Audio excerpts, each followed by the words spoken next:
So welcome to the Road Ecology, the Saskatchewan Road Ecology Workshop.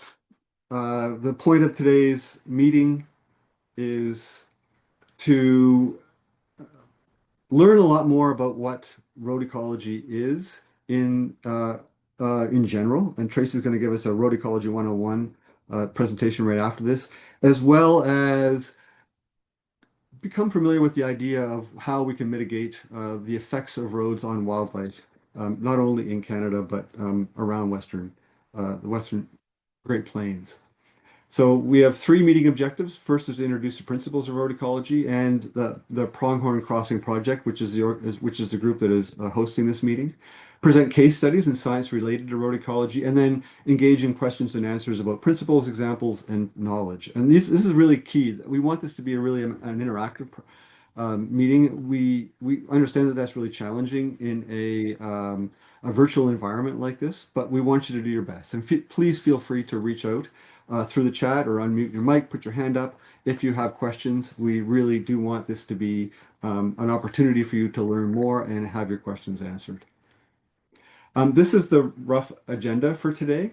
So we're starting with welcome introductions. That's where we are now. Tracy is going to give a Road Ecology 101 presentation right after this. And then we're going to have a presentation from Stephen Legarie about Alberta Wildlife Watch, which is a really good example of how we learn more about the effect of roads on wildlife in Alberta in particular, and across Western Canada. And then Dale Barks is going to give us a presentation on connectivity and roads in Saskatchewan.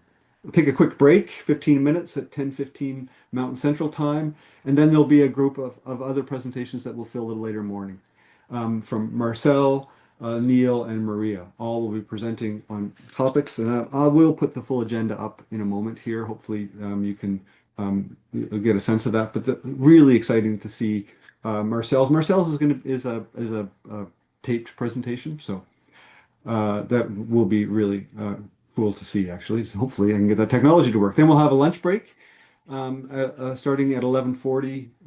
Again, all times are Mountain and Central Time. And then we'll have the early afternoon presentations. Paul, Jeff, Paul, Tracy again, Ryan Brook from the University of Saskatchewan, Richard Pither from Environment Canada in Ottawa is going to talk about sort of general principles of connectivity science across Canada. Have another break at 2:10.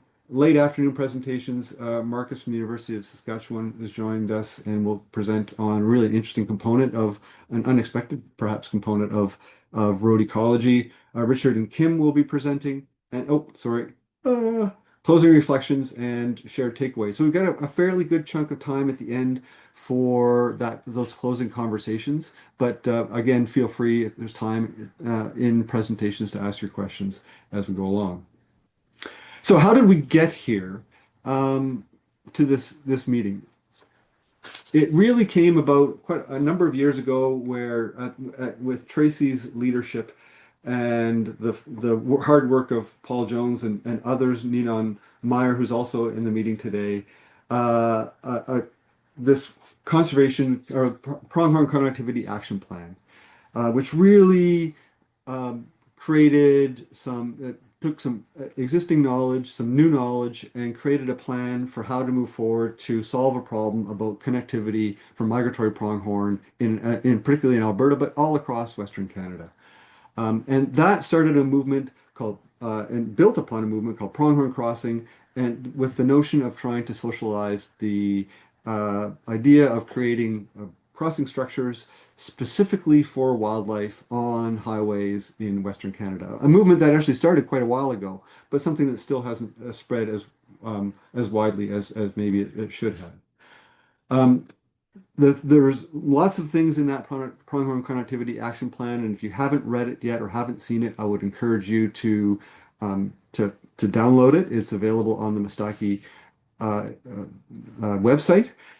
And but four big principles came from it. First one is fence impermeability prioritization, so trying to facilitate pronghorn movement through making fences more permeable on the Great Plains, trying to identify high-value ecological connectivity areas, pronghorn crossing site prioritization, which is the work that we're doing currently, and then wildlife and motorist safety road mitigation systems. And we want to emphasize this that what we're talking about in the Pronghorn Crossing project is a road mitigation system, not just one or two structures, but a whole network of things. And I think it'll become clear in the uh, proceedings today why that is the case.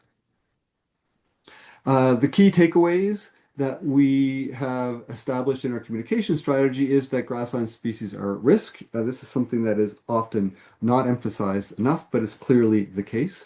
That highways present a conservation challenge for pronghorn and many other grassland species, and in kind of subtle ways, and we'll look at that a little bit today. Effective road mitigation is a solution to the conservation challenge, and it is a proven solution. This is not necessarily experimental. It is something that there have been really solid examples of across North America and increasingly across the world. And so we want to present to people those case studies, and that finally a road mitigation system is needed along the Trans-Canada Highway for both humans and wildlife. And it's important to note that there's a strong human safety issue here that we want to emphasize. The core team, as I mentioned, the Miistakis Institute through Tracy's leadership, and Holly is also a core member of that team. She can't make it here today. She's at another conference, but she's also an essential player on the team, and they are both at the Miistakis Institute. Alberta Conservation Association, represented by Paul, who's on the call today, and the Canadian Wildlife Federation, that's my organization. And then we have many collaborators on this project who we'd like to acknowledge, and we would like to add to this list. And so hopefully we can convince you today, perhaps if your organization is not on this list, that we can come along for this group. And then our funders. We get funding from the National Fish and Wildlife Foundation in the United States, plus critically Parks Canada's National Program for Ecological Corridors, which has really been a great launching spot for the kind of outreach materials that we're and outreach opportunities that we've had, including this meeting. Okay, so right now the project is in the communications phase. We are really trying to socialize the idea of crossing structures on the Great Plains. We are reaching out to Indigenous communities, and with Bernadine's leadership, she has contacted several already. We talked to the federal government, both at the ministerial level and at the operational levels, provincial governments in Saskatchewan and Alberta. Local governments, we're working really hard on that. We met last week with the council, well, with operations staff in Medicine Hat, for instance, which is a key part of our stakeholder community. We are working with industry and commercial stakeholders who have a huge role to play, particularly when it comes to road maintenance, critically landowners and the general public, and subject matter experts. These are the groups that we feel it is essential to reach out to in order to extend the idea that crossing structures that are, in our case, specifically for pronghorn, but would benefit many wildlife and people, motorists, is an idea as time has come in the Great Plains. And then critically, we're also including elements of Indigenous knowledge in this. And this is the work that Bernadine is helping us with. And we are engaging with communities who not only have knowledge about what pronghorn biology is and pronghorn movements, but also that have a presence along the main transportation corridors, which are becoming a conservation challenge. So if you have any questions about this particular project, we have a website, pronghorncrossing.org. These are email addresses for Tracy, Paul, and myself. And you've already interacted with us through Holly and perhaps Bernadine on some level. And so we can, we're happy to answer your questions. And with that, if there are any questions now, please unmute or put your hand up and oh, hang on a sec. Happy to answer them. How do I stop sharing now? I can share right over top of you if I have Can you? permission. Yeah. Oh, there it is. It's the red button. Stop sharing. Okay. Okay. And there's a few more people we're admitting in.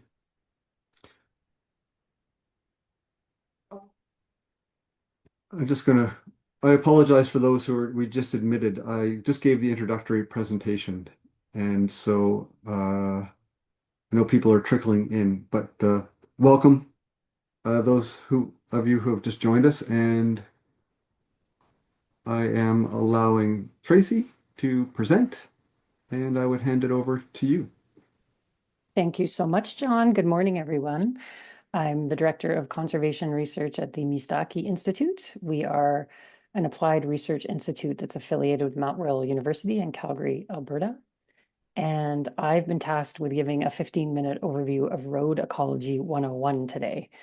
And so what I'm really going to do is talk briefly about road ecology and what that means, but also kind of highlight how the speakers kind of fit in together into our day today. So you'll hear me mention some of the speakers' names throughout this presentation. So road ecology was originally coined by Richard Foreman, and it's really the study of roads and traffics and their impacts on ecological systems or species. And I want to start today by showing you a video of that happened this summer when I was in Uganda, East Africa. And so this is our closest living relative, the chimpanzee, crossing a highway in Western Uganda in Chibali National Park. I actually gasped when I saw this photo because it looks so human. And now this video, besides the fact that the chimp is actually running bipedally, is I think a good introduction into the field of road ecology because it is a global study.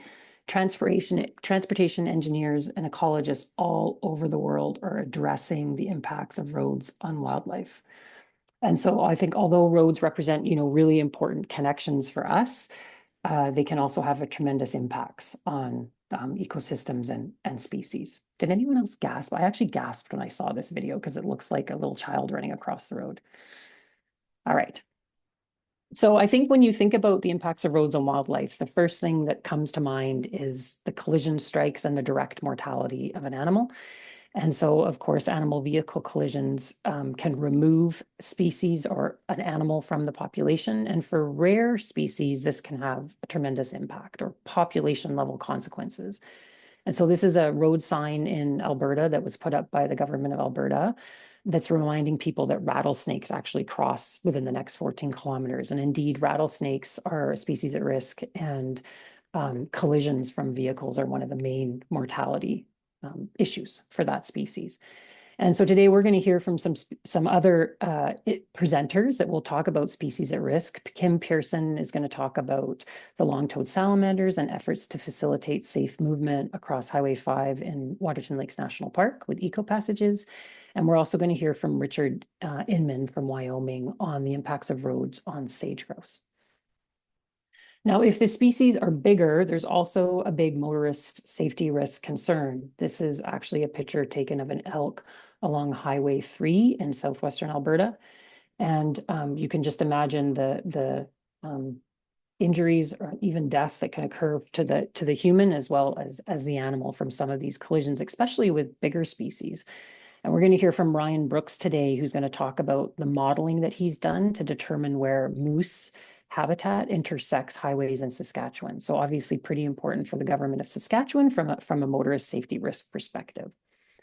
We're going to talk a little bit more about motorist safety risks later because it's a key driver in where we tend to invest in road mitigation. But other impacts can also be more indirect. And so here we have, so by indirect, I mean like behavioral avoidance of crossing. So for example, an animal just won't cross because of the highway and traffic volume and perhaps noise. And so here we have our iconic grassland species, the pronghorn. These very fast, speedy animals migrate, or a portion of them migrate every spring and fall between winter and summer ranges in Montana, Alberta, and Saskatchewan. And they move these incredibly long distances. And so we've been really interested in trying to understand how linear features like roads and fencing impact their movement. So as they're following the spring green up in the spring migration moving north, they run into these barriers and it shifts them off that spring green up when the landscape is the most nutritious for them, and that can cause impacts on their survivability. So we're super lucky today because we've got three speakers who are going to talk about pronghorn. Paul Jones, who's got a very large research project going on. Hall Sawyer and Jeff Gagnon are all going to talk about the impacts of roads and fences on pronghorn. And then, of course, there's other indirect effects, thinking about noise pollution, light pollution, or chemical pollution. And Marcus Brinkman from the University of Saskatchewan is going to present on road pollution, specifically, actually, I think, tire pollution and the impacts on fish. So that's going to be a really unique presentation.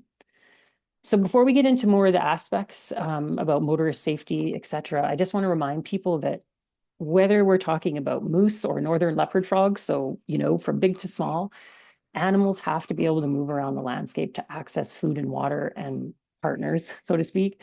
Connectivity is a key strategy for the protection of biodiversity, and we are in an extinction. We are losing a lot of species to extinction right now. And so globally, this is a key strategy, is how do we maintain movement for things around the landscape? And roads are one of the big barriers.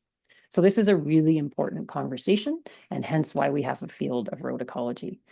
And today, I think we're going to get that higher level scale perspective from Richard Pither, who's going to provide an overview of connectivity at the national scale, so Canada national scale. Hopefully, he'll talk about some of the policy that is occurring nationally. So what do we do about this? How do we kind of mitigate or enable crossings or the safe passage of wildlife and reduce the risk of collisions?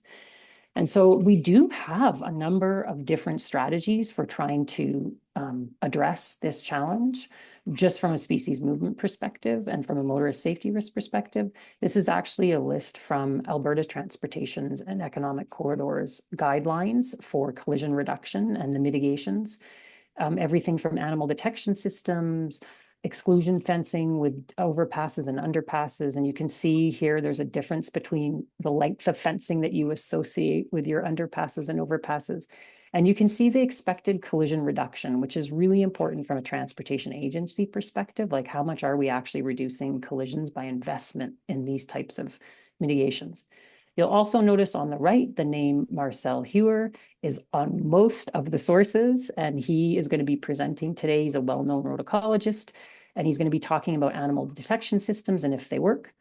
And also, I think he's probably going to talk to us about some of his cost-benefit work that he's done, or I hope so anyway.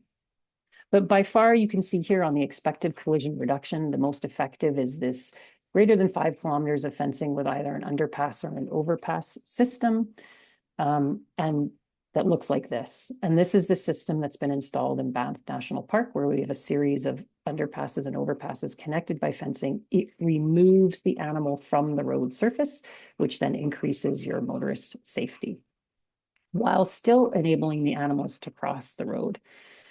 Now, I know Banff National Park is a park, and so the land ownership on both sides and land use on both sides is for ecological integrity.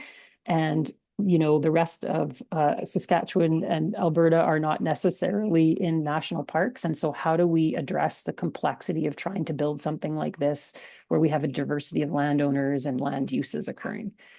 So today we're going to hear from Ria Dudowski, who's a biologist from the government of Alberta, and she's going to talk about Alberta's efforts to understand the effectiveness of some of these recently built or planned wildlife passages to promote the safe movement of wildlife.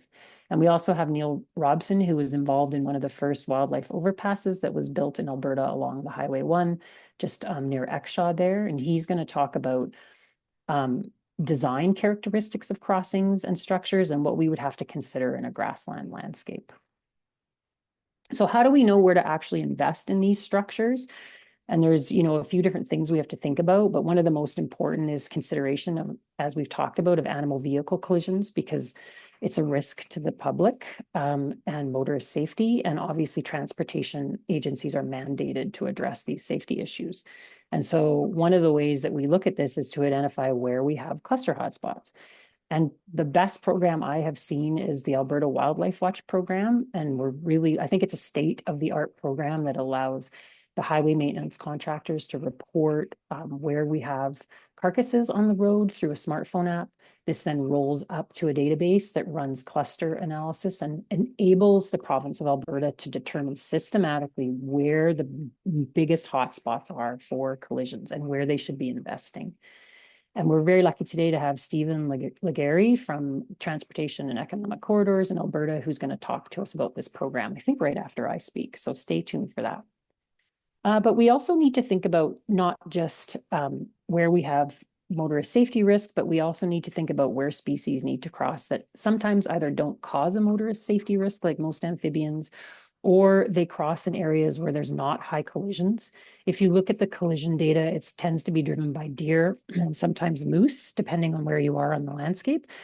And so sometimes rarer species like that don't cross as often, but when they get hit, it's really significant. So it's really important that we look at things also from an ecological perspective of connectivity of these different species we're concerned about.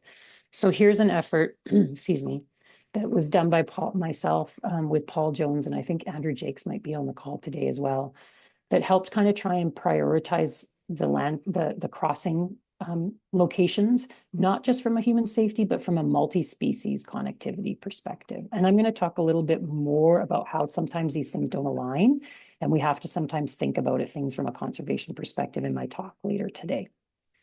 We also have Dale Barks from the government of Saskatchewan who will be giving us an outline of why we need to think about this or connectivity from the in Saskatchewan. And then I really wanted to share with you what's happening in the US, because I think it's really, they've made some huge grounds on thinking about roads and the fragmentation of roads in the US. They have actually policy now in several states that mandate the state transportation department to work with and collaborate with their fish and wildlife departments to pinpoint ecological connectivity areas across their highway system where wildlife mitigation structures like crossing structures would minimize animal vehicle collisions and boost habitat connectivity. So in other words, the policy mandates the two agencies, which tend to be siloed depending on the goodwill of individuals, but had in the past tend to be quite siloed. It mandates them to work together to have a plan so that if there's within transportation planning, when there's upgrades or changes to the road, they understand how they need to address connectivity. You can see here, and this is actually an outdated map. I should ask the Center for Large Landscape Conservation for a new one, but I got this about 3 years ago, and you can see the light purple is where they've introduced legislation. These things have to be passed by state, politicians. And then you can see in dark purple where it's actually enacted. And actually, there's now federal funding supporting a number of these connectivity conservation plans. So I just think that's really exciting. So I'm going to end it there and just an overview. And I've introduced, I think, a lot of the speakers, and hopefully you can see how they all kind of mesh together to tell us a big story of all the complex things we need to think about from road ecology. I'll leave you on this beautiful photo from a remote camera that was taken near the Trans-Canada Highway at one of our mitigation sites, and you'll be hearing more about those later. So thanks so much, John. Thanks, Tracy. It was awesome. I'm going to give a minute or so if anybody has a question for Tracy. Stick your hand up or throw it in the chat. Yeah, exactly. And Bernadine just put a note in the chat to feel free to ask questions in the chat and she can relay them. A nice comment, nice slide deck, Tracy, from FS.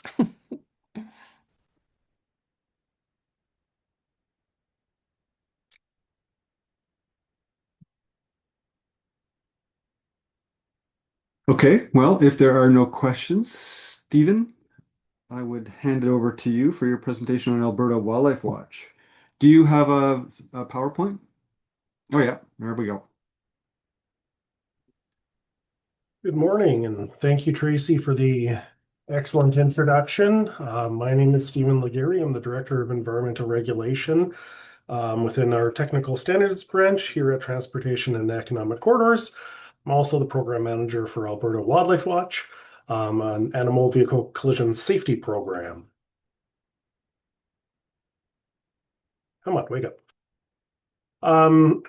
So on screen now are some of the problems that we've had historically in trying to identify and reduce animal vehicle collisions on the provincial highway network.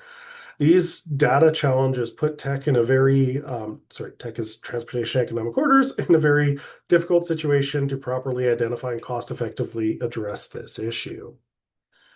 Further to this, the historic data from our police reporting had has had some limitations that resulted in the department not being able to identify collision-prone locations. In close collaboration with Alberta Environment and Protected Areas, Forestry and Parks, British Columbia Ministry of Transportation and Transit, and Parks Canada, with the latest insights from industry and academia, Tech has developed the Alberta Wildlife Watch program to solve this issue. Alberta Wildlife Watch is a driver-centric program that is comprised of three main components: a smartphone application, an animal vehicle collision analysis tool, and a mitigation planning process. Highway maintenance staff are tasked with the collection of animal carcass data, as they're typically the last ones who interact with the animal. They do this using our 511 highway reporter app, and to date, the app has collected over 51,000 verified records since 2017. Each of these pins represents an app submission by our highway maintenance contractors. We have adapted an algorithm from the Czech Republic that takes the information from each site and identifies statistically significant accident locations that are of greatest concern. So we go from this to this. The red dots indicate where collision rates are above average. Now we know where to start focusing our efforts. But with this information now in hand, where do we go from here? Well, I'm glad you asked. Tech, in collaboration with wildlife stewardship and land management, provincial land management groups, have released a series of guidelines that outline our mitigation planning process. These guidelines take into consideration the contributions of our academic partners and industry experience in order to help us develop effective mitigation plans that will not only reduce animal vehicle collisions, but facilitate the natural movement and migration patterns of wildlife. As a part of the mitigation planning process, Tech has developed a wildlife site sensitivity rating. It requires a professional biologist and engineer to go out into the field to verify the hotspots to see what factors may be contributing to the high collision rates and to ensure the site is suitable for mitigation. They look at current and future land use to identify preliminary mitigation components, including connectivity needs. In addition, they're required to consider relevant area structure plans and functional planning studies, as it's meant to ensure that the newly installed mitigation will continue to serve its intended purpose throughout its service life. There are two main approaches to animal vehicle collision mitigation strategies. The first and most cost-effective is to adapt or retrofit the existing road infrastructure. For instance, improving passage below bridges while installing wildlife fence to help guide wildlife to the safe crossing location. It is also worth noting that when we refer to retrofitting, it does not include the replacement or structural improvements to the bridge or culvert, specifically for wildlife passage. Purpose-built mitigations primarily include wildlife overpasses and underpasses paired with wildlife exclusion fencing. Tech is also in the design phase for a trial animal detection system in southwestern Alberta.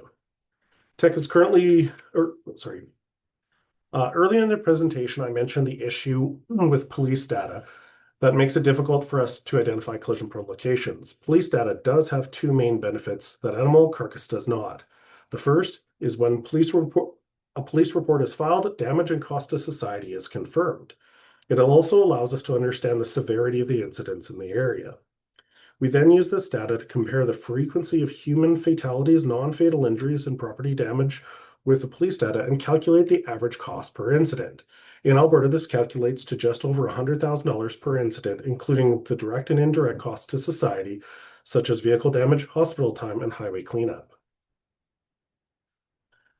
Once we understand the cost within the project area, we can then compare the do-nothing to the proposed mitigation by calculating the cost savings over time versus the cost of the project, otherwise known as the benefit-cost ratio. If the benefit-cost ratio is over 1, then we show that the benefit we will see from the reduction in collisions exceeds the project costs.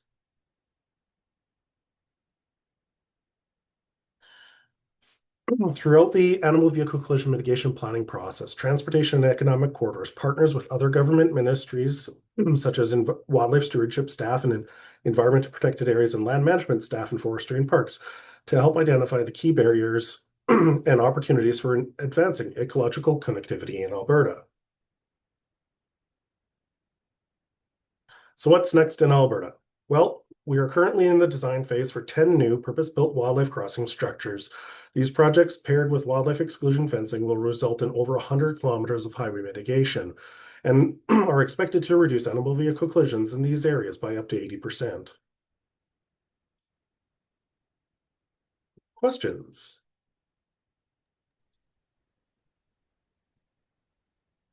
Stephen, whoa, it's impressive. The 10 new structures. Can I ask you about those? Are they focused in a particular area? Is it been a longer process to get agreement from local people to get those structures in place? And when can we They're expect to see those?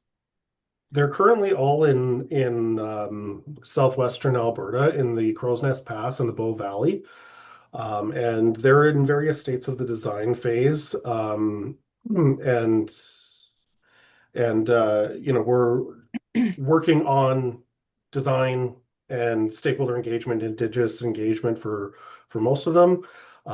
And so you'll depending on funding availability, you'll start to see, well, we've got one overpass complete, one underpass in construction, and then it's just the next phase of them. It's truly impressive. Stephen, there's a question here from Paul Hunt. He's asking, are the collision costs expressed in the 2025 dollars? No, they're 2017 right now.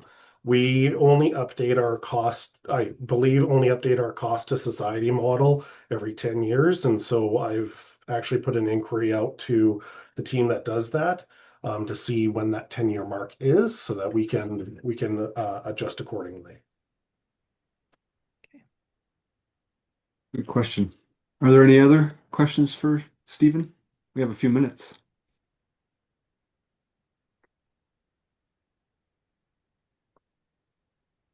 I guess I would ask if you, The latest from oh, the overpass. It's nice and green. It's my background. oh, okay, cool. Are you seeing population impacts? Are you able to monitor that at all for your crossing areas? That's a question that I'd actually refer to my colleague Maria, who will be presenting later today. Okay.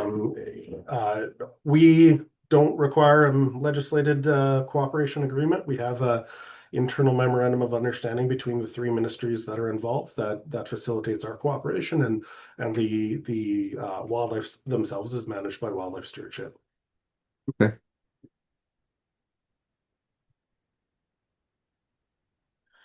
Jeff has a question. Thoughts about Mhm. fencing in areas where roads intersect the highway every mile or so. So Jeff, we do take a look at access consolidation when we are looking at these projects as well as other highway improvement projects. And where we can consolidate access as we do, and where we can't, we are in the final phases of updating our design for wildlife guards that are the next iteration of what Banff and Yoho have put in, just to further reduce the chances of penetration into the system. In areas where there's a significantly high access needs that you can't consolidate is likely a more appropriate application for an animal detection system. Hmm. How are human mortality costs derived? That is a very complex science dealt with by the Office of Traffic Safety, for which I honestly cannot get into, as I simply use the output of their system. All of our safety programs derive from the same source of costs, and I would assume it's a very complicated method. Sorry for not being able to provide more details on that.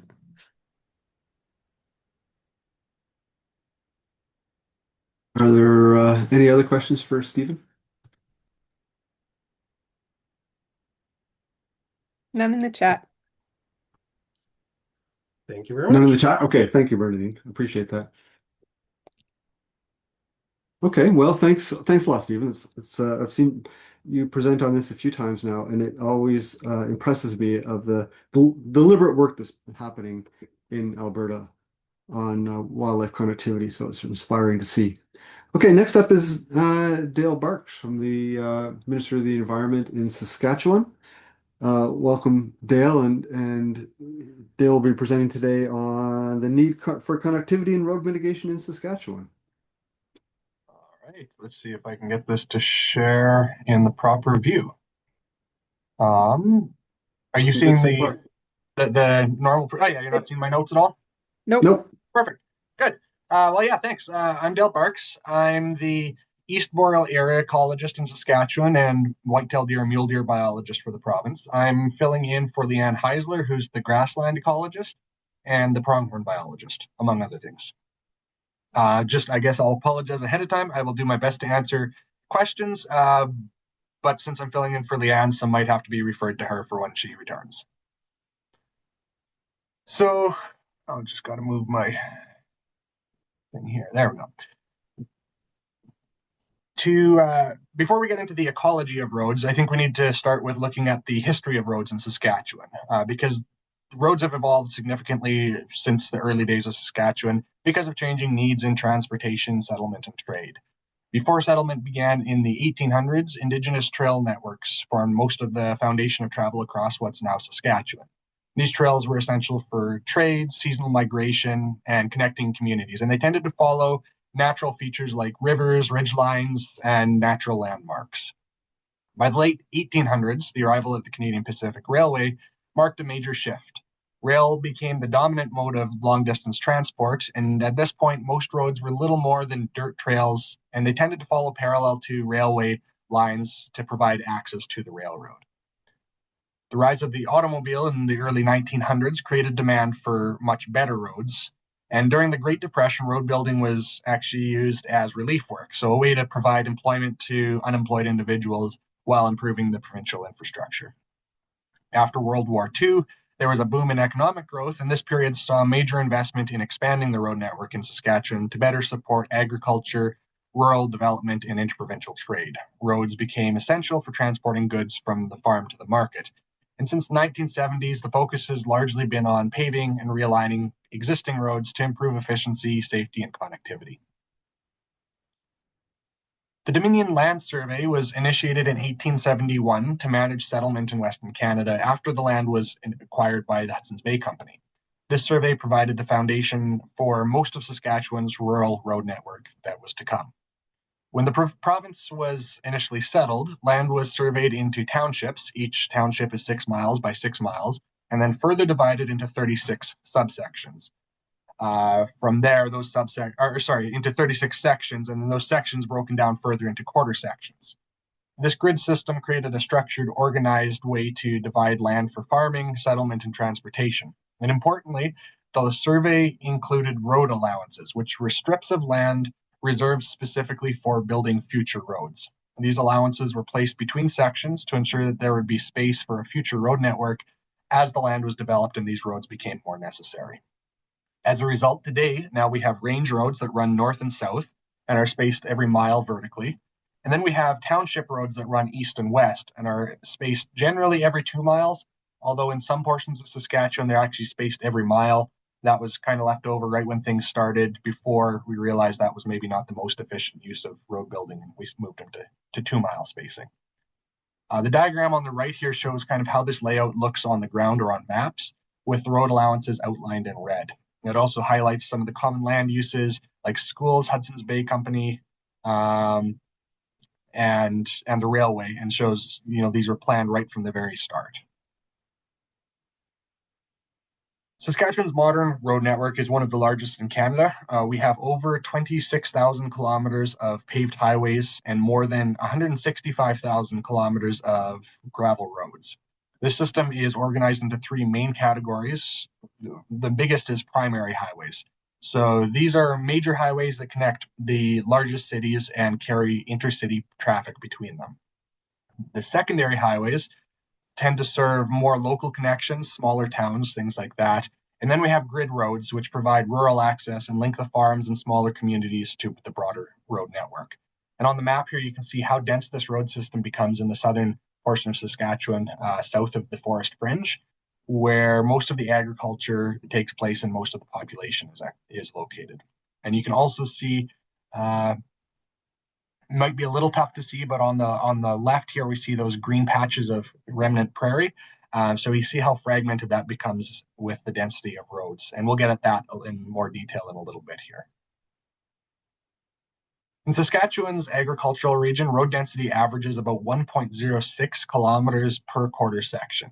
Since each side of a quarter section is 800 meters long, this means that the average quarter has a road along one full side and then part of a second side.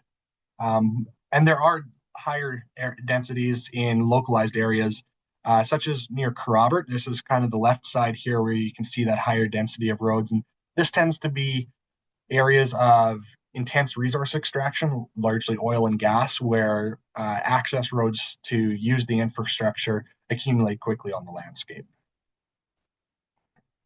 Today, less than 20% of Saskatchewan's native prairie remains intact, and this is just a small fraction of what used to be a vast ecosystem across much of the province. One of the biggest challenges for wildlife is that these remaining patches of prairie aren't connected any longer into one continuous landscape. They are largely broken up or isolated by surrounding agricultural uses. And on top of that, the province's road network runs through these areas as well. While we do recognize, of course, roads are essential for people, we need them.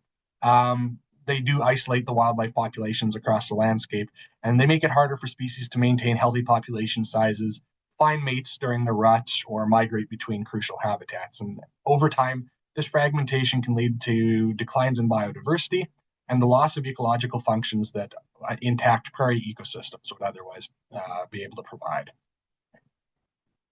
Roads can impact wildlife in many different ways. The most obvious, of course, is vehicle collisions. These do have the potential to have population level impacts, especially for species that are drawn to roadsides or associated infrastructure. But roads can also contribute to habitat loss, for example, habitat loss and fragmentation. They break up the remaining habitat and isolate wildlife populations. This reduces their ability to move, find mates outside of their own, local area. And over time, this can lower their genetic diversity and their resilience towards environmental change. There's also human disturbance that occurs. Wildlife may avoid roads because of the presence of people. And so this indirectly contributes to habitat loss, because even if there is a patch of habitat that would otherwise be useful for animals, that use can deteriorate just because of the presence of roads and the human activity. Roads also increase predator efficiency. They act as travel corridors where coyotes, wolves, other predators travel up and down them more easily, more quickly. And also they serve to direct predators into areas where, in the absence of the road, maybe predator abundance wouldn't be that high. Roads make it easier for invasive species to spread. These tend to be plants that outcompete native vegetation, especially native vegetation that the wildlife are relying on for food and shelter. And then finally, pollution is also an issue with roads. Runoff and litter from the roads can affect both terrestrial and aquatic environments and degrade their overall quality. Species can respond differently to the threats imposed by a road network. One meta-analysis of 79 studies covering 131 species and 30 broader species groups found that roads have 5 times more negative effects than positive ones on animal abundance and distribution.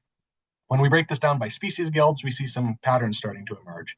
For example, reptiles and large mammals showed mostly negative effects. So in general, their populations just tend to decline as road densities increase. Birds showed generally negative or somewhat neutral responses, but interestingly, there were a few positive effects for small birds and vultures.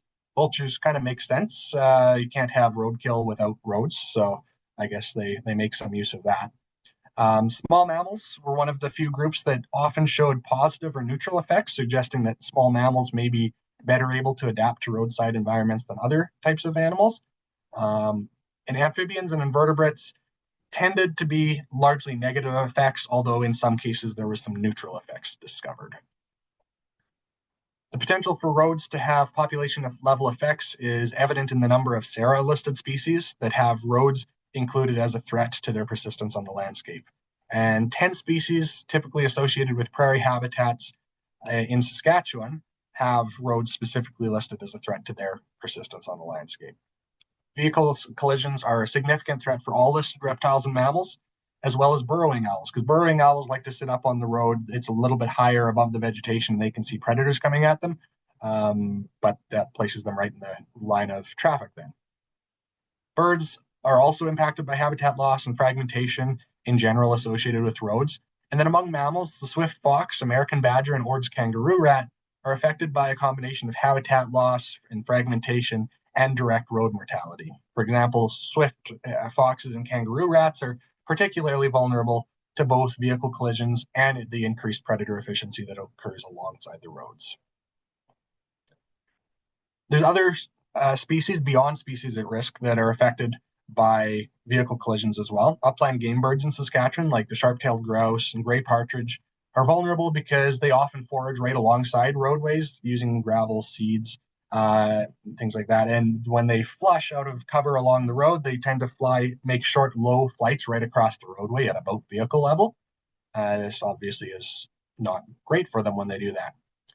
There's larger species too, big game species like white-tailed deer, mule deer, pronghorn, elk, and moose. And these animals also face high risks. They tend to range widely across the landscape, and as they're wandering, they frequently cross highways, especially during seasonal migrations or when they're attracted to roadside vegetation in the spring and summer, or salt along the road in the winter, or even just the ease of travel along a road in the winter because the snow isn't as deep along the road as it is in the ditches or elsewhere on the landscape. Low-flying raptors, including hawks and owls, are another group that are at risk. They're often drawn to roadsides because of the abundant prey, like the rodents that we mentioned do quite well along roads. And then when they swoop in low to hunt, they tend to be brought right into the path of vehicles. Owls are especially vulnerable at night because as they're flying in the dark, and then they meet oncoming headlights, and those headlights disorient them as they're swooping down. In Saskatchewan, we, of course, recognize continued development and resource extraction are important drivers of economic growth.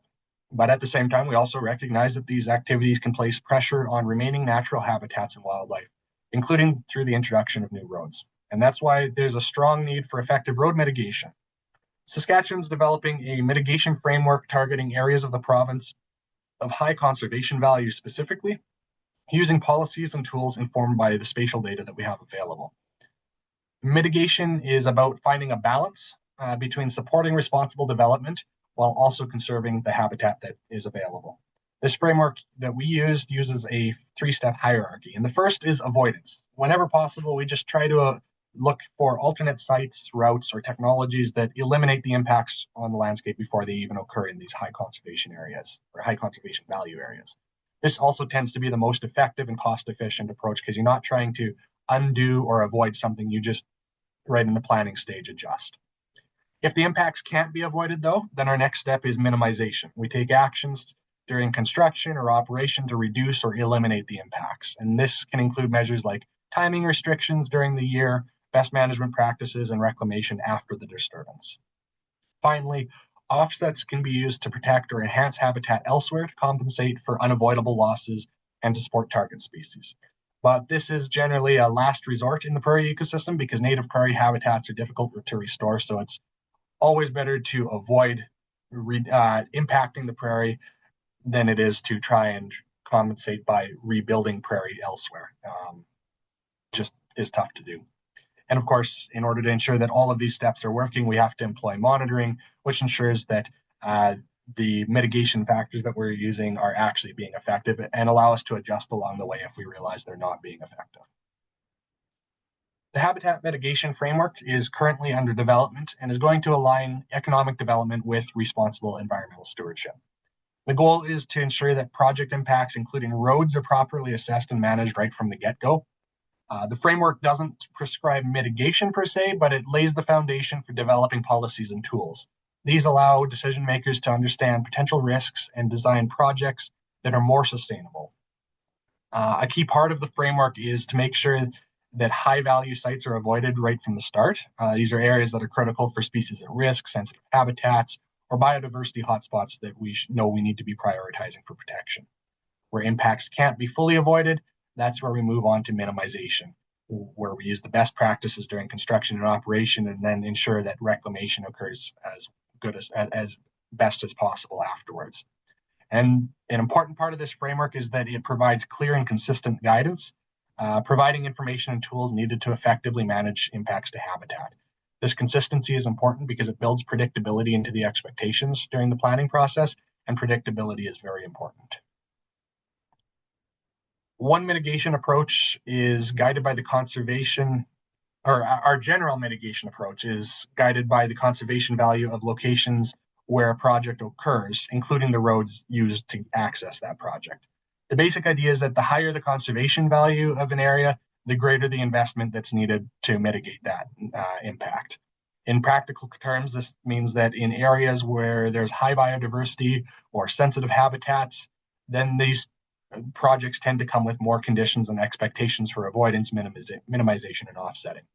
On the left here, this is represented as a gradient where the conservation value is low. There's generally fewer conditions applied. And as the conservation value increases, so too does the level of investment and the number of conditions placed on these approvals. And on the right is a map of the landscape where we've applied this framework using the best available spatial data on habitat and biodiversity. This allows us to project where risks are higher, where conservation value is greatest, and where mitigation efforts need to be focused.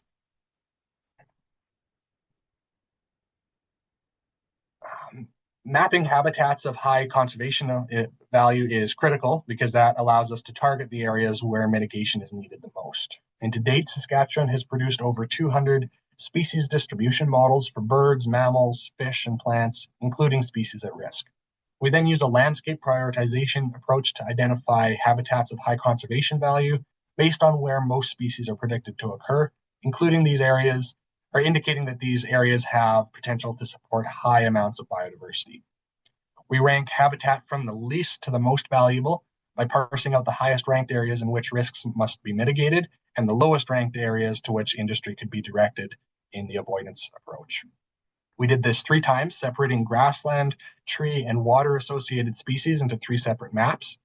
And this was done to prioritize habitat for each of these species guilds, independent of habitat selection behaviors of species from other guilds. These products are now being used to develop the habitat management plan and other policies and tools, all of which will use a strategic conservation approach to safeguarding areas of high conservation value.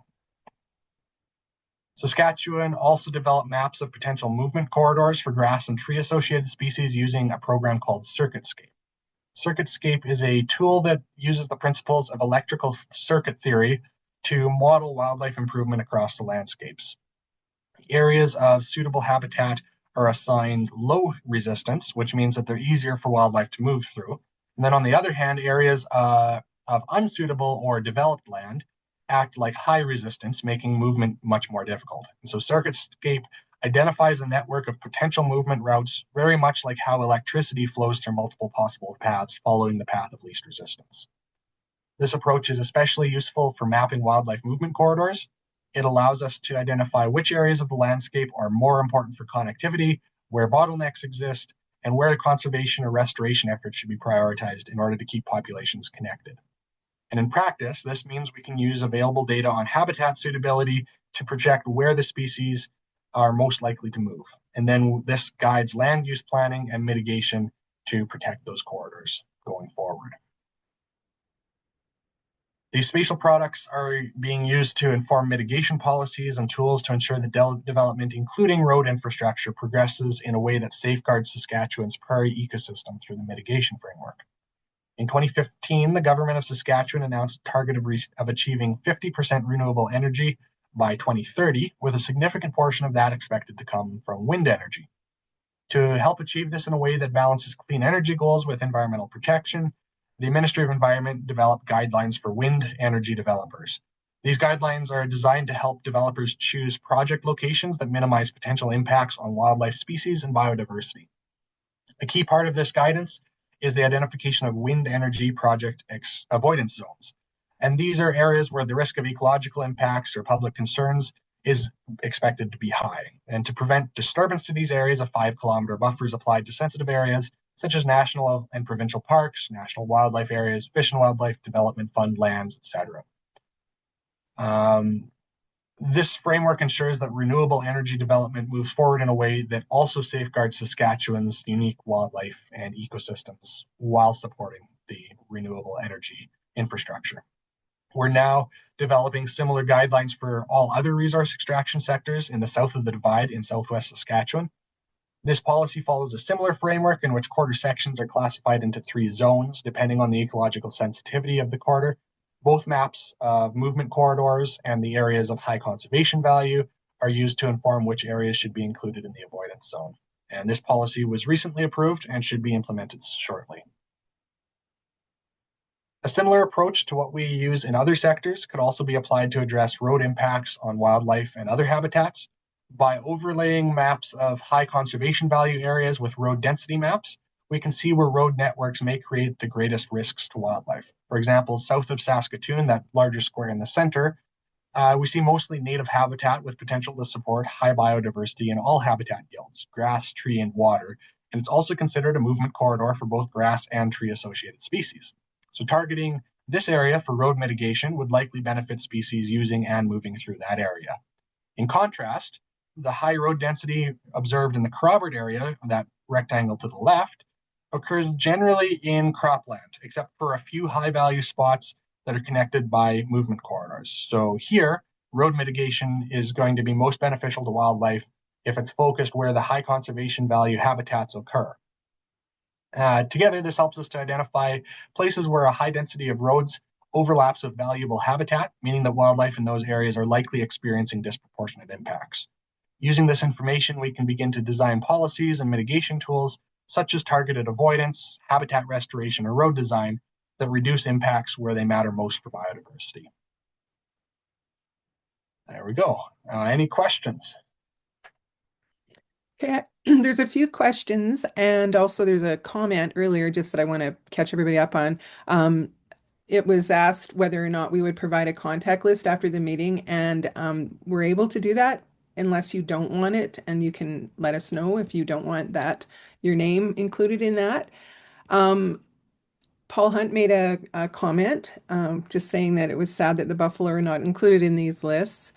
And then Jeff asked a question. He wanted to know if the value maps are available publicly.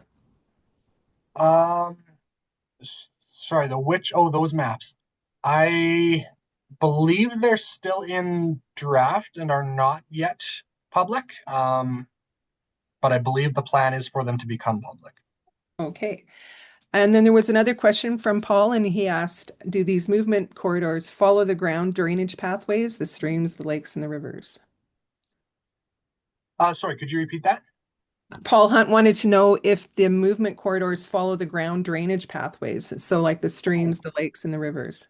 Yeah, so I'm not familiar specifically with the methodology, but given that movement corridors are identified as paths of least resistance, and often those are stretches of intact habitat between important patches of habitat, I would think that almost certainly they're including rivers and lakes and things like that. Yeah. Okay, great. And Tracy just has a comment. Great overview, Dale. Oh, thank you. Yeah, I think that was amazing. Were there any questions from that aren't in the chat that people might have? We have a little bit of time. Mhm. Stick your hand up if you have a question.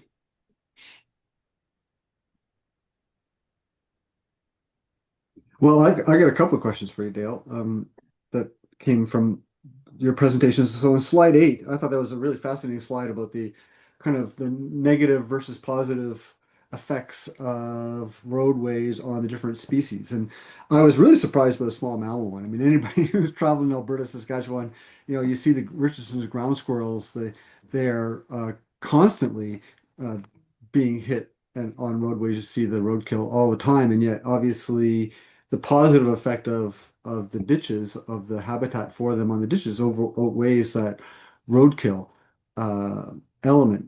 But is there an interaction there? Because I know that there's a lot of work, well, a lot. Some work has been done on the effect of having a food source, so the road-killed small mammals or even large mammals to some extent, as an attractant to other wildlife, scavengers, whether it be birds or coyotes or others, on the roadway that then get hit. And so the more small mammals you have on the road getting hit, the more opportunity there is for those other trophic levels to also become vulnerable to roadkill. Do you have any thoughts on that, or whether or not those data consider those interactions?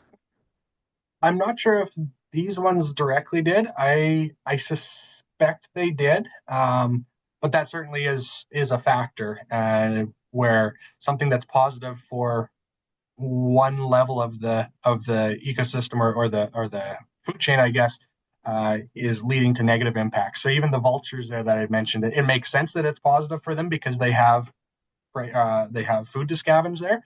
But I Yeah, would imagine there's also a negative effect there too for from impacts because the roadkill is right along the roadway. That's drawing them into a high risk scenario there. So I suspect that that occurs fairly frequently, and that's I think Swift Fox was also one where they often follow these roads because of the high right. numbers of small mammals, and then that's why there's high road collisions on them a lot because they're hunting in that region. Interesting. And then your slide 13, your areas of high conservation value. I think that was the map that Jeff was asking about, right? Da-da-da. Yeah, those ones. I mean, really interesting maps. And uh, does I'm curious of how dynamic they are. So conservation value presumably is related to landform type and conversion and those types of things. But often, I know with the work with pronghorn, and maybe some of the pronghorn experts on the call could correct or clarify that they're often moving through landscapes that are would be considered probably of lower conservation value through cultivated landscapes or things like that as well. And that might change their movement rates because they're moving more quickly and perhaps with more urgency through a low conservation value landscape in order to get to high conservation value, which might make them more vulnerable to the kinds of mortalities that we're seeing on roads. I'm just postulating here. It just occurred to me when I saw your map. I don't have any thoughts about that, whether or not, again, there's an interplay between conservation value in this case and vulnerability of wildlife. There certainly could be, and I think that's one of the things we're hoping that the Pronghorn collaring project will inform because we'll be able to use that collar data to identify uh, paths of movement, but also movement rates, and could look at how that correlates with the habitat and whether movement rates vary between what's considered high habitat and low or high quality habitat or low quality habitat. And um, it'll also allow us to look at mortalities on pronghorn in between good and poor habitat and things like that. So certainly there, I think, is potential for that to be refined further as this collar data comes in. Yeah, super. Thank you. Interesting. Dale, Interesting indeed. sorry. I just have a quick question for you, Dale. Going back to the small mammals, and basically there's been a few people have said there's they seem to be doing well. And I was just curious as to how that is being assessed in terms of ground squirrels or other sort of scavenger type animals. How is that being assessed? Is there baseline data to say that they're doing well, or is it just anecdotal observations essentially, or? I'm not certain on that one. That's from meta-analysis of other studies, so it will probably be study specific in how they've identified it. Okay, thank you. Are there other questions for Dale?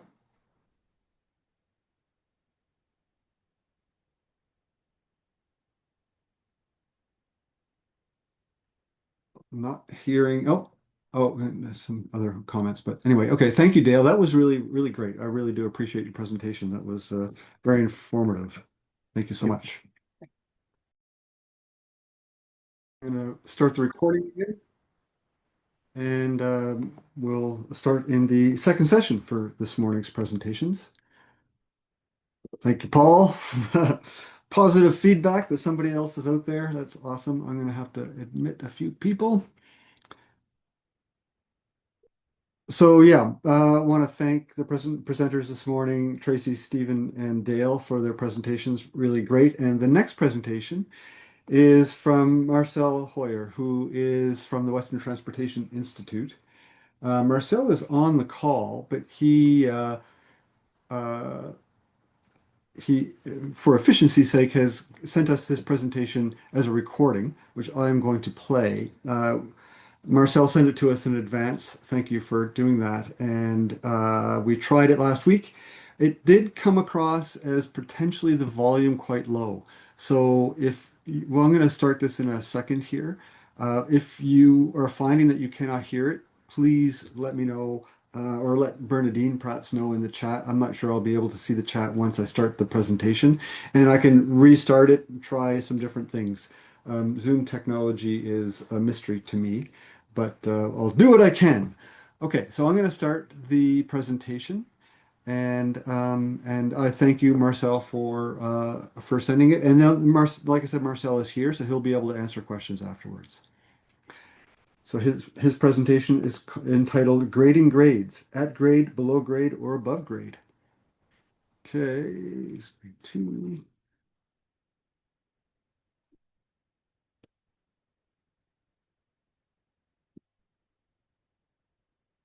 Here we go.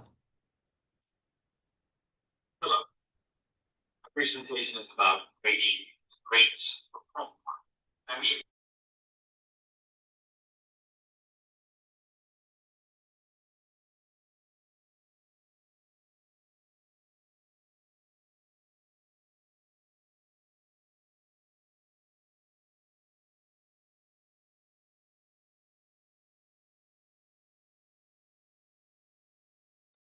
Okay, John, I think there is a little problem with the volume. Can't hear anything.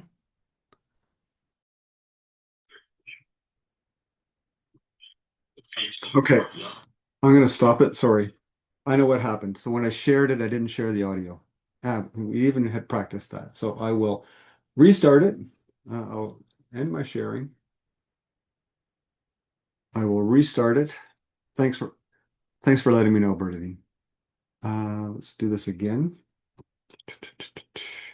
Share. Okay. Screen two. Share sound. Okay. Okay, I'll try this again.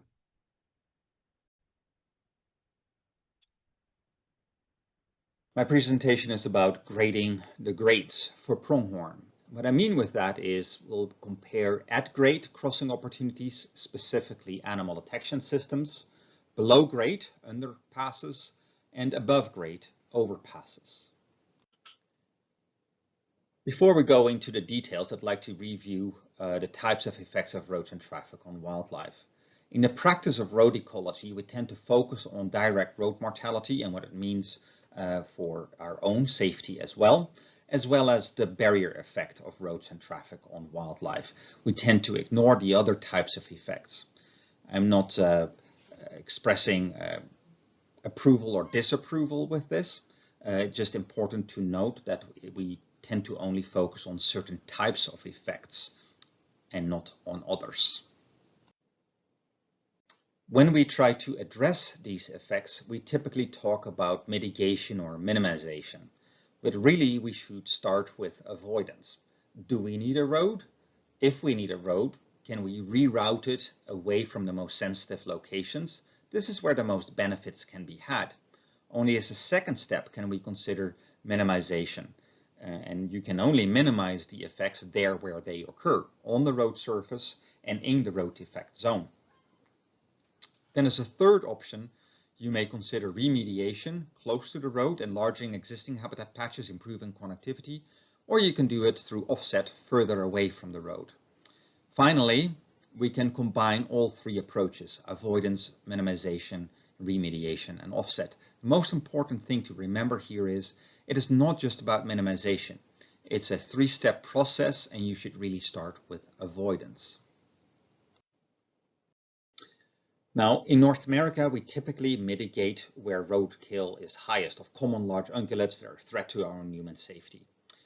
If we look at the first situation on the far left, large green blob representing hypothetical habitat for a hypothetical species, 1,000 animals in that population, highly viable.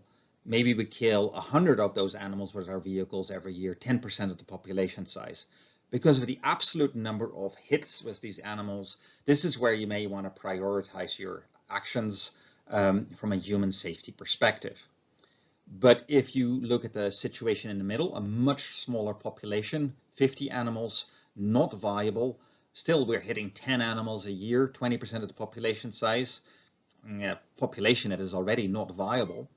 This is where you may want to mitigate for the road mortality for a conservation goal. On the far right, you have a similarly small population. You may not hit any animal, but you have a substantial barrier effect, further splitting that that small population. So that is where you may want to take action for conservation, but not because of direct mortality, because of a lack of connectivity. And when you take action there, you may also want to consider other actions in the surrounding landscape, including with other roads, railroads, or canals, or other types of unnatural barriers. Again, in the practice of road ecology, we tend to be reactionary. Where do we have a collision issue, a non-natural mortality issue? Where do we have a lack of connectivity? And then we tend to take action. But you can also choose to also be anticipatory. You may not have a species present in the landscape yet, but the species is perhaps expanding its range, or perhaps a reintroduction is planned, and you can anticipate future road mortality and lack of connectivity by implementing mitigation now. So if we want to take action, what type of measures would be appropriate? If we look at the table on the far left side, I don't expect you to be able to read it, but you can see some colors. These colors relate to the effectiveness in collision reduction. Green is good, red is bad. If you then look at what these measures are that are green, we're talking about animal detection systems and also population culling, relocation, anti-fertility treatment. Now, these three are in direct conflict typically with conservation goals, so I won't further discuss them. And then we have fences as a standalone mitigation measure, or fences in combination with wildlife crossing structures. What I'm leaving out of this assessment is temporary or permanent road closure and road removal. Now we're adding a second column, a column that relates to the barrier effect reduction. And here we see that animal detection systems are not effective in reducing the barrier effect. We do see that fences in combination with wildlife crossing structures address both the collision reduction goal as well as the barrier effect reduction goal. Now, for the purpose of this presentation, I will include animal detection systems still and compare them with fences in combination with wildlife crossing structures. It is important to be explicit about how we can expect different mitigation measures to function. Animal detection systems only reduce collisions, and they only detect wildlife and then warn drivers or send a warning signal to an automated vehicle. Fences can reduce collisions by keeping animals off the road, but they can also guide animals towards safe crossing opportunities. So they have two purposes. Crossing structures, their main purpose is to provide safe crossing opportunities for wildlife.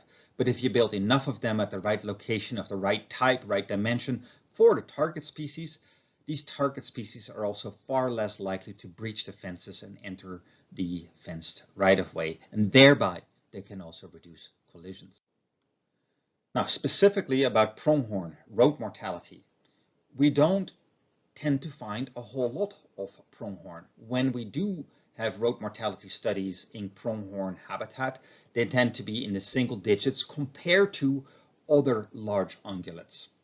So they are relatively infrequently found dead along the road. We do know that an ungulate fence is an absolute barrier or near absolute barrier for pronghorn. So fences can keep them off the road and keep these collisions from occurring. Animal detection systems can do that too, though their variability is much greater. But the main thing here is to remember that direct road mortality is not the main problem for pronghorn. They're not hit in massive numbers and not a real concern for their population, typically. The main impact for pronghorn of roads and traffic is the barrier effect. It is very, very substantial. The high likelihood that they'll cross an interstate is about 0.2%, state highways 5%, and lower volume county roads maybe about 15%. We know right-of-way fences can increase the barrier effect of roads and traffic, and roads over 5,000 vehicles a day are essentially a complete barrier to pronghorn. Now, how can we address this barrier effect? It is really through overpasses. We saw that based on a study in Wyoming, non-migration crossings were considered rare before mitigation, and in the years after mitigation gradually increased like 300%. And 93% of the pronghorn that crossed the road did that through the overpasses rather than through underpasses. Pronghorn acceptance in another study in Wyoming was extremely low, just over 2%. And fences are still needed to guide animals towards the structure. So fences in combination with crossing structures are the ticket for pronghorn. Animal detection systems, well, we still expose these animals to the disturbance from vehicles on the road. It doesn't make it any easier for animals to cross the road. It doesn't really address the barrier effect. A bit more about animal detection systems. What are they really? They essentially use sensors technology to detect animals that are on the road or close to the road, and it's mainly for large wild mammals rather than small species. Once an animal is detected, warning signs are activated, and then it's up to drivers to respond to that. They can reduce their vehicle speed in response to the activated warning sign, or they can only increase their alertness and thereby reduce their reaction time. All in all, it would result in a shorter stopping distance where the animal may not be hit, or the animal may be hit at a lower speed, less consequential for at least the vehicle and people, but maybe the animal still dies. Now, reliability is at the basis of animal detection systems. If you do not detect animals reliably, you do not have a reliable warning sign, you cannot expect to be effective in reducing collisions. Now, reliability has many different components. Here I listed the most important ones. Correct detections, when an animal, large mammal target species is there, we want the detection to occur. A false positive, we want to minimize. A detection occurs, but the animal, the target species, is not really there. False negatives are extremely important to avoid. That means the large mammal is there, but it is not being detected. Downtime is also to be avoided. We're dealing with technology in a challenging environmental situation. We're going to have downtime. And when a system is down, it cannot be effective. Finally, a detection may not result in warning signs activated or being broadcasted to automated vehicles.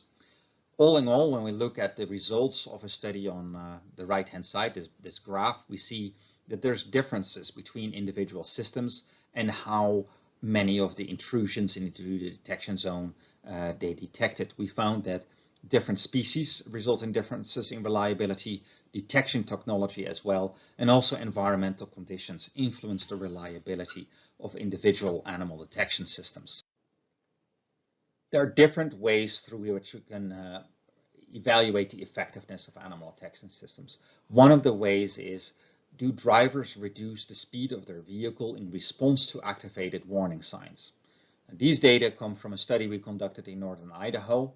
And what we found there is that, yes, drivers do respond to activated warning signs by having a lower vehicle speed. This effect was greatest in the winter and at night, but the speed reduction was only about 3 miles an hour. So even though it was significant, it wasn't very substantial.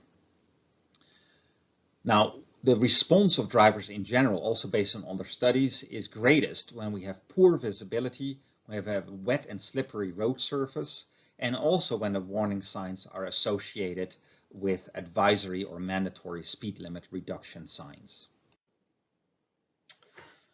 Now, the most important parameter of effectiveness is, of course, collision reduction. The good news is animal detection systems can reduce collisions with large wild mammals, but the range is relatively wide, especially towards the lower end of the spectrum, compared to fences in combination with crossing structures. Even if you still want to go with animal detection systems or other forms of speed limit reduction, operating speed reduction, to reduce collisions with large wild mammals. What speed should we target? What speed do we want people to drive and expect them to have a reasonable chance of avoiding a collision with a large wild mammal? Now that is calculated in this graph. On the horizontal axis, we see the speed of the vehicle, and on the vertical axis, the stopping distance or detection distance at which we first see the animal. Now, we have different capabilities of our headlights. If we assume that we cannot use high beam because there's opposing traffic, if we assume that we must use our low beams, then we can only see a large wild mammal, a moose, at 70 meters or so. Now, so we have 70 meters at which we first see that moose. We have to process that information before we can even hit the brakes. In the meantime, we get closer to the animal. Our processing time is anywhere between 0.7 and 2.5 seconds. Let's go with 1.5 seconds. And also, let's assume that we have the low beam because we can't use high beam because of opposing traffic. And then we see that at 70 meters, we can only drive 40 miles an hour, and half of the vehicles and their drivers would avoid the collision with the moose because they stop in time, and the other half would still hit them. So that is substantially lower than the posted speed limit, the design speed of the road, and is also so much lower than we can reduce our speed based on having activated warning signs associated with animal detection systems. You would have to have mandatory advisory speed limit reductions that would be extremely low, and especially on high volume highways, this may result in rear end collisions. So that already limits the use of animal detection systems to relatively low volume roads and avoid it at high volume roads.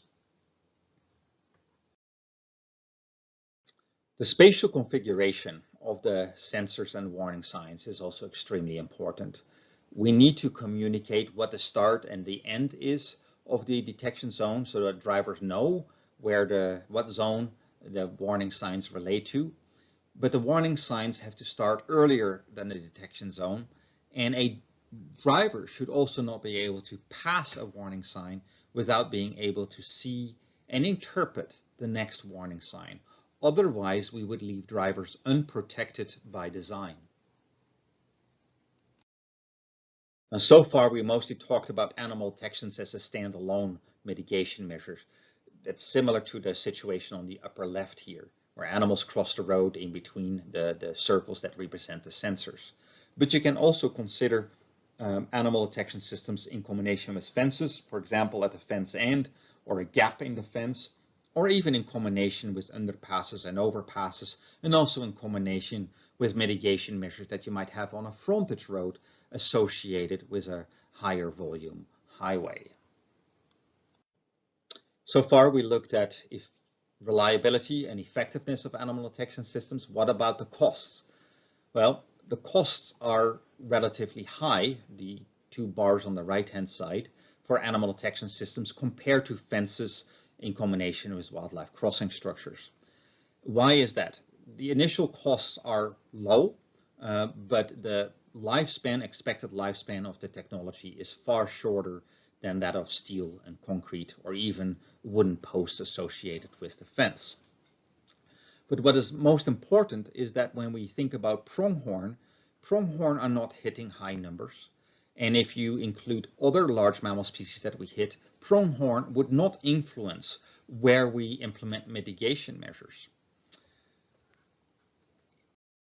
In addition, the pronghorn are relatively small, and the likelihood of a collision with a pronghorn resulting in human injuries and human fatalities is much lower than, for example, with an elk or a moose.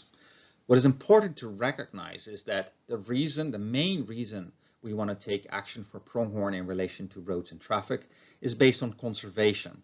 And that is not represented, this monetary value, in this cost-benefit model. It is also not represented to have a loss of viable populations of pronghorn, have range contraction, or the costs associated with losing seasonal migration and losing seasonal integrity. So using this limited cost-benefit analysis, you have to be extremely careful with applying it to pronghorn because that is not where the damages to pronghorn occur. In summary, animal detection systems can be effective in reducing collisions with large wild mammals, but they're quite variable. They're quicker to implement than fences, underpasses, overpasses. We don't have to have road reconstruction and traffic management, less expensive upfront, but we only address collisions. We don't address the barrier effect. And it's not suited or less suited for small animal species. It's also quite risky. The technology can fail. Public perception may say that it's not reliable, regardless of what the actual reliability measurements say. And there may be political pressure and on politicians to remove a system. And in fact, many of these systems are removed after just a few years.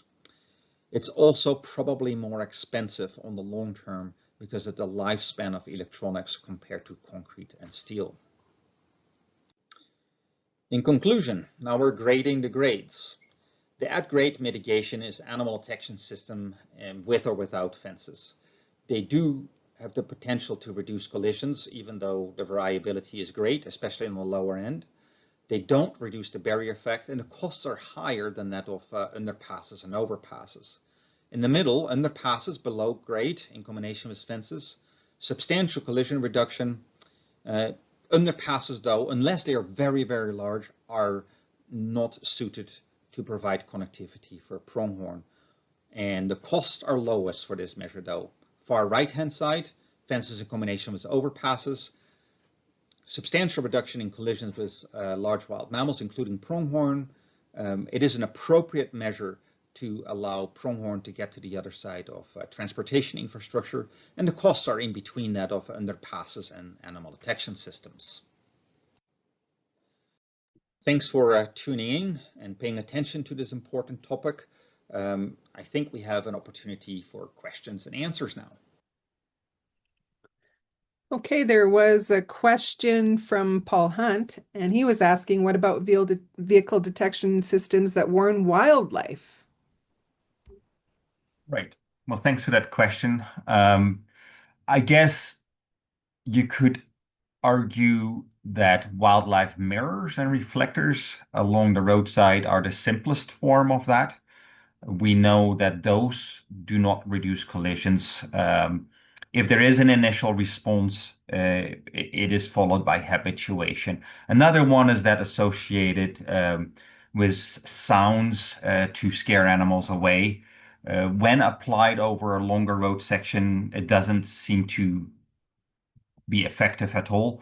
Though there's other studies associated with gaps in a fencing, associated with being, detecting trains. This is in the Jasper and Banff area. And also in Poland, where positive results were found in combination with trains and detecting trains and scaring animals away from the tracks. But all in all, you got to be really, really careful. Most measures designed to scare animals away from the road are not effective, presumably because of habituation. Okay, and Stephen Legary he made a comment, and possibly it's a question. What about 65 kilometers per hour zones? I think Sorry, that was just the conversion. That was just the conversion from miles per hour. Yeah, the 40 miles an hour and half of the drivers being able to avoid a collision with a large wild mammal as a result of being warned for it up ahead on the road. Yep. And Paul actually said again, Paul Hunt said, I know of at least one study that examined various stimuli that deer would react to. It concluded that human voice at 35 decibels or more was the strongest stimulant. Yes, humans are an apex predator. Right.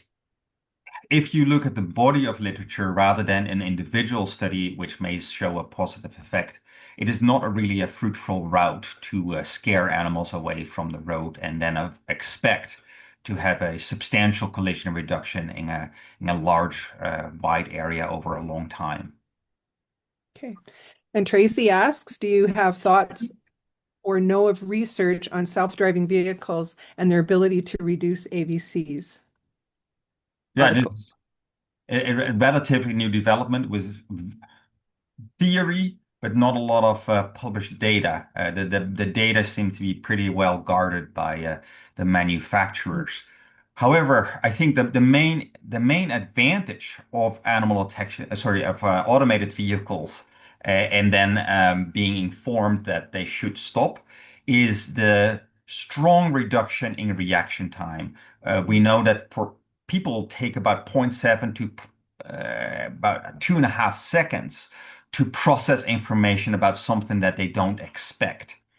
You can eliminate that almost with a computer, right? The reaction time of a computer is a split second. So there's an absolute benefit in reaction time with automated vehicles, and you can stop earlier. However, you will likely have trouble with the sensors detecting small animals. And it is a challenge anyway to detect wildlife and in areas where we hit wildlife. Most of this technology to detect animals, and including people, is developed for urban settings, low vehicle speed. And that's why the range of the sensors can be relatively short in urban areas because there's still time because of low speed to avoid a collision. Now, where do we hit large wild mammals? We hit them on rural roads with very high design speeds and very high operating speeds. So that means that the range of the sensors has to be much, much greater compared to these urban areas because we travel so much faster. So we need to know much further in advance that there is an animal that the car should stop for. So that is a challenge for the technology, the longer range. And also, another problem is that not all animals are actually visible to the sensors. Not all roads are straight. They have curves. There's topography that limit the range of the sensors. And then we have animals that running from the sides. Some people who've had vehicle collisions with an animal say, I didn't hit the animal hit me. It ran into the side of my car.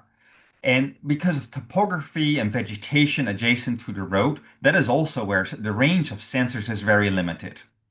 So even though there are likely benefits to automated vehicles, they are not the ultimate solution when it comes to reducing wildlife vehicle collisions. We will still have them. Okay, Paul Jones asks, do you think pronghorn are underrepresented in AVC because they do not die on the road, but their speed carries them off the road and into a ditch or an adjacent field to die? Yes, they are under. Yeah, I think that is quite likely. What Paul says. Um, they may run off further. They may have initial greater speed. But I think the real thing is that our culture, our practice says that we should mainly focus on large wild mammals that are a danger to human safety and resulting vehicle damage, because that is not where the concern is with pronghorn. The concern with pronghorn is with the barrier effect, and that is not really visible to people. They may see behavior of pronghorn struggling to get under a right-of-way fence, and they may see them panicking inside a fenced road corridor with, standard right-of-way fencing and bouncing in between, and eventually maybe get hit by vehicles. But it is much more rare to see these types of things. It is road-killed animals. That is what gets people in general. They are there, these carcasses. But pronghorn are not the prime species to illustrate the problem of road mortality. I think the issue with pronghorn is the main effect is hard to notice. It is almost invisible, the barrier effect. Tracy Lee also asks, in your cost-benefit analysis research, how are transportation agencies viewing more passive costs associated with wildlife loss you talked about? Yeah, this is a policy question that I can't really answer for other entities.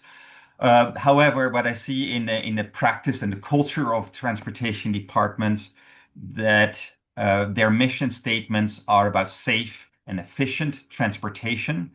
And depending on how narrow or how broad they interpret this can be a problem. It may mean that in a very conservative interpretation, that they will only take action for animals that are large enough to be a threat to human safety, and that are also abundantly hit. Because if they're rarely hit, it is still not a concern, despite the fact that they might be large and heavy. So there is an issue associated with values and how they translate into the policy. And this is something that I can't really further comment on, because this is up to the individual organizations and society at large, whom these organizations represent, to figure out how they incorporate values related to conservation in addition to values related to human safety.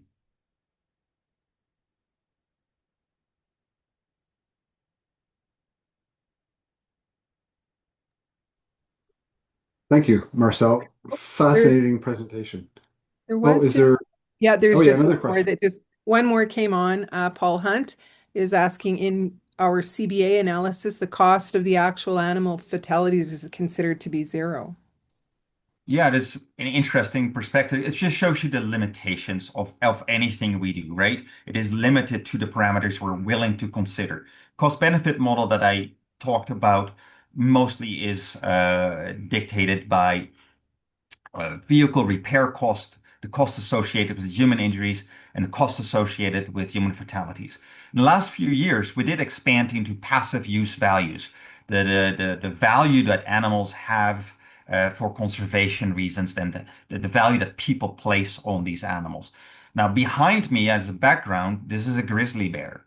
And when we look at the passive use value of grizzly bear, for example, is extremely high. It's estimated to be about 4 million US dollars per individual.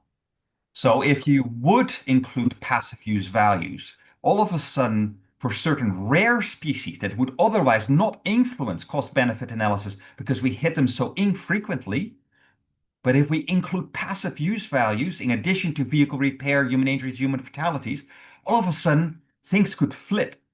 From a cost benefit perspective, you might now actually select road sections not where we hit most um, large wild mammals, but where we hit very valuable large wild mammals. Now, there's still costs associated with hitting a white-tailed deer, estimated about $5,000, about 25% of the total collision costs, including the vehicle repair costs, human injuries, human fatalities. But when you look at certain charismatic large wild mammal species that people put a high value on, they could have an interesting impact in how we think about money in relation to mitigation in a very unexpected way. Okay, both Jeff and Stephen were asking if there are published passive use values departments or transportation of transportation that they can have a look at, or passive use values readily available. Yeah, there is a report in 2021 and 2019 where the bioeconomists I work with have published the data that we have. It is not for every species, but what we know of is available, and you can download these reports. And if you can't find them, I can guide you towards them. Chris Naher and John Duffield are the bioeconomists I talk about. Okay. And Parker Trimp just wants to clarify what factors influence the passive use value of a given species. He says he may have missed this. Yeah, there's not one way to calculate it. It is not as straightforward as, for example, this is what it costs to repair my car after I hit a deer. That's pretty concrete. It's also not as straightforward as costs associated with different severity categories of human injuries, which in the United States are published by the Federal Highway Administration. The same for the cost of a human life. You may agree or not agree about what the cost is associated with a human life. But the point is, national institutions have published values and they use it for all sorts of calculations related to infrastructure. Passive use values is far less straightforward and different ways to do it. How it is typically done is based on bequest values, based on questionnaires, how much money are you willing to pay to keep a viable population? How many animals are in the population divided by the number of animals? And then have a check in place also by, what percentage of what people say they're willing to pay are they actually paying? Because there is a difference between what people say they're willing to pay versus what they're actually paying. So it is a more debatable type of parameter than the more traditional parameters associated with vehicle damage and human safety.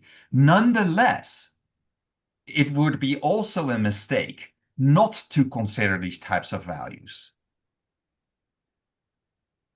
There's one more question in the chat from Hamilton, and I'll let Bernadine read that one, and then we'll stop the questions. We do have to move on to the next presentation, but let's, Bernadine, Yeah. could you? Yep. Yeah, Hamilton just wanted to it said, could the reference for the passive use values or authors be added to the chat? So if you could do that, Marcel, that would be great. Yeah, I'll give the references. Okay, thank you very much. Thanks. And again, Marcel, thank you so much for your presentation. Really, really great oversight of the whole notion of the warning systems. I've always been curious about those and their effectiveness, so I was really happy to see your data. I've got my own questions, but I'll hold them for you for later in the discussion. And I just want to add too that Tracy did just add the cost benefit passive values report with a link to that as well. Perfect. Okay, so let's move on. So next up is Neil Robson from Dialogue Design. This is a interesting contribution to this because I think if we look across the scope here, we've got a lot of people with different skill sets, and a lot of us are biologists probably. And so having the engineers infect that reality onto our lives is really important. And so we're really excited to have Neil give a presentation on the engineering for wildlife crossings on the prairies and what that looks like, their experiences with that, successes, and maybe some cautions. I don't know. But I'll hand it over to Neil. Neil, if you have a presentation, feel free to share your screen.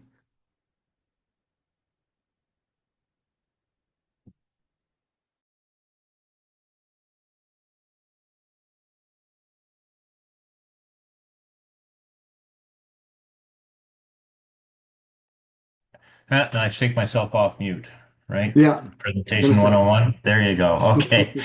And I never know which version I have. Do I have the speaker's note or the full presentation showing right now? You've got the full presentation, so it's perfect. Excellent. At least got that part right. So, Yeah, thank you for the introduction. And you were kind of polite when you say that we have the biologists and the engineers kind of come in. Usually what it means is people have great ideas and the engineers come in and poo-poo all over them type of thing. So I'll try to be helpful rather than bring the harsh realities of gravity and a few other things into play on this presentation. So apologies, I couldn't attend earlier in the conference, scheduling conflicts, but my name is Neil Robson. I'm based in Edmonton, Alberta. I am a structural engineer by education and training and a consulting engineer. Our firm Dialogue is a multi-services consulting engineer, and I tend to specialize in bridges in particular. And I have a little bit of a unique history in that I've been fortunate enough to have worked on a number of wildlife overpasses in Banff National Park as part of the Trans-Canada Highway twinning. The most recent Peter Lougheed overpass, which people can see on my background, just east of Canmore in Alberta. And our firm is fortunate enough to be working on a number of current design of a number of current crossings for Alberta transportation and economic corridors. So I'm not going to go into a lot of detail of active projects. This sort of, when I spoke to the committee kind of looking for kind of more generalities. So this presentation is a little bit less about very specifics and more about things that need to be considered from an engineering point of view, but not explicitly when looking at wildlife crossings. So it's called Engineering Wildlife Crossings on the Prairies, but this is going to be a bit more of a general conversation rather than very specific details. As you see on the screen here, I just went into Google Maps. This is a dot on Highway 1 on the Saskatchewan side of the border, relatively typical landscape. So that's something to consider. So a little bit of a roadmap that I'm going to talk about, the need for a crossing, crossing location, crossing type, some engineering considerations, and some other considerations. So I'm not going to spend a lot of time on this one because there's other speakers that I'm sure would have talked about sort of the background information. So usually there is pre-existing collision and wildlife tracking data. Alberta Wildlife Watch, I'm sure Stephen McGarry spoke about this earlier in the day, RCMP data and other. There's various degrees of quality of the data, reliability, but at the end of the day, ultimately, with enough of the data, there's the decision, usually the road authority, but not universally, makes the decision to construct a wildlife crossing structure with associated fencing. So that's kind of our firm tends to be more on the delivery side, so that's when I have my more experience, but there's a lot of background work that goes into the decision for a crossing structure. So usually, based on data, there's a segment of highway identified for a crossing. Sometimes the identified location can be very specific, call it a pinpoint or a Google pin. Other times it's more general. Let's say there's a certain kilometer marking or mile marking that there is data of concern. Wide range of data, wide range of study areas. But once the decision is made to make a crossing structure, it can be very specific or a bit more broad. So I'm going to assume it's a bit of a broad area and it hasn't been pinpointed yet. So when we are looking at the crossing location, there's a variety of factors that should be considered. Obviously, the focal wildlife species, adjacent land security, both current and future. Who owns the land today? What might future uses of that land be? Are there future land use plans?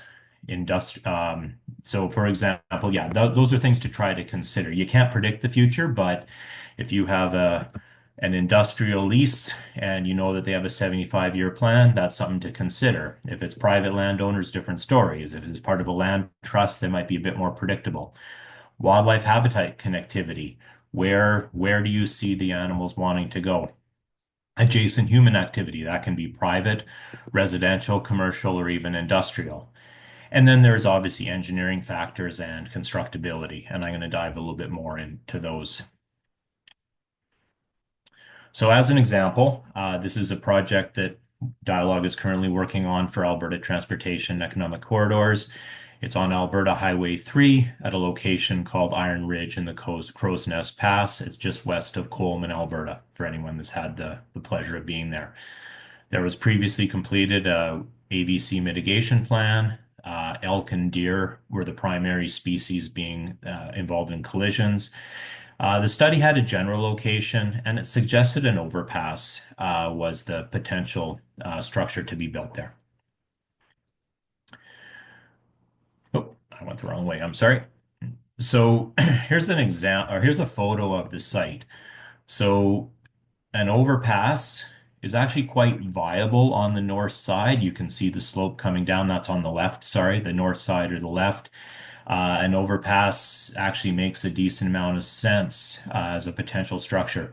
The right-hand side or the south is a little bit more challenging. It's a little bit tough to tell on this photo, but the topography does drop off quite a bit to the right and south. And keep in mind, I mentioned that this was elk and deer. So even though the topography may actually lend itself to an overpass, that land on the left may not actually be ideal elk habitat.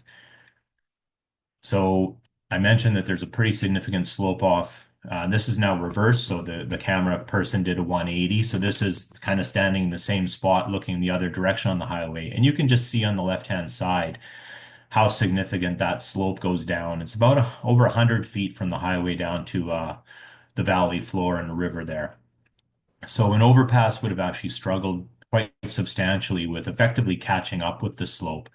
So that's one where some pre um, pre-discussion of a crossing location suggested overpass. When we did the site visit, looked at some of the factors. We've actually ended up switching to an underpass at this location, shifting it a little bit. That's where we go from a broader study area. We actually looked at multiple locations over a 7 kilometer stretch. We are going to end up here, but that's an example of taking a wide lens look at a study area, narrowing it down, and really looking at some of the factors in the early concept and planning stages.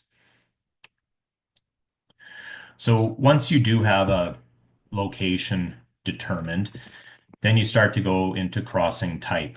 Again, it's a lot of people are experts. You know a lot of this. I'm just going to repeat it. Driven by the wildlife species, both the focal species, but also general, simply because they're not potentially getting hit or a large frequency. It doesn't mean you don't try to accommodate them. And what are the width and height requirements, both for the animals and for the vehicles? As most people know, in general, overpasses can accommodate a wider range of species as they don't have any height restrictions for the animals. They do potentially have some challenges from the roadway below, although there are selected species that do prefer underpasses.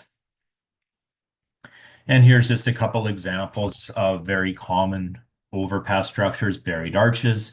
Everyone has seen these on Highway 1 through Banff National Park and other locations. This is a double barrel for a twinned highway. Another overpass structure is a land bridge. I've seen those more in south of the border. They have pros and cons as well, but they're a more traditional bridge structure with just buried soil on top of them as well.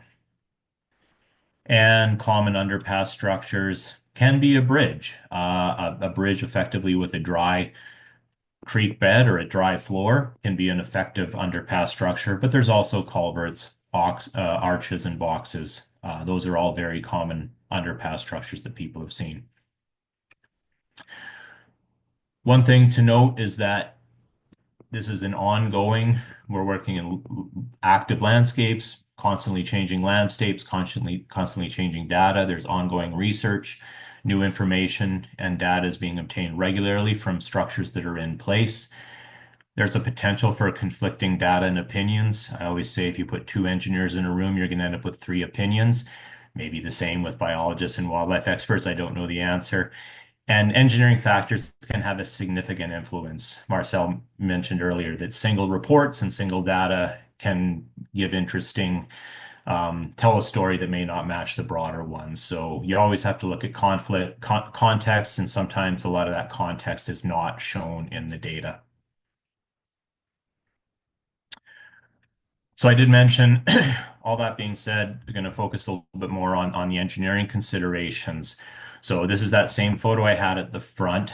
Not looking for a show of hands, but if this was, let's say this was selected as the site, everyone will look at this differently. As an engineer that is paid and their job is design a structure, I look at this site and my initial reaction is it relatively flat. I always think that Edmonton area is flat, and then I go to Saskatchewan or Manitoba, and man, is it ever flat. A lot of the structures that I've been involved with involve the mountains. Flat area can be a real issue. It's a twinned highway. There is some drainage occurring, then there's some overhead lines on the left-hand side. So when I look at this photo, those are some of the things that automatically jump into my head as things to consider. So I mentioned topography. In my opinion, the existing topography and highway grade line is arguably the most impactful factor that will have on the selection of a crossing type and the design of the crossing type. Relatively flat sites are challenging, and they're challenging in their ability to provide the required opening. Either the required opening underneath the roadway for a wildlife underpass, or required opening for the vehicles if an overpass is chosen. There's a fairly significant grade difference between the animals and the vehicles that needs to be obtained, and relatively flat sites make that a challenge. A lot of the previous data and research says that approaches, either the approach down to an underpass or approach up to an overpass, should have 3-to-1 slopes or flatter. That creates a pretty significant run. Overpasses create a large fill footprint, the volume in the extents. Even at 3-to-1, there's a lot of material required, and there's a lot of breadth and width of fill footprint required on flat sites. And underpasses create large cut footprints. If you want to go under, you have to remove that material. And is there a chance that those footprints extend beyond the right of way? So topography, that definitely should come into site selection, but crossing location, but working the structure into the topography and into the landscape is a very significant challenge and undertaking that needs to be a lot of time and energy should go into that. Related to that is drainage. All of these sites will have pre-existing drainage patterns, usually overland drainage. Usually the highway kind of has a relatively traditional ditch drainage, assuming an urban area. But there's drainage patterns that ideally you don't intercept.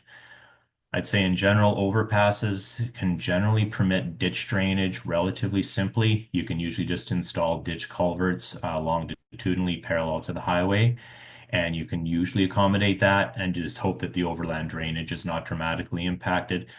Underpasses can risk ponding water, so you want to have a dry path for that wildlife underneath the roadway, and if it's flat on both sides, you can create a lake or a bath underneath if you don't have an actual longitudinal slope one way or the other, or ability to crown it to either side. So you start with a dry landscape, and then you build a pond underneath if you're not careful.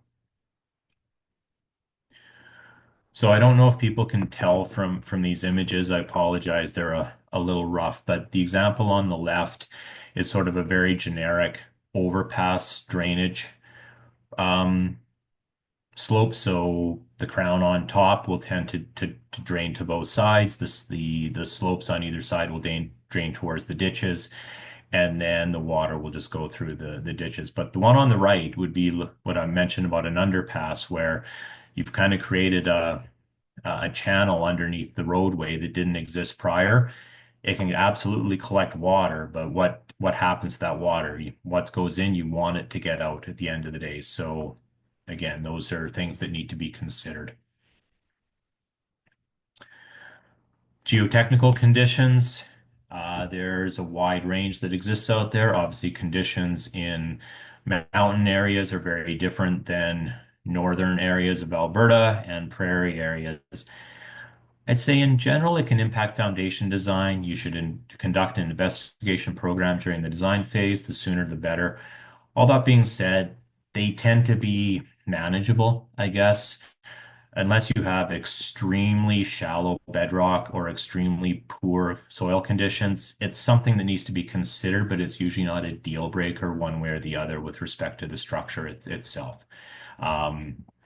Engineers have been dealing with soil conditions for a very long time. It's something that needs to happen, but I wouldn't say it dramatically changes the design, but it does need to be considered. Structural materials, steel versus concrete. I hate to say it, but I wouldn't say that novel materials are ideal for these structures. Steel and concrete have a tried history and very proven performance of structural performance, and they tend to be the go-tos. But it also depends on local markets, suppliers, fabricators. These are decisions that can come into play. Consider long-term durability and maintenance requirements. Underpasses, i.e. bridges, they're a lot like any other bridge. There's ongoing maintenance that should occur. You can look at removing things like joints and bearings, but access to the structure from its life cycle tends to be relatively easy for the asset owner and can be maintained. The buried arches, the buried bridges, different story. Those are a lot harder to get to in the lifespan. And so you want to make sure that your design and the materials used have performed durability, and you've done what you can to protect them at the beginning. because, all those really nice arches on Highway 1, they're not too easy to get to the top side underneath the soil if there's ever an issue. So you really need to think about the materials used and how to protect them. And then there's issues of just general construction logistics, source of material. In general, I'd say more in the prairies and other areas, you can generally obtain clay either within your right of way, depending if there's roadway green nearby, or there's very commonly a farmer that wouldn't mind a dugout dug, and if you offer to take the clay off their hands, they're commonly happy to do that. Gravel import can be more challenging. Where are you sourcing the material from? Buried arches do need a fair amount of gravel in order to be designed properly. So again, these are just things to consider. Ultimately, they will affect price at the end of the day. On the flip side, if you're in the mountain region, and I know it's not the focus of this priority, you have pretty good access to gravel, but finding clay and topsoil is another challenge. You can't find any topsoil worth a darn in the mountain regions. Surplus material, if you're doing an underpass and you're digging out that channel underneath, where are you going to dispose of it? And traffic accommodation. As much as everybody in the public will say that they want an underpass or an overpass built, no one wants to slow down during construction.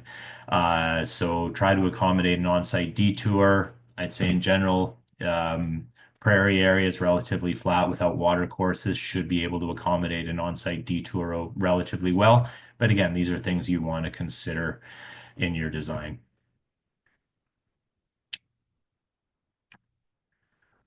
So I breezed through or blasted through a number of what I would say more engineering considerations, but there's a large number of other considerations as well. I put them they're a form of technical, but they're not as explicitly engineering, but they can be very impactful on the project design and the project outcomes.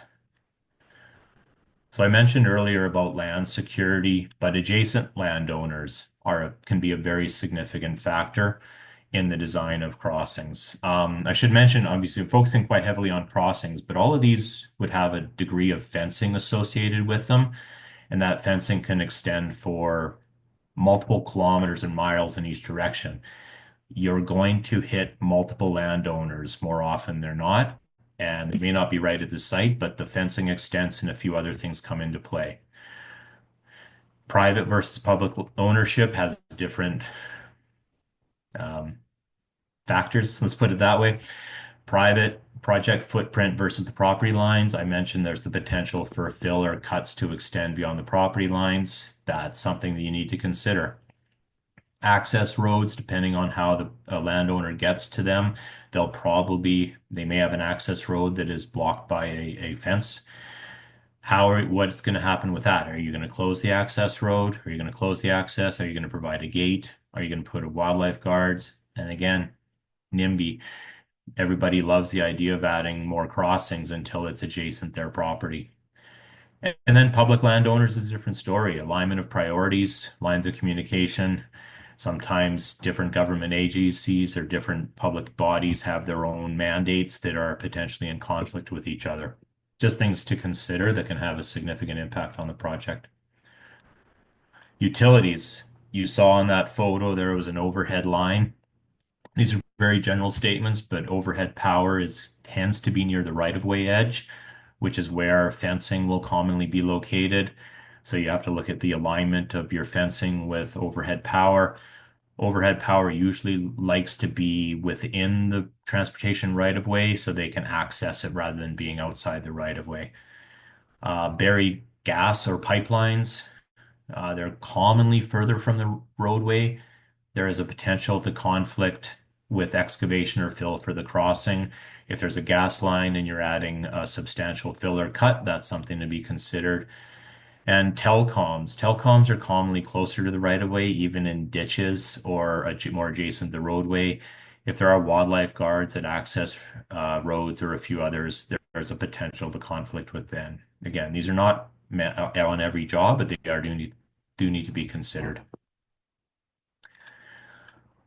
Railways, I don't have anything polite or appropriate to say about railways, so I'm just going to be quiet, but they are a factor that if they're in your project area needs to be considered. And if anyone's ever had to deal with them, they're usually not a lot of fun. So it's just something to be aware of. Environmental considerations, these are very general, but most crossings themselves are typically not at watercourses, which means your permits and a few other things tend to be a little bit simpler. But it doesn't mean that you discount the environment. It just means it tends to be slightly simpler. There's always a potential for wetlands within your project limits, rare plants, nesting birds. Just do your due diligence, but some areas can be more, have more variables or more environmental factors than others. And cost. A purpose-built crossing are a significant investment for whichever agency or body is choosing to build them. Numerous factors can all significantly impact costs. I mentioned land requirements, location, structure size, topography, soil conditions.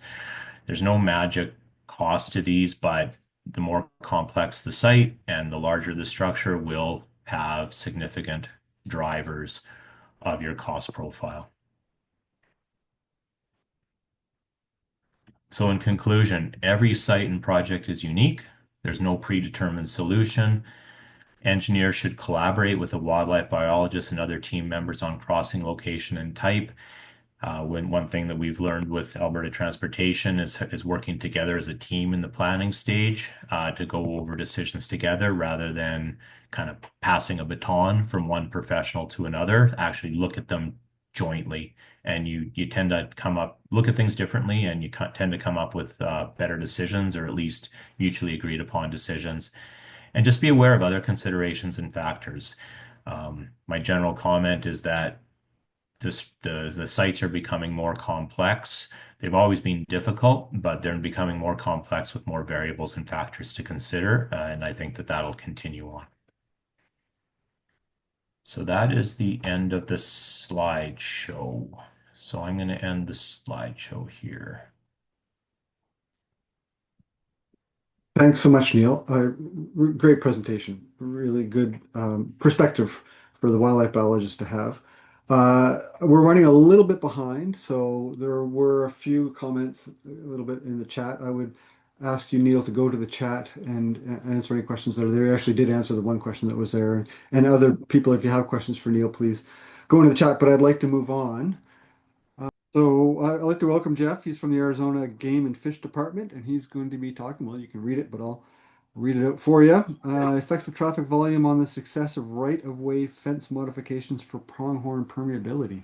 Been looking forward to this one, Jeff. So I'll hand it over to you. Sure, and it sounds like it worked if you can read it. So glad to hear that. Yep, it worked. So just to give a quick on my background, I've been working on wildlife vehicle collision and habitat fragmentation mitigation type projects going back to the early 2000s. And a lot of that's been focused on roads and monitoring wildlife crossings, implementing them. This project here is a little bit different.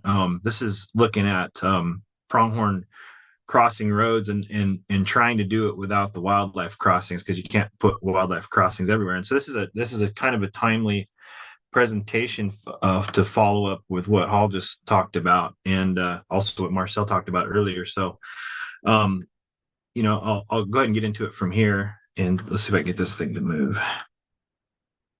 So my objectives today is to talk about fragmentation of our pronghorn herds in Arizona, and specifically an area called north of I-40 that we're doing a lot of work. We've been attempting to do a lot of work there.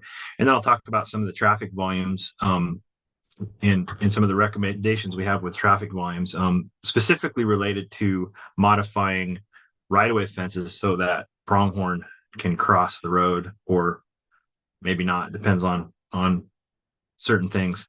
So a lot of the work we've been doing, this started in the mid-2000s, collaring pronghorn and collecting information on where they were crossing roads, trying to cross roads, and where they were crossing fences. This one of the projects we started working on along Highway 89 north of Flagstaff was to look at putting in wildlife crossings, and I'll talk more about that. So one of the things with Arizona is, we've talked about roads, fenced right-of-ways in particular, being barriers to pronghorn. The colors on this map are just different studies, and you can see that they're fragmented by roads, there's different quote unquote populations, if you will, are fragmented, and we just don't have near the number of pronghorn that Wyoming has. So it's a kind of a big deal that getting these animals to be able to move across the landscape is important to them.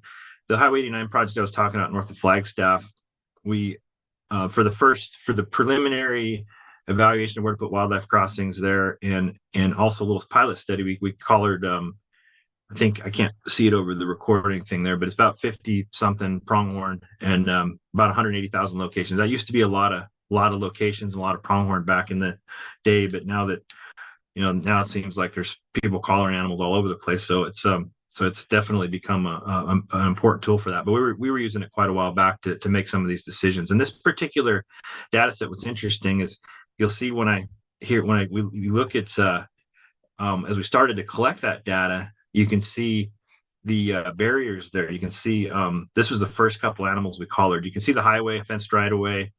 Not surprising that was fragmented, but also the fences. And we know now after actually we've known it for a long time, fences and pronghorn don't mix. But it was interesting to see this on a map and be able to use this to talk to people about making differences. And so I wanted to show this, that just so you can see that the reason the animals aren't crossing is not because the grass is not greener on the other side. It pretty much looks the same through all this area. So you can see the road and the fence. It's just pronghorn habitat. And those are the barriers I just showed you in that last map there. So looking closer at some of the first rounds of data we got from the first 37 animals, these were the animals that were caught on the east side of the road. This is a 2-lane road at the time.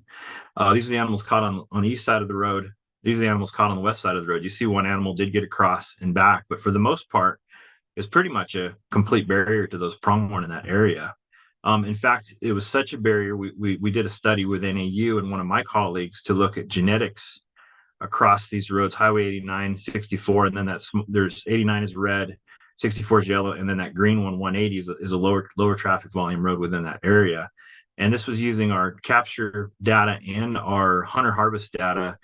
Looked at genetics and saw genetically different populations across those two larger traffic volume highways in that area. And part of that has to do with we lost about 90% of our herd in northern Arizona during a snowstorm in the 60s that animals couldn't get across the road and they ended up dying in those snowstorms. So I think that contributes to part of this, but we see some genetic differences there. So it's one of the things we tried to do to address this in this area is we removed fence within Wapaki National Monument, which is the purple here.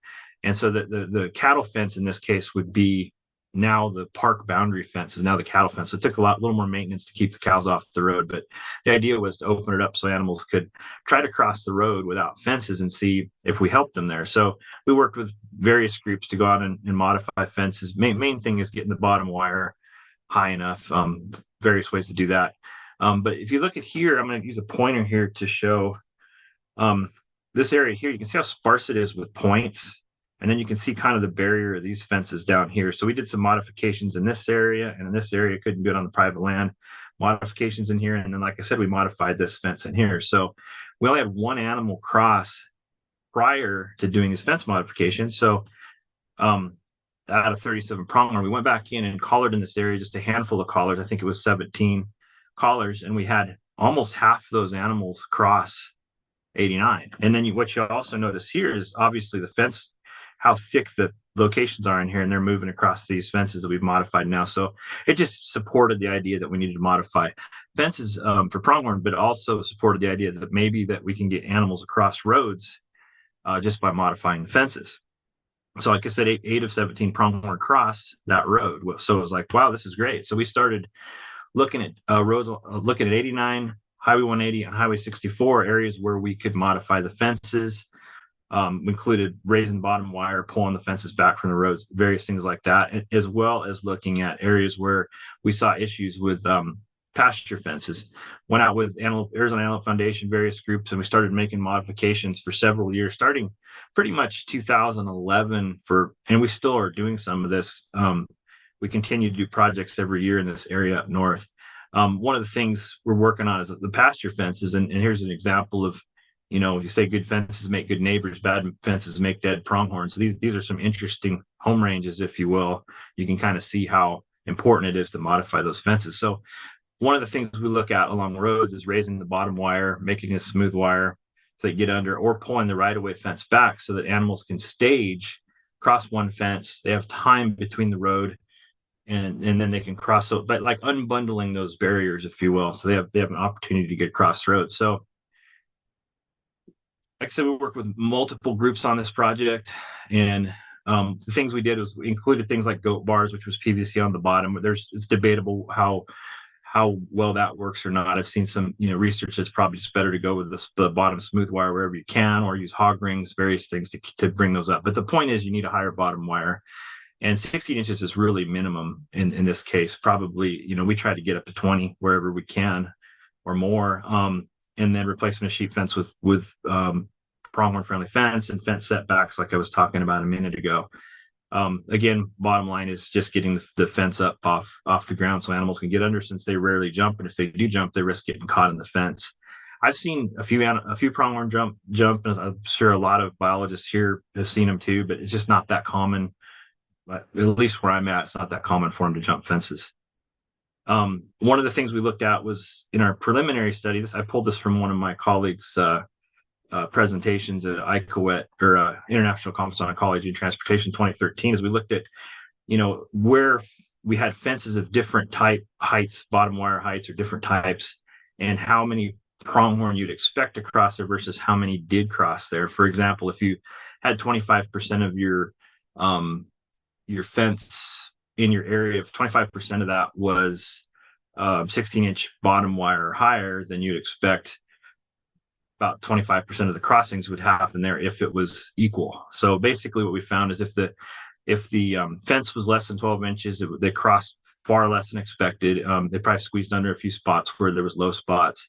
12 to 16 didn't even do that much good. But once you got above 16 inches, then we started to see more crossings than expected above 16 inches. And then we saw the highest difference in areas where the fence had fallen down. So that kind of makes sense in those instances. So really pushing for that 16 plus. And like I said, that's 16 is a minimum. And it's just an example of, and you saw some of this with Hall's presentation of animals going under, but here's one where the fence is a little bit higher, but you can see how you kind of need to get that 16 inches or more. In this case, I think it's about 18. So they can squeeze under there like that. And then the other thing we looked at is distance from the highway. We had an area where we were able to look at how far away the fence was from the highway, where we had removed the right-of-way fence and looked at, again, how many crossings you would get there versus expected. And we saw when the fence was within 100 meters of the road, we saw a lot less crossings than expected. As you pulled that fence away from the road, we started to see at that 200 to 300 meters, we really saw a big difference in the animals that were crossing the road. They would cross the fence, then it would give them space, like I said, to cross the road. And so we were able to use some of that information to help us on some of our modifications to try to increase crossings for pronghorn in areas where we could pull the fences back that we identified. So anyway, we did all this work for many years, and during that time, we started collaring animals again. So we continued to do work and collect data. So we collected a bunch more data in 2014 and 2017. We wanted to see how well all this worked, removing all these, doing all the work along the right-of-way fences, pulling the fences back, modifying them, and the pasture fences. And so we collared a bunch of animals again. These are the locations for them. And what we saw is it was kind of a punch in the gut. The work we'd done along 89 and 64, we didn't get any pronghorn crossings. All of a sudden, all this work of modifying the fences, we didn't get any crossings. And so now it's worse than when we started. So what happened with this? The big difference was the traffic. When we did the initial pilot study I showed you in 2007, where we pulled the fence down within Wapaki, we were in a recession. Traffic volumes were low. As we went into phase 2, started to do the fence modifications in the middle there where it's in the white area. And then as we went to phase 2 data collection, the traffic volume went up exponentially. So there was a lot more traffic then. And so basically what it got to a point was it was obvious that the traffic, even regardless of what the right-of-way fence looked like, and you've heard this message more than once today, if the traffic volume is too high, it's kind of a lost cause. And with pronghorn, that traffic volume, if you think about traffic volume along a normal highway, you see for something like elk, the traffic at night is lower than during the day, so those animals have more of a chance to get across the road. Whereas pronghorn, in a lot of cases, are crossing during the peak in traffic during the day, so it's a little bit harder for them to even get across in that point. So that traffic really sets them back. And so one of the roads that gave us a little bit of hope was this Highway 180, which is a lower traffic volume road, and we actually had a lot of crossings of that road. And these three areas where this one pronghorn crossed, those are all areas where we did some modifications. We knew they were crossing there, we just enhanced it, but we got quite a few crossings of this Highway 180, which is a lower traffic volume road. So what we wanted to know then is what traffic volumes do pronghorn stop crossing roads in northern Arizona? And so we took all of our studies that we had collected pronghorn data, and we had average annual daily traffic for those areas. And I looked at those kind of just a post hoc rough analysis to see there's got to be something with this traffic volume. So 99.9% of the stuff we look at here is going to be 16-inch bottom smooth wire, 42-inch top barbed wire. So that's ADOT standard game fence. There are spots where we did some modifications, but such a small percentage that it's not really going to affect this analysis. And so you can see that the range we had was 844 cars on average per day, up to 33,000 cars on average per day. And so what this looks like is as you increase your average annual daily traffic, you see a drop off in the ability of pronghorn or desire of pronghorn to cross the road. So if you look at that less than 1,000 vehicles per day on average, we saw that about 60% of the collared pronghorn that came within a mile of the road crossed. And as you get higher and higher in traffic volume, you start to see this really tapers off pretty quick. And then as you get down here, right around 5,000 vehicles a day for our study really was kind of pretty much became darn near impermeable. And so that was an important finding for us is this 5,000 cars a day was a barrier. And so we use that for our management going forward and our planning going forward with fences along roads. We'll make recommendations that where roads are 3,500 cars or less, generally make a recommendation that fence modifications will probably be successful to help keeping those animals going across the road. As we start to get to that 3,500 to 5,000, I mean, it becomes more of a stopgap. You got to start planning for crossings at that point. And then once it gets above that 5,000, we recommend starting to really look at overpasses for pronghorn based on what we've seen in other areas. So there's some caveats to this I want to point out. One of them is increased motivation. So one of them is migratory animals. Like the Arizona pronghorn don't have to migrate as often. They don't have the same kind of requirement that, if you don't get from point A to point B, you're going to die. Whereas you might see that with, say, the Wyoming pronghorn is they might be able to cross at higher traffic volumes. I don't know what that might be, but it might be a little bit higher than what Arizona pronghorn are trying to cross at. There's going to be a limit to it, probably not too far above what we're talking about though. And then you look at, are they resident herds, migratory herds? Like I said, is the grass actually greener on the other side? Maybe they want to get over there. They might, risk more higher traffic volumes, and also pulling the fence back and making fence modifications. I do think can help shift this a little bit. And so there's just some caveats that are probably site specific and population specific, but in general, that there's going to be this kind of trend. I think that at certain traffic volumes, you won't be able to get animals across the road very often. So I'm showing you an example of where we've reached this max. This is pronghorn, 333 pronghorn that we caught on the north side. I showed you some of that data in green. And on the south side, we also had VHF collars out in this area back in the mid 1990s. We haven't documented a pronghorn crossing of this road since I-40 was built once we started collaring animals. And so that's all the locations from all the animals caught on the north side's in green. All the locations for the animals caught on the south side is in red there. And our migration paths are shifted to go along the roadways in some of these cases. And so what we're trying to do here, since we've reached that barrier, we recommend, wildlife crossing. I wanted to point out that some of this information I'm showing you here, we've put in, through the USGS migration mapper models, and it's documented here. We see two different populations that could be connected or once probably were connected before I-40 went into place. So we're working on solutions. One of them is included an overpass where we're at 60% design on I-40. And there's some interesting things here to kind of mention because they've come up in a couple of the talks earlier. This particular area, we've got, the traffic volume is too high. It's in the 25,000 car range, so that's why we're not getting the crossings. But one of the things that's interesting here is we talked about the railroad. The railroad follows I-40 most of the way across the state. In this particular area, it pulls back from the road about a mile.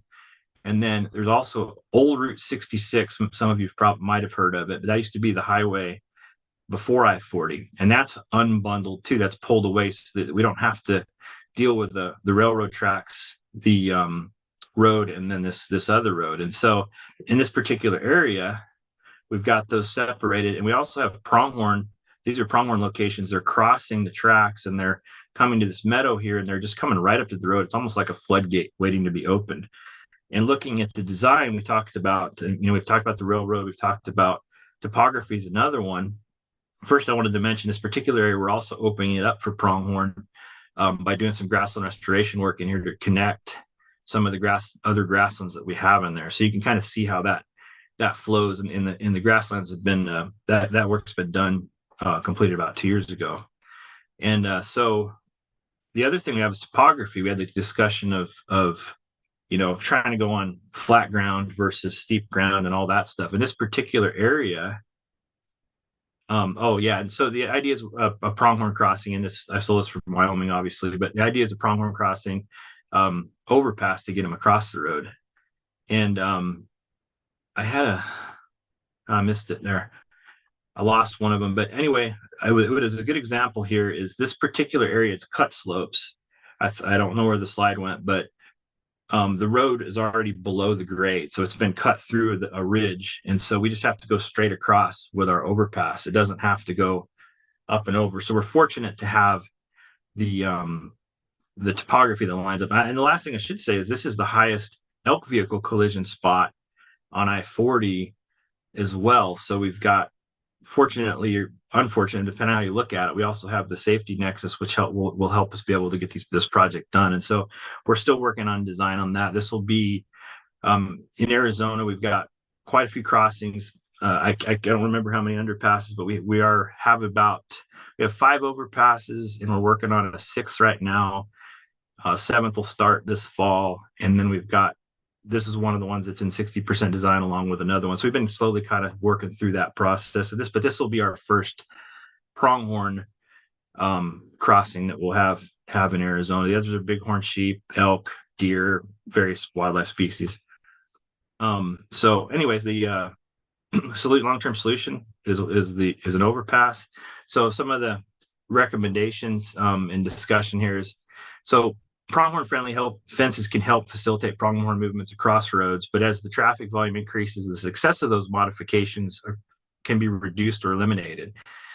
And this ties into something that Marcel mentioned about detection systems. That's part of the reason, the detection systems for pronghorn would have limited.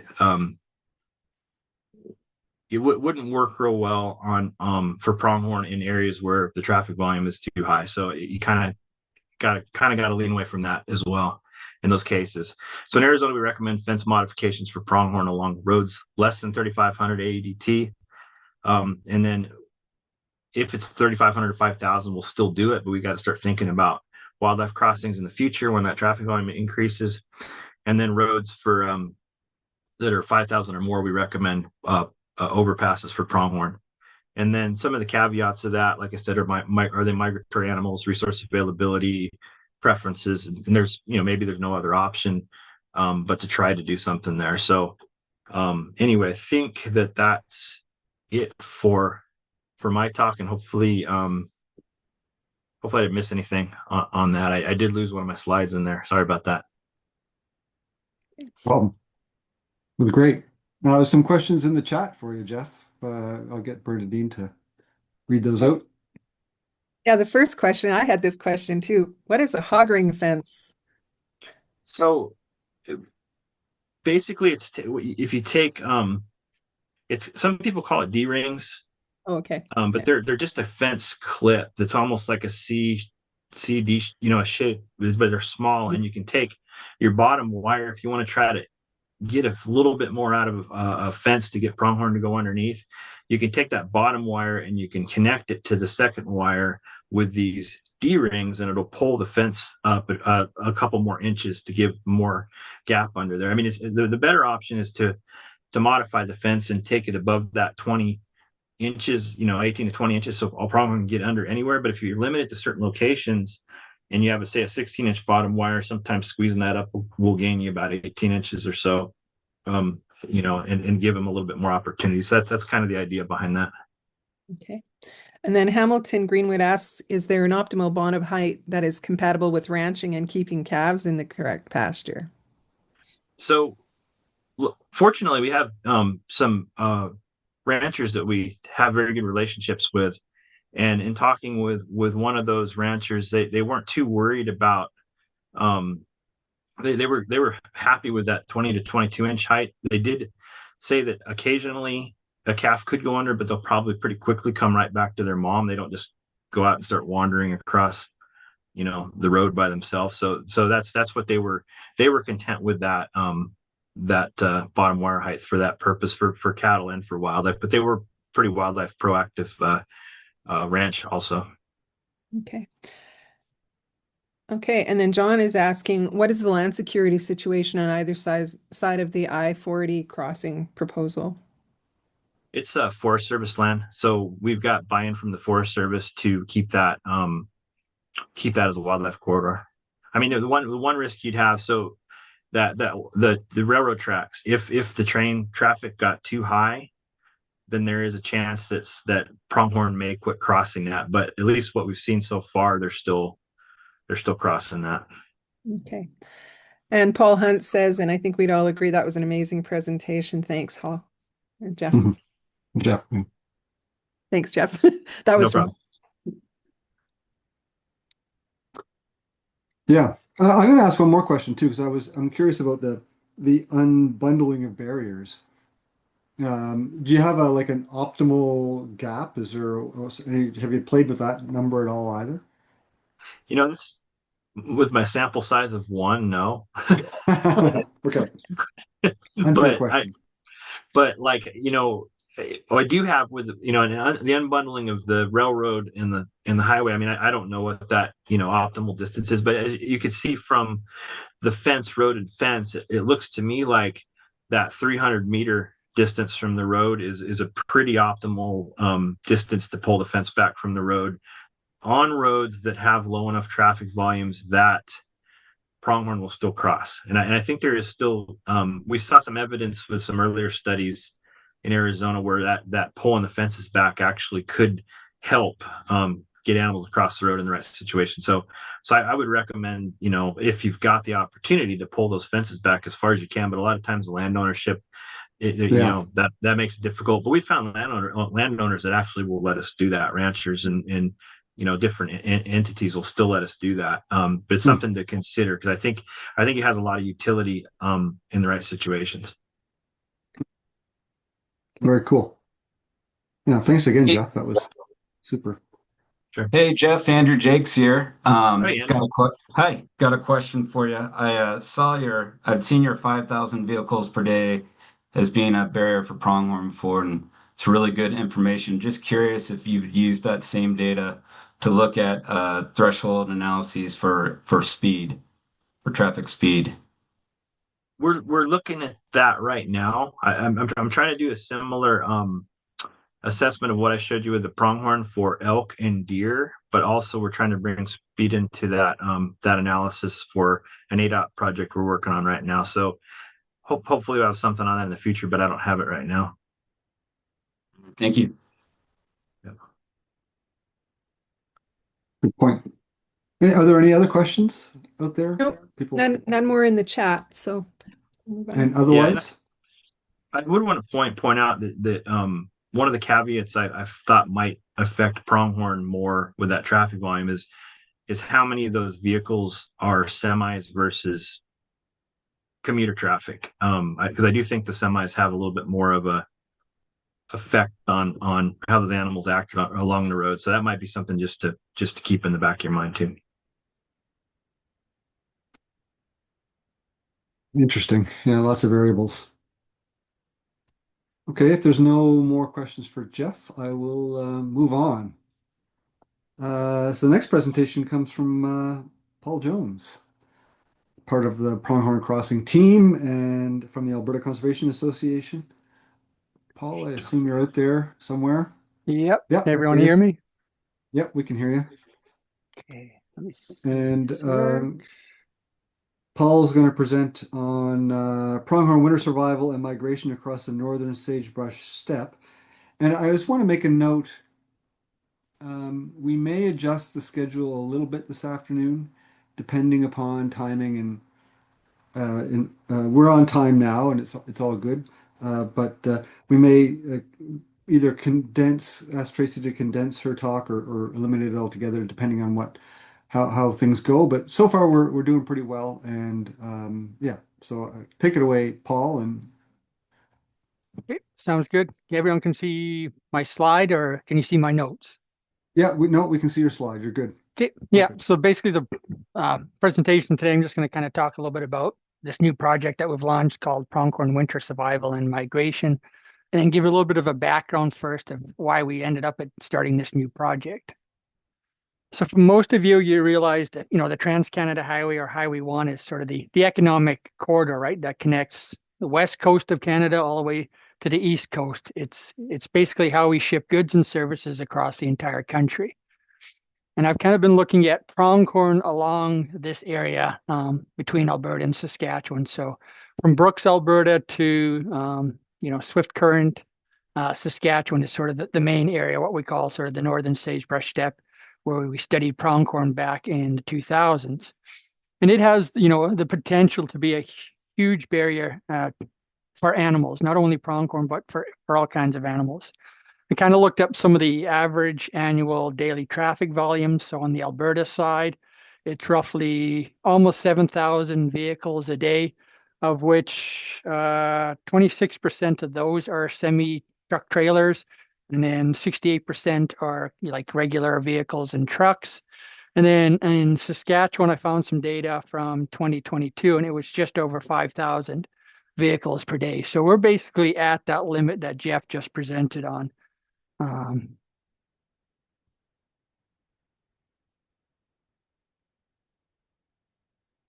Right, so here's a good example of the Trans-Canada Highway here. I'm just kind of parked on the side of the Trans-Canada, taking photos. You can see there's already one semi that's passed me, and if you look in the rear view mirror, you can see another semi's coming.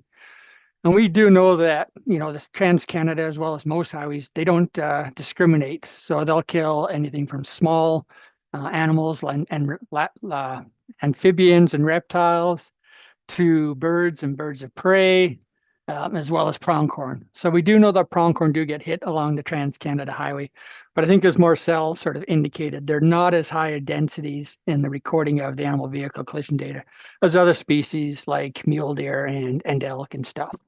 And then I just kind of want to talk to now, like sort of what's hinted at is sort of this movement barrier that happens. And this is sort of the historic data. So for the Alberta and Saskatchewan side, and that's what these yellow arrows are. That's the movement pathways based on the analysis by Dr. Andrew Jakes.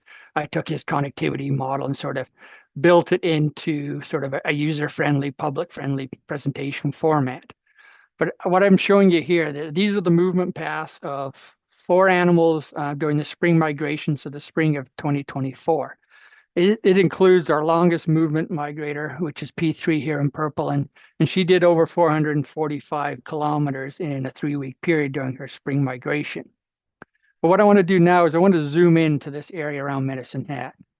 And this is the typical what we see during these movements. So what you kind of see here is as the animals approach the Trans-Canada Highway, which is in red, sort of going through the city of Medicine Hat and out east, is they end up getting hung up along the Trans-Canada Highway. So P3, for example, she spent 3 days, so hers is that sort of purple line, moving back and forth along the Trans-Canada Highway before she successfully crossed And the other animals did too. And even worse case is P5, which is sort of the light blue one where she gets really hung up along the Trans-Canada Highway. And then typically what happens is actually after they get across the Trans-Canada Highway, we see these large gaps in movement where they're really taking off. And we do know for pronghorn as well as other ungulates during spring migration is they're chasing the green wave, right? They're following that new succulent vegetation as they move from their winter range to their fawning and summer range. But one of the questions I have and sort of things we want to kind of potentially look at is when the animals get hung up on this Trans-Canada Highway, do they become disconnected from the green wave? And meaning basically the green wave is past them and continues north and they don't catch up. And we know that is a possibility, like some of the work from Wyoming by Ellen Akins on mule deer in relationship to oil and gas, where she found that, yeah, mule deer got disconnected from the green wave when they got hung up crossing these areas with increased energy development, and that they didn't actually catch up to the green wave. And then the other one is, so this is P35 from our original study during the second year, where it appears that Highway 1 and the secondary Highway 515 are complete barriers to movement. So she was collared sort of down below near 515 in that red X. And she spent her whole year in between the two highways. And you can see she does definitely approach the highways if she wants to cross, but doesn't actually ever physically cross. Now, we can't say for 100% sure that, the road is a barrier. Maybe she could meet all of her energetic requirements by staying in this area.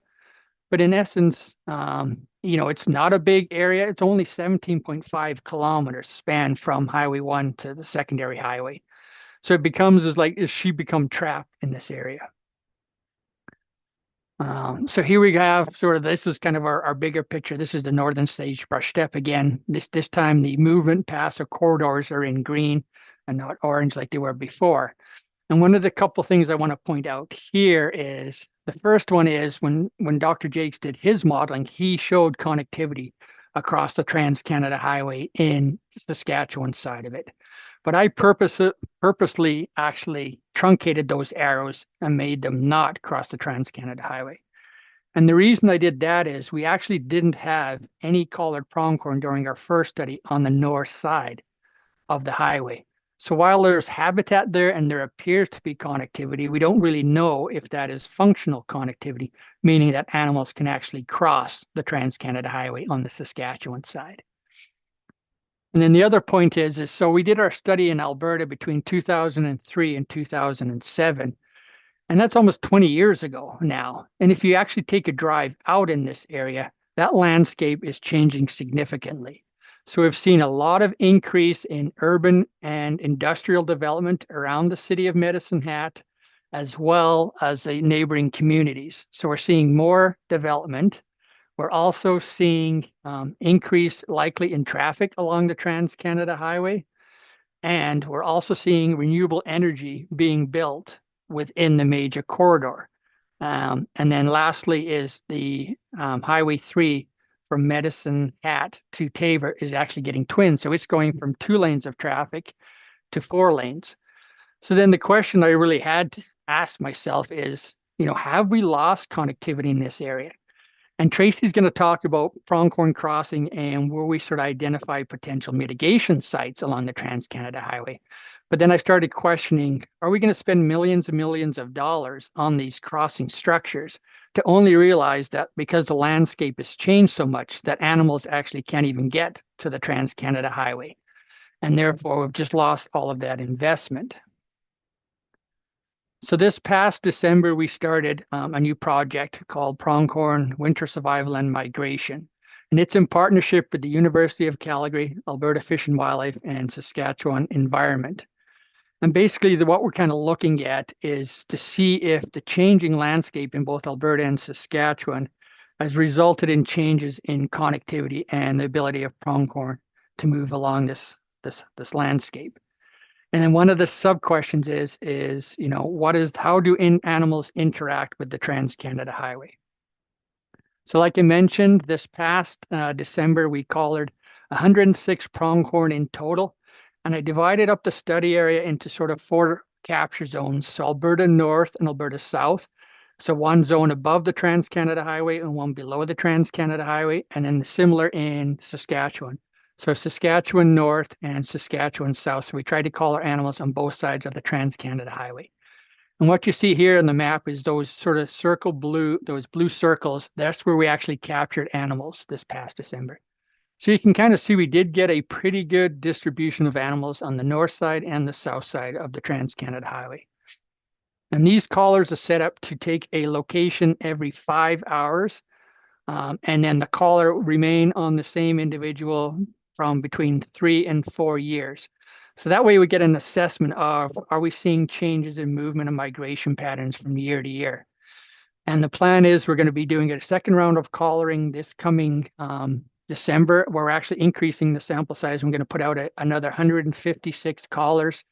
And then in December of 2026, we'll do a third round of collaring, and we're going to be up to around another 150 collars. So when all said and done, we should have approximately 400 collars on different pronghorn for 3 to 4 years. So we should get a really good idea in terms of how these animals are moving around this landscape. But one of the interesting features that these collars have is it's called a geofence.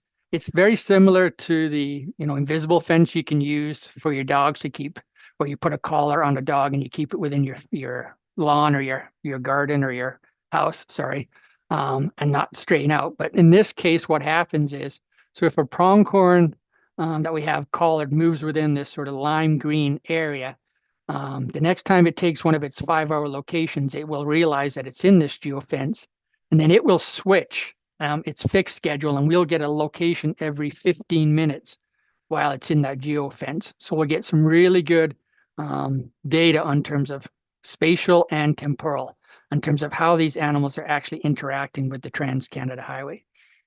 And I'm just going to show you sort of some of the examples of some of the data that we've got so far. So far, I kind of looked at our data, and we've got really good data on about 92 of those 106 animals.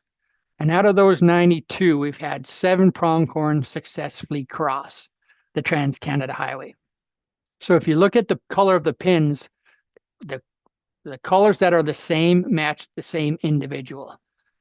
So if you look at the far left in Alberta, near Dennis there, we had one individual cross the Trans-Canada Highway, and she did it twice.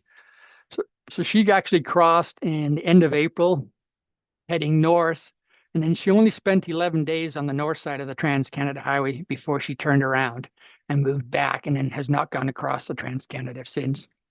She actually moved south of Highway 524. Most of our animals have crossed in Saskatchewan, the Trans-Canada Highway. And I like to say well, 6 of the 7 are still alive. We do have one mortality that was in proximity to the Trans-Canada Highway, but we do not know if she was actually clipped on the Trans-Canada Highway. But one of the interesting things, and sort of Jeff and Hall kind of alluded to this, is that these pronghorn are crossing during the middle of the day. So I actually plotted the time of day where these crossing events occurred. And you would kind of expect that they would sort of do it overnight or very early in the morning when traffic volume is lower. But that's not the case. We only had a few that crossed between 1 in the morning and let's say 8 in the morning. Most of our animals are crossing between 11 o'clock and 3 o'clock in the day. So they're actually crossing the Trans-Canada Highway, likely during peak traffic volumes. So, I mean, they're sprinting as fast as they can to get under a fence, likely across 4 lanes of traffic with a wide meridian, under another fence, and then depending where they are, potentially a set of railway tracks as well. So yeah, it kind of speaks to the idea of that, they're a diurnal species and they're crossing during the middle of the day. So here's one of our examples of, this is sort of our new daredevil. She actually crossed the Trans-Canada Highway 4 times. So she was collared, I don't know, where do you find the pointer? Or can you see my mouse?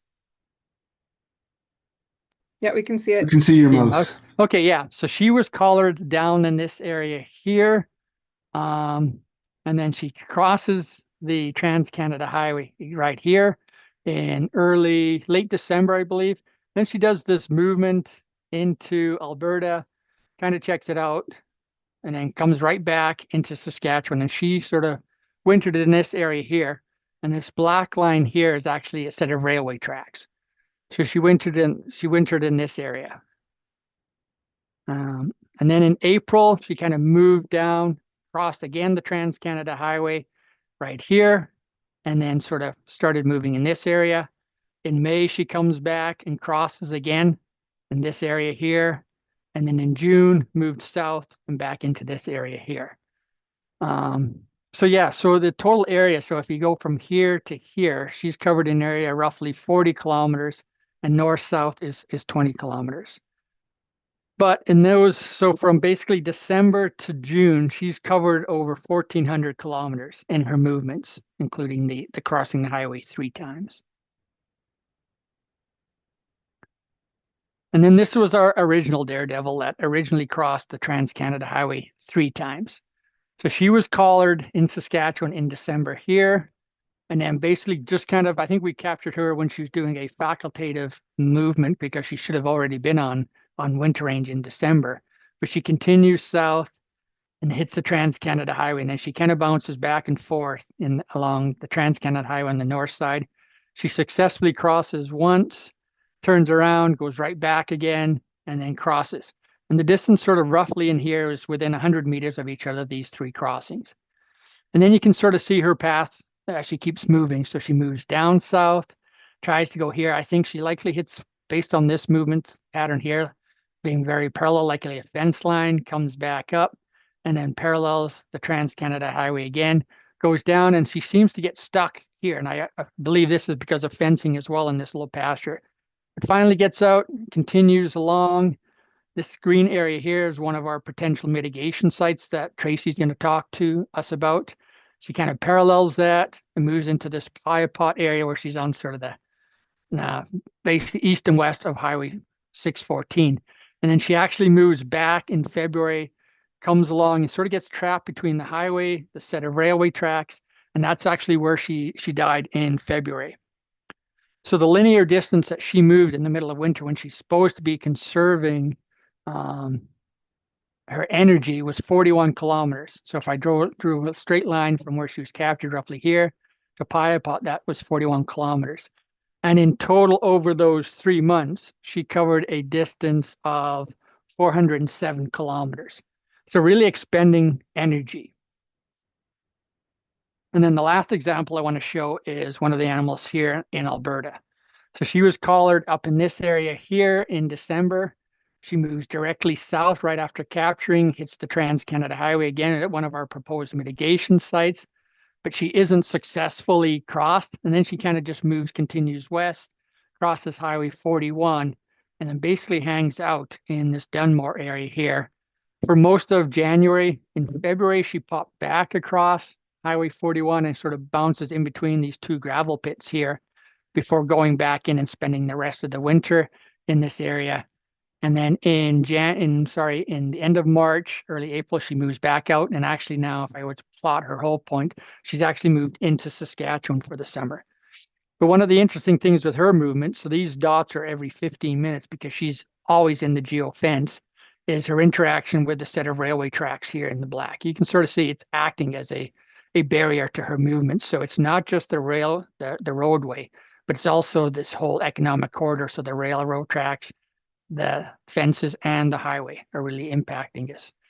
And luckily enough, she did survive. She was never hit on the tracks, but just to the east of her, near Irvine and Walsh, there was a strike this winter that killed 8 pronghorn that were trying to cross the railway tracks. And here's one of the animals that was killed. So I think, the railway tracks are more detrimental to pronghorn than we think, and it's something where we should sort of focus on. So from Dr. Jakes' study, we kind of knew that 55% of our animals were migratory during the original study.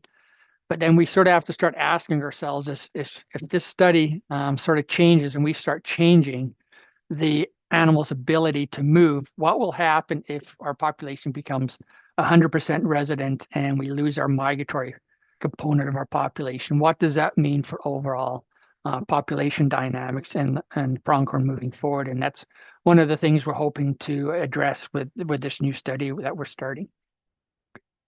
And then with that, I'd just like to acknowledge all of our funding partners.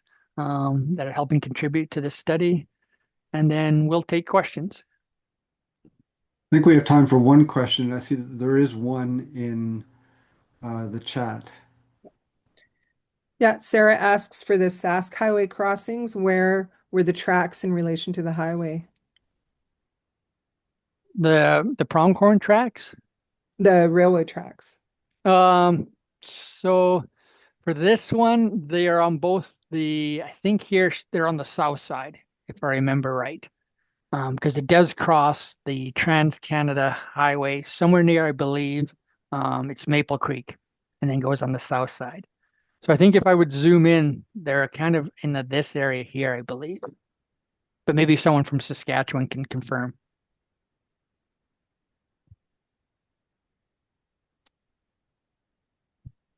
Okay, thanks, Paul. We're running a little bit behind, so I'm going to ask if you have more questions for Paul to put them in the chat and we'll address them as we go along. And we're going to make a little adjustment to the schedule in order to accommodate people's schedules. So we had on the schedule for now to have Tracy Lee give a presentation on the Pronghorn Crossing following up on Paul's work. But I'm going to switch with Richard Inman from the U.S. Geological Survey in Fort Collins. Richard has agreed to join us, and he's got a commitment that might mean that he wouldn't have been able to be in his own slot if we ran over time. And so I would welcome Rich to give his presentation on road impacts on greater sage grouse in Wyoming. Great. Yeah, thank you so much for letting me switch times here. And let's see, present. Can you see the presentation or the slide deck? We see all the slides as one sort of okay. gallery. Let me do this again. I apologize for the. That's okay. Let's do this and while Rich is getting that, if others have timing issues, shoot me a message in the chat, and we can try to move things around, or at least, yeah, because we are running a few minutes late right now.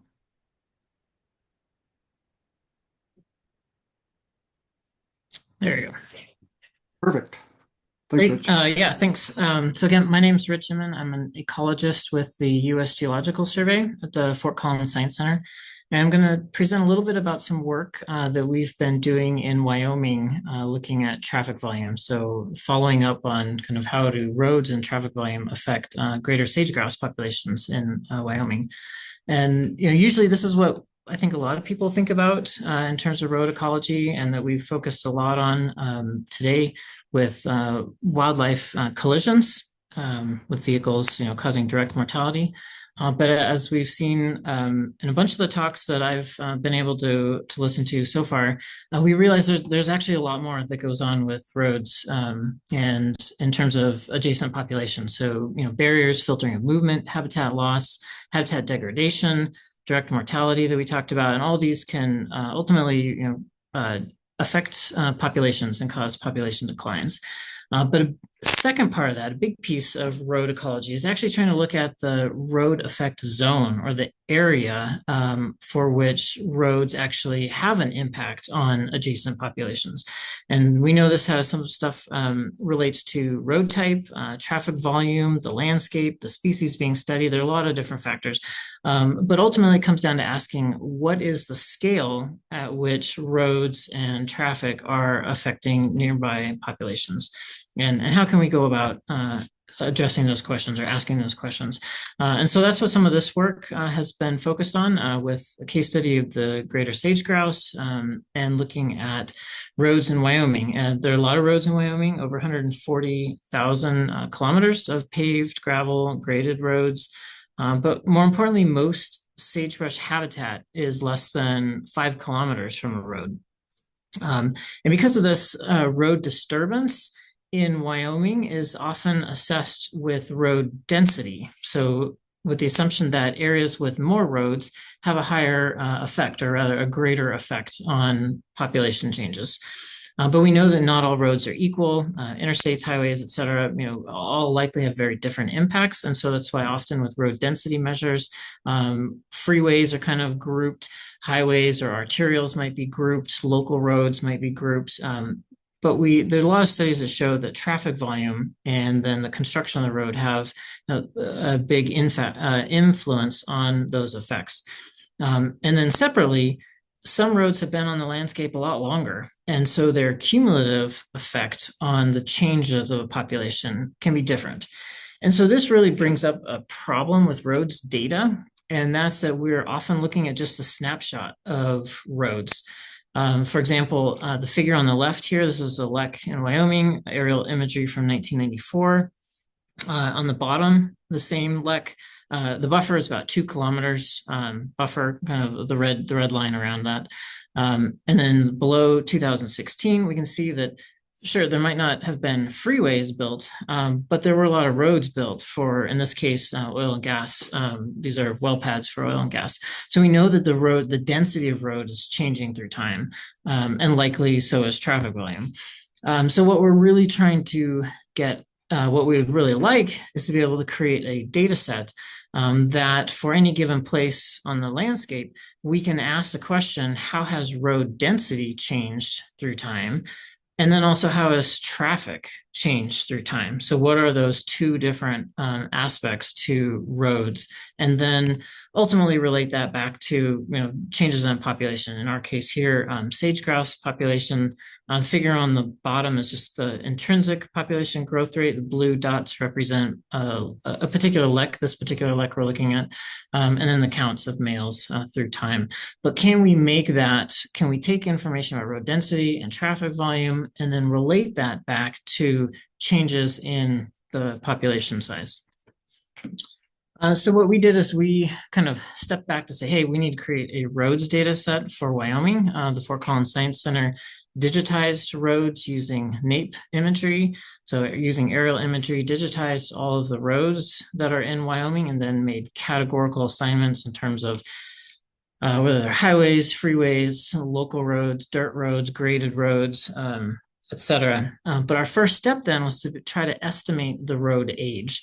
And we did this using a graph theory approach where we took locations where we knew something existed at some point in time, such as oil and gas well pads, wind turbine pads, urban housing, mineral extraction sites. And we used that information then with a combination of graph theory to kind of backtrack what the age of a road had to have been in order for it to have provided access to that particular feature on the landscape.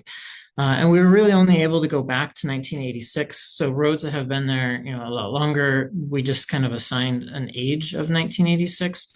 But this let us create then for each road segment across the landscape, an approximate age of when we think the road was built. And how well can we do? We have about 88% accuracy on the subset of roads that we tested using aerial imagery. So we could kind of bound the dates of, we know it wasn't here at this point, but it was here then at this point. So we know that it was created sometime within that time frame. The next piece then was developing the estimates of traffic volume. And so we used counts from the Wyoming Department of Transportation, from these yearly counts from 1980 to 2020. And so the figure on the left, the map on the left, shows kind of these segments where there are traffic counters through time. We then developed a set of spatial covariates. So the GIS data, such as road width, road speed limit, road characteristics that we know influence and govern the traffic volume, but also then factors across the landscape that influence traffic volume, such as the population size of different cities. How far away is a given road from the population size? What are the number of registered drivers in a given city? And then a lot of different graph theory metrics. These are metrics that kind of relate to road networks and how much flow can go from one place to another place. So we built then this model using machine learning, extreme gradient boosting, to predict out traffic volume for each year between 1980 and 2020 on all these roads in Wyoming. And we could do fairly well. Our squares of 0.9 to 0.97, depending on the year and the type of traffic. We did this for annual average traffic, annual average daily traffic for both all vehicles, which is kind of a commonly assessed metric, but then separately the class 4 truck traffic. And a couple of the previous talks kind of mentioned these big heavy truck traffic. So these are these big shipping trucks, and I forget the gross vehicle weight on them, but it's a separate subset that the Federal Highway Administration, at least in the US, kind of defines as class 4 truck traffic. And that's really what I'm going to talk about for the rest of this talk. We looked at both all traffic and truck traffic, found a stronger effect of truck traffic. So that's what I'm going to be talking about. We can then collapse those traffic volume, down to just a single value for each year across the state of Wyoming, just to kind of show like, hey, traffic has increased dramatically. I think a couple people have talked about this before, the natural gas boom, 1990s, early 2000s, can see an effect of the Great Recession, COVID-19, et cetera. So kind of going back, we're going from the static snapshot of road density to creating these two different data sets that one look at road density through time, because we now know the age of each road segment, but then traffic volume, in our case here, this class 4 truck traffic through time at any given place. And what we're really trying to ask then is, what is the effect of changes in traffic volume on sage-grouse populations? And sage-grouse populations have a very cyclic population cycle. So the figure on the lower left here is the intrinsic growth rate, but it's very cyclical. So depending on what times you measure and how you assess trends, you can get a very different interpretation of whether a population is increasing or decreasing. So we have to account for that in these population models. But then separately, this bigger question that we were asking is, what is the scale of effect, or what is the area for which traffic volume could be affecting population changes? And so we did this with a scale selecting and mixture model. There's a citation in Ecosphere in 2022. It kind of talks about the model. This is a Bayesian hierarchical model that takes observations. So the figure on the left, we can pretend each little gray circle is a lek with sage grouse on it. We don't really know the true number, but the yellow arrows going up are our observations that we can have periodically each year. We can have multiple repeat visits. But we know that we have imperfect detection, so we can account for this in a process model to account for imperfect detection.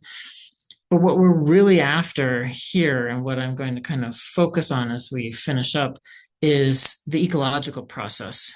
And that's the process that incorporates density dependence at each lek, because we know that each lek kind of has a carrying capacity to where the lek won't increase. Leks will decrease and can essentially go to extinction to where no more individuals come after a given time. But they generally don't increase beyond some carrying capacity. And so we need to account for that in these models. But then we're asking, how do changes in traffic volume relate to changes in lambda or population change? And then what is that spatial scale? How far out on the landscape do we see these effects? And when we look at kind of the bigger picture, this figure on the left here, x-axis is annual average daily traffic from truck traffic, so from 0 out to 1,500 in this case. We're looking at population growth rate. So this is lambda. So the horizontal line at 1 would indicate a stable population. And the fact that we see these downward trends, so these are the relationships that we find in these models. These downward trends show that the more traffic, more truck traffic there is, population lambda, so the percentage at which populations change each year, is going to decrease. So more truck traffic causes a decrease.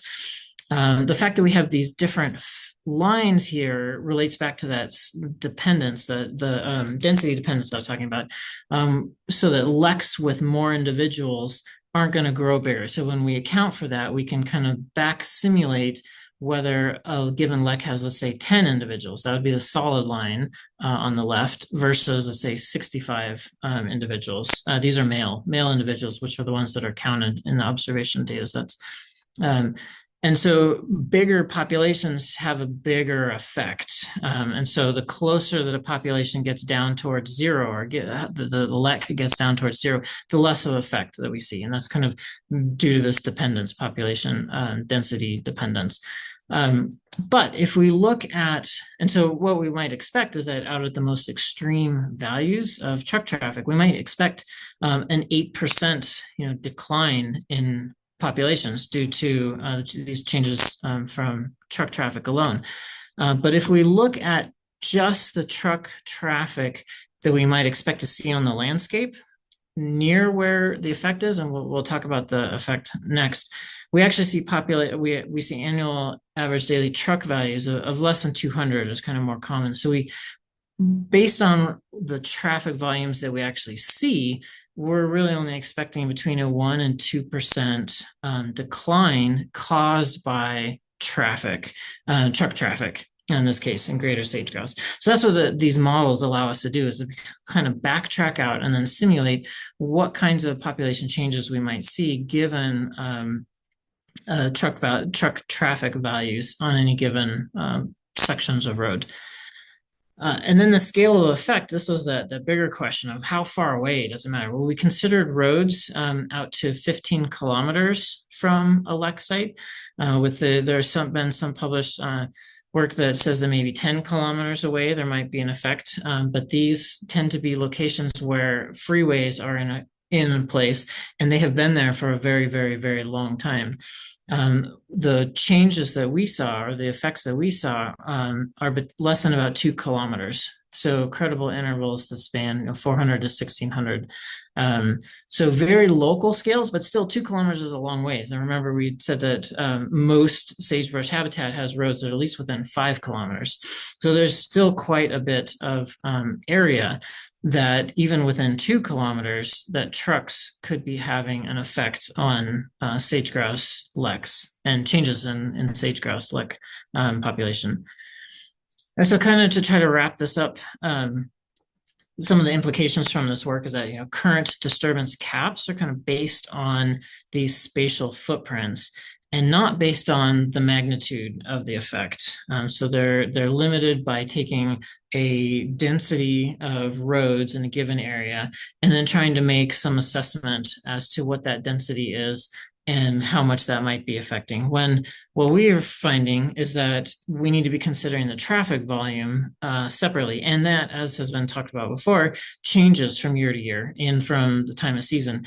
We only here used annual average daily traffic. We weren't able to account for monthly or weekly or day of use, time of use traffic.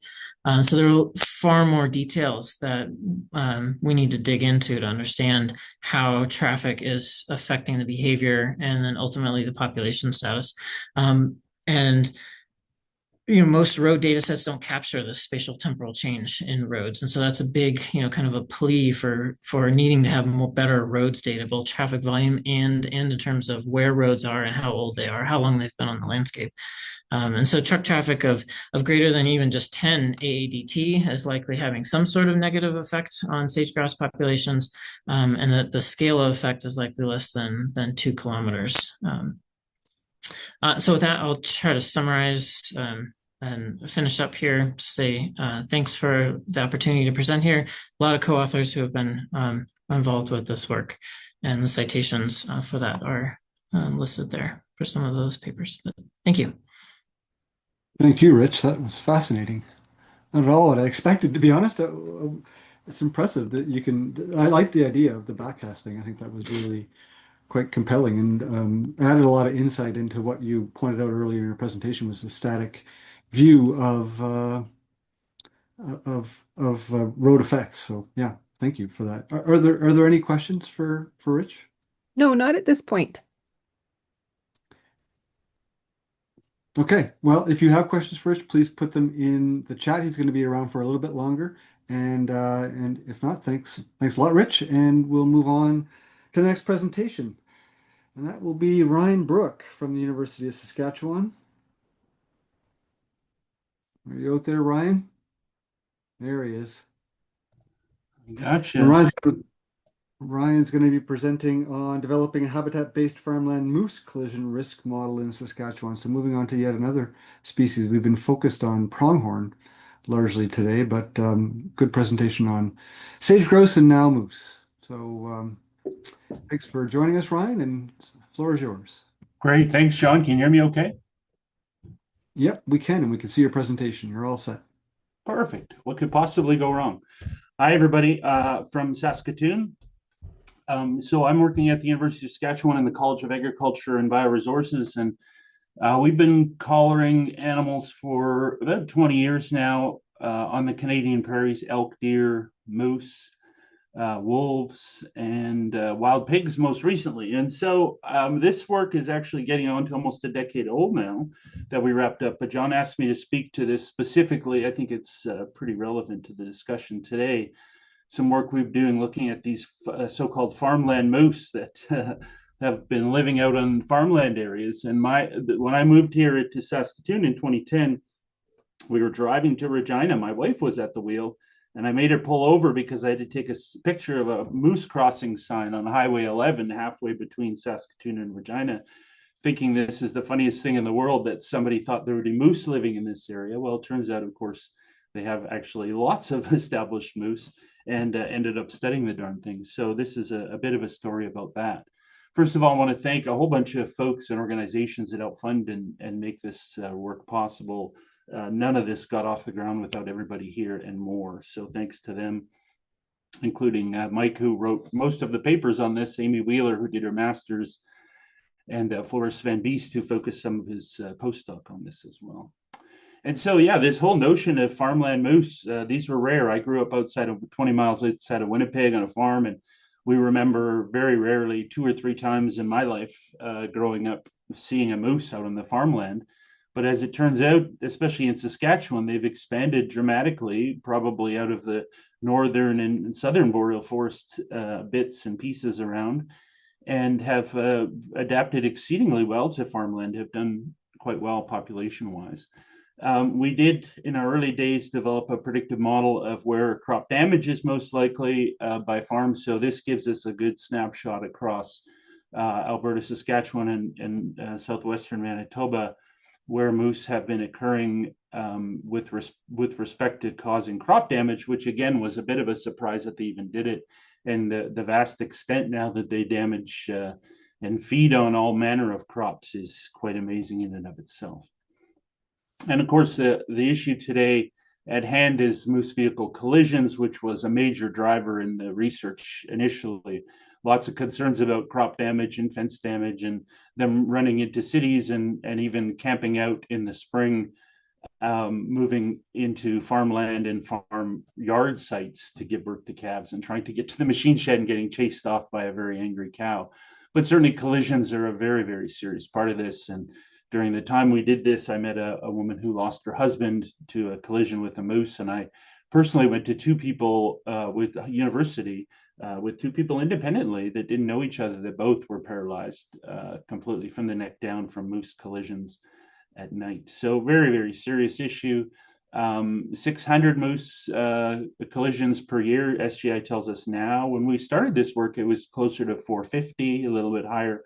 But we do see a lot of collisions, and of course, lots and lots of near misses, or what we call holy shit situations. And I certainly had one of those 2 years ago, coming home from Christmas dinner of all places, whipping down the Highway 16 at 105 and past the bull moose by, I would call it, my son in the passenger seat would say inches. And so all of those, of course, that don't go reported, but we're very, very close to serious situations as well. So understanding the nature of what causes these was certainly one of the drivers. We looked at reproductive rates. We've looked at moose coming into cities. We just published a paper actually using trail camera data here in Saskatoon on moose that are established, living within city limits, reproducing and spreading, but also these young, dumb ones that get kicked out in the spring often, and they go wandering into cities. So lots of things going on. I live in the east corner of Saskatoon, and sure enough, we do get moose, not every year, but with some regularity coming right into our neighborhood. Some of the SGI data showed that, not too surprisingly, we see during the reproductive period in the fall, we see a pretty high spike in collisions by month. Oh, and that didn't show. Oh, there we go.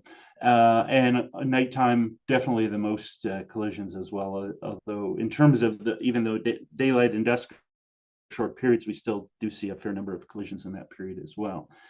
And so this led to a collaring study. We captured moose by net gun from a helicopter working with bighorn, attached GPS satellite collars, and let them go. And tracking data here showed that this is the champion for the most movement, which was quite unusual. This was captured up in the northeast corner here at Simpson, Saskatchewan. Lived a life quite well for most of a year. And we're not sure why, whether she lost her calf in the spring or something caused her some distress, and she kept going west and west and west, hit Diefenbaker Lake, went up and down the shore of Diefenbaker a couple of times, almost made it around the south end, gave up, walked all the way back, and was right back in Simpson, Saskatchewan, doing about a marathon a day, 26 miles.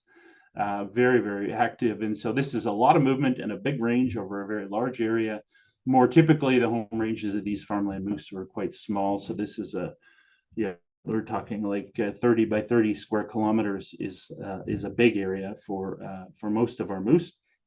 And Highway 11 bisects this particular range. And one thing that's particularly noteworthy about these moose that we learned along the way was not only do they cross the highway with some frequency, they really like to camp out right beside it. And we think that might certainly some habitat related there. There's some really nice, beautiful wetlands they can soak in to cool off. Agricultural crops are an attractant as well, but these things will bed down right on the side of the road and be very, very close, which of course is a point of some concern. So this is what the home ranges look like for individual colored moose. You can see them. This isn't all of them, but this shows a snapshot of some in the area that we see lots and lots of moose around Davidson and Kenaston. Lots and lots of female reproductive moose in this Kenaston area. And again, all the home ranges were on one or other side of the highway. That was certainly notable. We didn't see animals that had established home ranges on both sides in this part of the area, which was, I would consider, encouraging. But definitely proximity to the highway and the fact that they did make those movements is cause for concern. In the winter, we do see some overlap across the highway there. One animal home range sizes got a fair bit bigger in a lot of cases. And in this particular case, literally overlapped with Highway 11. And this is the highway that connects Saskatoon and Regina. It's the busiest highway in Saskatchewan. So lots of two-lane traffic in both directions, semis, vehicles. Speed limit is 110, but if you're doing 110, you're going to get past an awful lot between Saskatoon and Regina. One of the more interesting things I think about this that really had to sort of change my thinking of moose in general and ecology of moose is we think of them, of course, as forest species, which they are, but these have adapted exceedingly well to feeding on canola, field peas, flax, lots of different types of crops that they gobble up in quite large volumes through the summer. And so these crops become a major attractant. Now, what we think is, from our results, is that this is one part of it, that they really use these agricultural crops for critical protein, carbohydrates, and nutrients, but also that this isn't just crops, and they will certainly avoid big, huge open fields of canola, but that combinations of, and this photo kind of highlights that, some aspen cover or willow cover for hiding surrounding a large wetland or medium to large wetland, or what are locally called sloughs. These females will hang out and use these combinations of wetland hiding cover and egg crops. So we've developed habitat models using what we call resource selection function analysis, looking at habitat types. We model nonlinear relationships, looking at the occurrences of moose. By the way, this particular study was all adult female moose.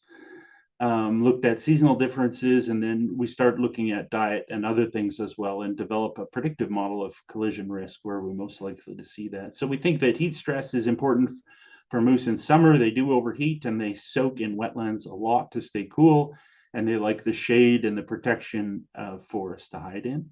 They're obviously throughout the year, food is a big consideration, and so we know that moose use different types of crops with more and less frequency, and that changes through the summer. So perennial crops come up first because they don't need to be seeded, and then the seeded crops come up later and have different phenology and different protein contents at different times of year. So that makes sense that we would see this kind of variability. But the good thing is a lot of that is predictable.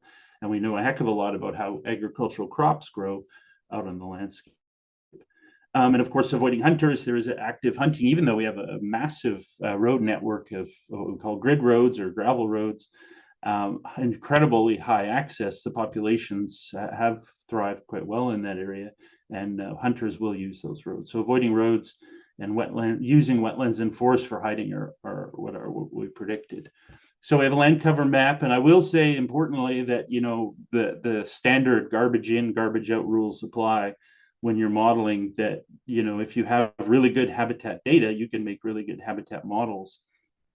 Some of the land cover data was problematic, and some of the road layers needed some significant adjustment and modification as well. And so GIS data coming in is great, but it's only as good as the data that were produced it. And you can certainly magnify errors and come up with erroneous results if we're not careful about the kinds of input layers we build into these models.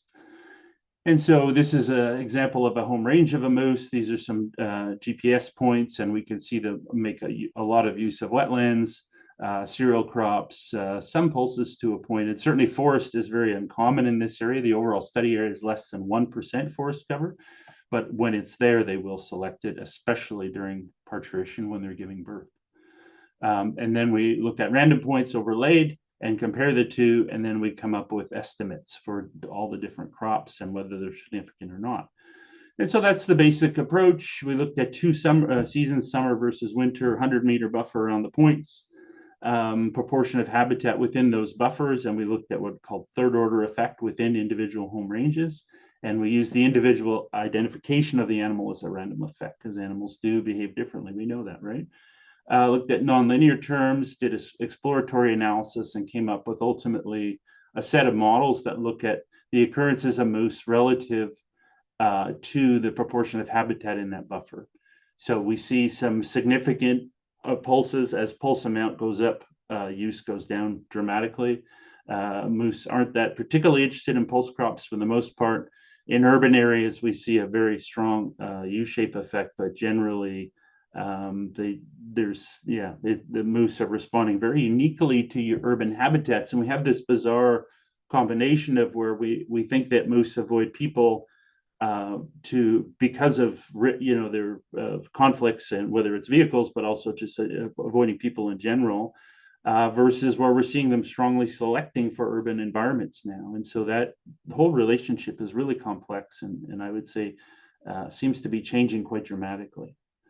In winter, we see different impacts and certainly different relations to all of those variables. This wetland forest combination, we think, is the most important factor. And we see moose selecting strongly for forests. And of course, in winter, that's when most of the hunting is occurring, hunting seasons, but also when we're dealing with extreme cold and wind chill. So there's probably a combination of both of those pushing for cover. And wetland is used year round, certainly less so relied on in winter, but vital in summer, especially for cooling habitat. And so we took all the habitat variables that we had. We did our corrections to the mapping and the roads and all the other variables, and we made a winter habitat model and a summer habitat model based on all these inputs. And this is what it looks like in the end. We could see, depending on the scale of analysis, and of course you can look at multiple scales. We looked at 100. You could see the higher red color is where we see a very high probability of moose occurring in winter. And some of these areas were similar and some were different. It did vary, of course, but versus summer versus winter. But we have individual models. This is just zoomed in on very small areas. So this is a mile by a mile right here. So zoomed right in so you can see the individual grid roads.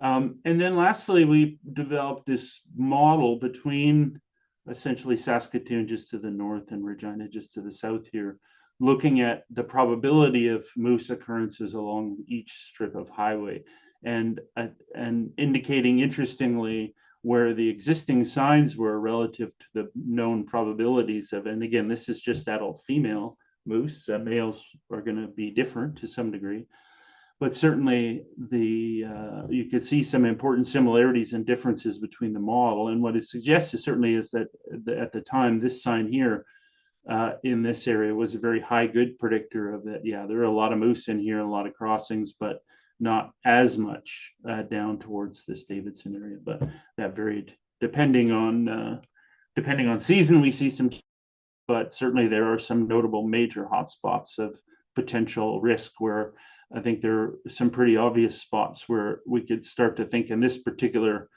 area would be, in my view, the first step in looking towards, and down south of Aylesbury as well. There's a major river valley right by Aylesbury that have moose that hang out right beside the highway. And so this area is also a prime candidate for some mitigation options. Like a previous speaker mentioned, we did use the GPS technology so we could get text messages with this virtual fence. So we had a virtual fence around Highway 11, and we called them text moosages because the moose would text me every time a moose came within 400 meters on either side of the road. And by having the virtual fence set up on both sides, we can actually say, well, moose entered the east zone and departed, and entered the west zone and departed. And so it's actually crossed and gone, as opposed to entering one and then no indication of departure or movement. So it's staying there. So the technology is amazing for what we can do for potentially notifying traffic, and also just understanding the whole nature of how moose use this farmland landscape with, with such little forest cover. It is still amazing to me how many moose it supports. But there is a lot of topography, and there is certainly thousands upon thousands of small potable wetlands as well. So lots of good moose habitat, and they are thriving quite well, but some real need for intervention here for sure. So we know that moose select for wetlands and forest in winter, but also in summer as well. And we know during the calving period, right before a moose gives birth, there's a huge spike in activity looking for high cover. They give birth in the highest cover they can possibly find in their area, and then fairly quickly, within 2 days, are back to typical movement rates, and then we'll have more typical habitat selection as well. There are these complex but nonlinear responses to cereal crops. They avoid pulses for obvious reasons, I think, relative to dietary selection. And then this complex urban developed areas, which are very complex and again are changing rapidly, and moose are adapting to not only visiting cities and traveling through as they used to, but now becoming established. And we're seeing on our trail cameras within the city of Saskatoon boundary, we're seeing calves reproduce and stay for year round, as far as we can tell. So differentiating habitat and crop types is really, really important here, because crop plays such a vital role.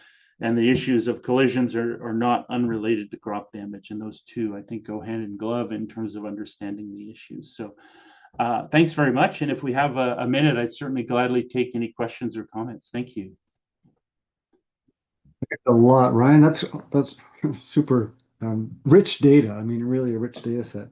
I have a couple of questions. I didn't put them in the chat because I'm been doing other things. I just wanted to make a little scheduling note. So we're going to go right after Ryan's talk here to the break, and then we'll have Marcus Brinkman's talk, and then Richard Pither will speak at 2:40.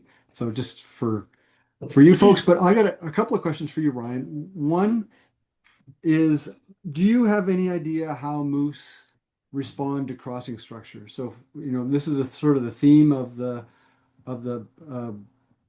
workshop today. We've been talking about overpasses and underpasses. Are there data out there in moose using crossing structures? Yeah, they certainly will. They're incredibly smart. I mean, I'm blown away by how smart they are, but also at times how incredibly stupid they can be with regard to highways.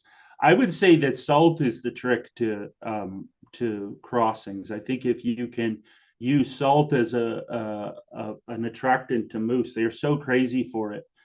And of course, that is part of the problem with respect to collisions is that, we see them get down on their knees and lick the highway and just gobbling up that salt and eating mud on the side of the road that's full of salt. And so if we can use that some way to get them to use overpasses, I think they would for sure. I think that given time, I think they will adapt to anything. They've adapted to farmland and they use it in this really amazing optimized way after, not that many generations of it. So I would say they would adapt quite well as long as it was set up in a good way.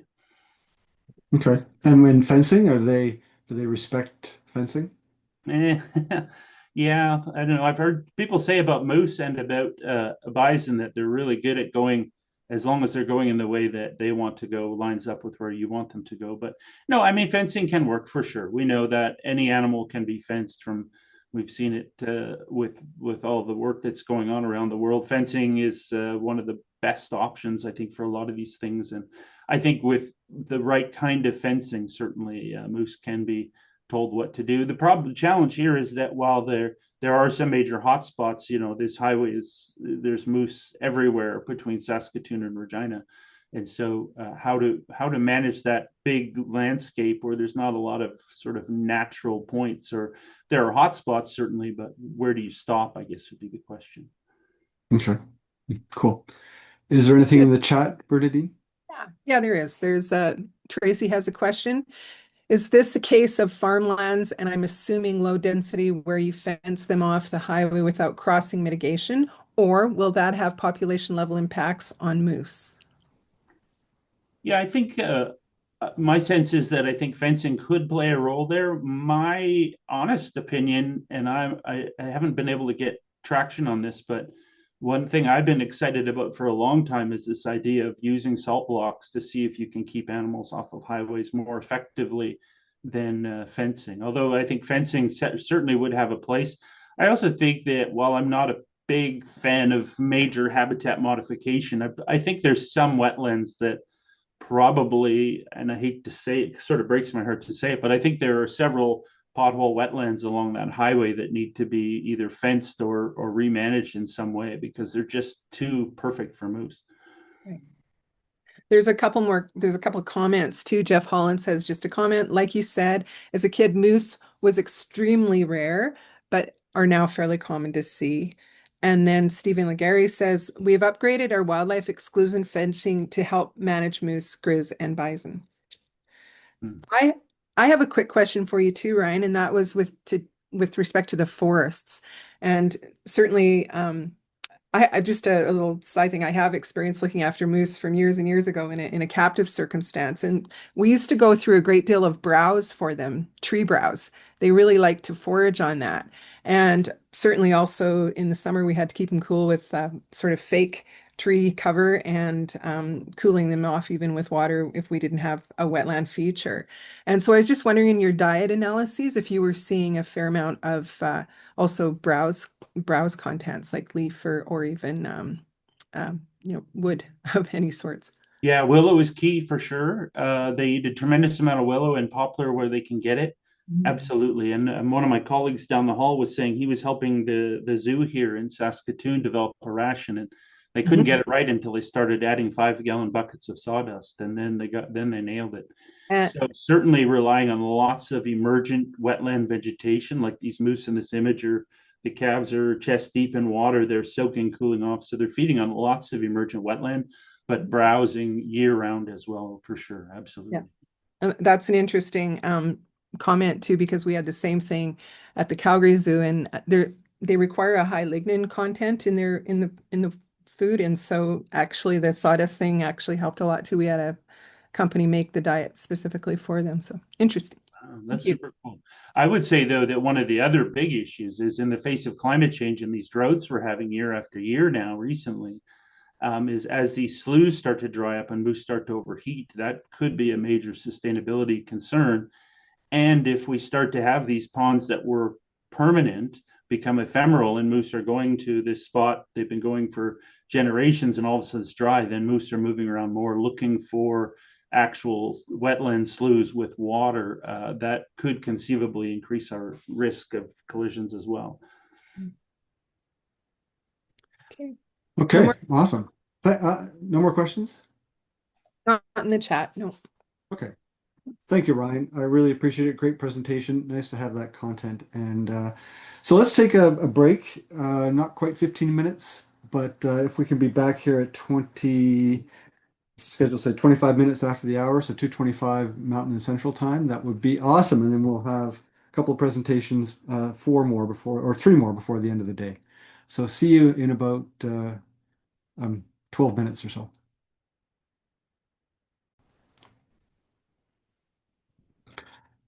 And we'll get a little bit of time. I'm going to be a slave to the clock here just out of respect for people who want to. Oh, yeah, here we go. Okay, so it's 2:25 now, Central Time. And thank you everyone for coming back for the final 3 presentations. We are going to condense the final little bit. Tracy has volunteered to not give her presentation because we see most of that material already anyway.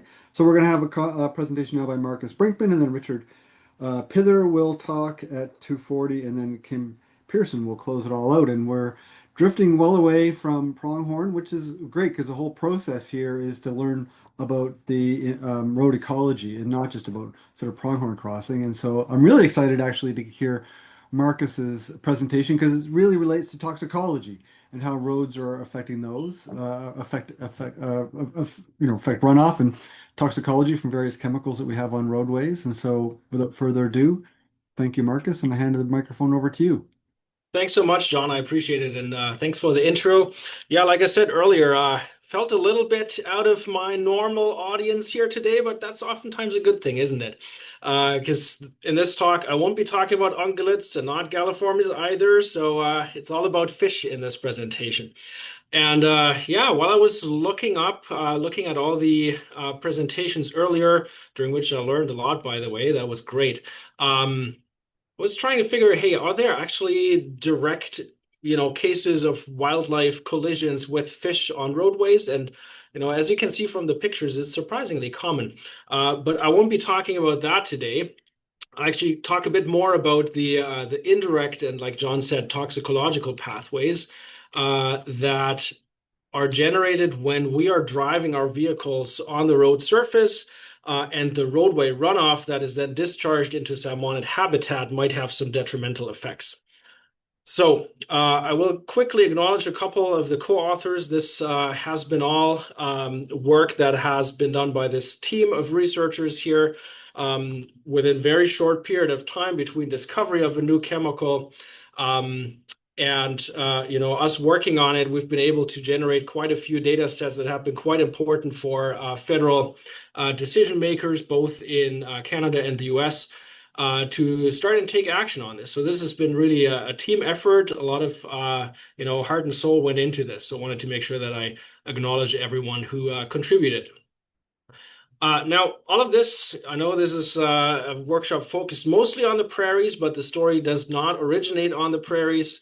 But it does originate in the Pacific Northwest of the United States of America. And there, in a couple of urban streams, since about the early 1990s, they have witnessed coho salmon that have been starting to move up those streams to spawn, show these interesting symptoms. You see a video of that on the left here. Essentially, this gaping, spiraling movement, almost immediately leading to death within the course of hours. And this, in some of those urban streams, can lead to losses of 40 to up to 80% of the salmonids that move into those streams to spawn. Now, when those researchers opened up those fish, you can see a lot of them are pre-spawn, so they have actually not had a chance to reproduce. And so, on a population level, this can be quite detrimental. Now, for lack of a better term, the researchers have essentially termed this the urban runoff mortality syndrome, or ERMS, and have been quite puzzled as to what the potential reasons or causes for this might have been. So they've been able to rule out some of the most obvious culprits, pathogens, for example, and other industrial chemicals such as metals or polycyclic aromatic hydrocarbons, which you would normally, associate with those urban streams. And then it was only until 2018 when a study by Peter et al. Looked at runoff quality during these mortality events using high-resolution mass spectrometry. And that tool is really useful in sort of identifying potential culprits and finding that proverbial needle in the haystack. And so they looked at 3 different mortality events here, and they could find that there's 103 different chemical fingerprints, patterns essentially, that relate to 57 individual chemical compounds that they found during these mortality events to co-occur. And you can see that on the bottom left here, a lot of those are, emissions from vehicles, polyethylene glycols, right? Antifreeze, for example, was found quite frequently. And the other thing that they found was melamines, which are used in curing of tire rubber, as well as bicyclic amines, which are oftentimes used as vulcanizers and as antioxidants in tires as well. So that was the first study that really showed that, tire wear might actually be the driver of this. And then there was a landmark study following that in 2021 that used a sequence of fractionation steps to identify what compound this might be. And you see this little tiny speck in the top right corner there, that orange speck in the vial. That is the residual 4 compounds at the last fraction that still kills coho salmon out of 2,200 initial chemicals that they found to be present in tire wear leachate. And so that study has really changed everything, and we now know what compound drives this toxicity of tire wear leachate. It actually turns out it's a transformation product. We don't add it directly to tires, but it is an oxidation product of a chemical that we add to tires. And that chemical we add is called 6-PPD, and the transformations product is called 6-PPD quinone. It's formed from the 6-PPD when the molecule reacts with ozone. And you can see on the left, this is the reason why we add it to our tires. It prevents the rubber itself from becoming oxidized. So it essentially sacrifices itself in the process. And if we do not add 6-PPD to the tires, and we do not frequently, oil the sidewalls of our tires like someone had to do in the past, they will become brittle and they will have much lower service life, right? So in terms of tire engineering, it's a very useful compound, but in turn, it transforms into this very toxic chemical. Now, coho salmon are exceptionally sensitive to this compound. The half maximal or the median lethal concentration is 41 nanograms per liter. So imagine a little speck of salt in an Olympic-sized swimming pool. That's as low as this concentration is, and it still kills fish. That places the quinone among the most toxic environmental chemicals we know, top 1 or 2% of the most toxic chemicals. So from a toxicology perspective, this is quite the intriguing story, right? Now, at the time when we started getting into this, except for coho salmon, we had no clue about other fish species as well as invertebrates. Most of the other ones that were tested were shown to be insensitive. We had also done some monitoring work in Saskatchewan and Alberta that show that the concentration of the quinone we measure in our stormwater that oftentimes discharges directly into rivers and streams to exceed that, sometimes by orders of magnitude.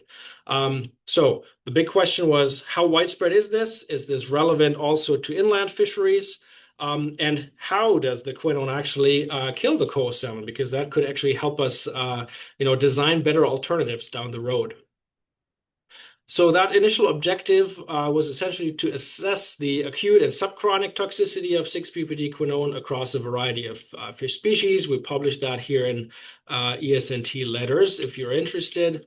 And essentially, we looked at 8 different species of commercial, cultural, and ecological importance.